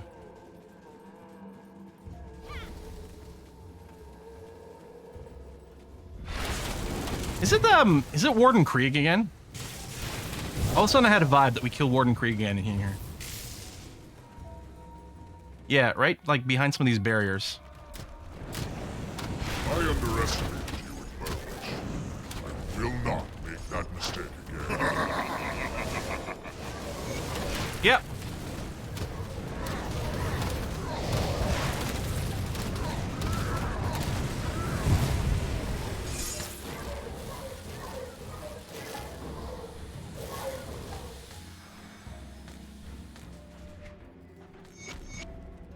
Do. Lore notes for XP. We'll destroy the womb. Only way to stop this horrific machine ends womb starts from burning to the ground. Yeah, so, you know, as in many body horror things, they are using the kidnapped women here as a horrific breeding thing. Blech. So yeah, blowing the whole thing up sounds like the right way to go about it. Okay, I think that's us done here. So if we go back to here. Yeah, I killed the vessel, but not the ethereal in it, yeah. Tell me, what happened in the Fleshworks? Master of Flesh is no more. So it is finished then. With the demise of this fiend, a major pedestal in the ethereal hierarchy crumbles. Their forces here will become rudderless. Their collective will be scattered. Malmouth is a great victory for mankind. It will become a symbol of our resilience, that we are not done fighting for our right to exist. And we must keep on fighting, in the name of those who sacrificed their lives for humanity itself. We will never submit. We can't afford to underestimate our enemies. There is a real possibility that the Ethereals will retaliate in some way for this loss. We must be prepared. Yep, First I saw that, step will be Zugi. to exterminate the remaining ethereal presence and secure Malmouth against a possible attack. Between Fort Icon and Malmouth, we now have major fortifications on both fronts, with access to the coastline and shipbuilding facilities. But every victory costs us lives. While the ethereals are nigh limitless, every move we make must be carefully planned. Every move we make, every step we take, they'll be watching us. Malmouth is a great victory for man. You're back. Does that mean you found my mother and daughter? They're hoping you'd bring good news. Well, I found them. Truth or lie? We try to just, you know, and they just died. Or we tell them the truth. Not only they're dead, horrible things happen to them first. I think we're gonna lie. They're all gone. I mean, they are all gone. It's accurate. What do you mean gone? They're all dead? I've grieved every moment since I lost them. I suppose it's good to know they passed on. Far worse things in this world than death. Thank you for your help. I'll do my best to honor their memories now, though I don't think I'll ever recover from the loss. I'm sorry. Okay. I think that's us done in the Ashes of Malmouth expansion, right? We got a couple of side quests left here, including some a couple of things from the base game. But I think that's it. I think it's on to Forgotten Gods after this, right?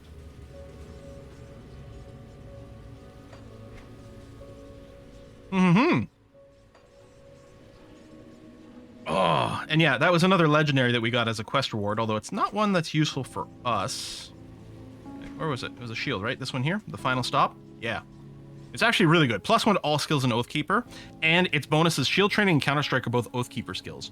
Really great item for an Oathkeeper. But, yeah. Yeah, it's time to move on. Cool, okay. Well, what we're going to do is we're going to wrap up the stream here.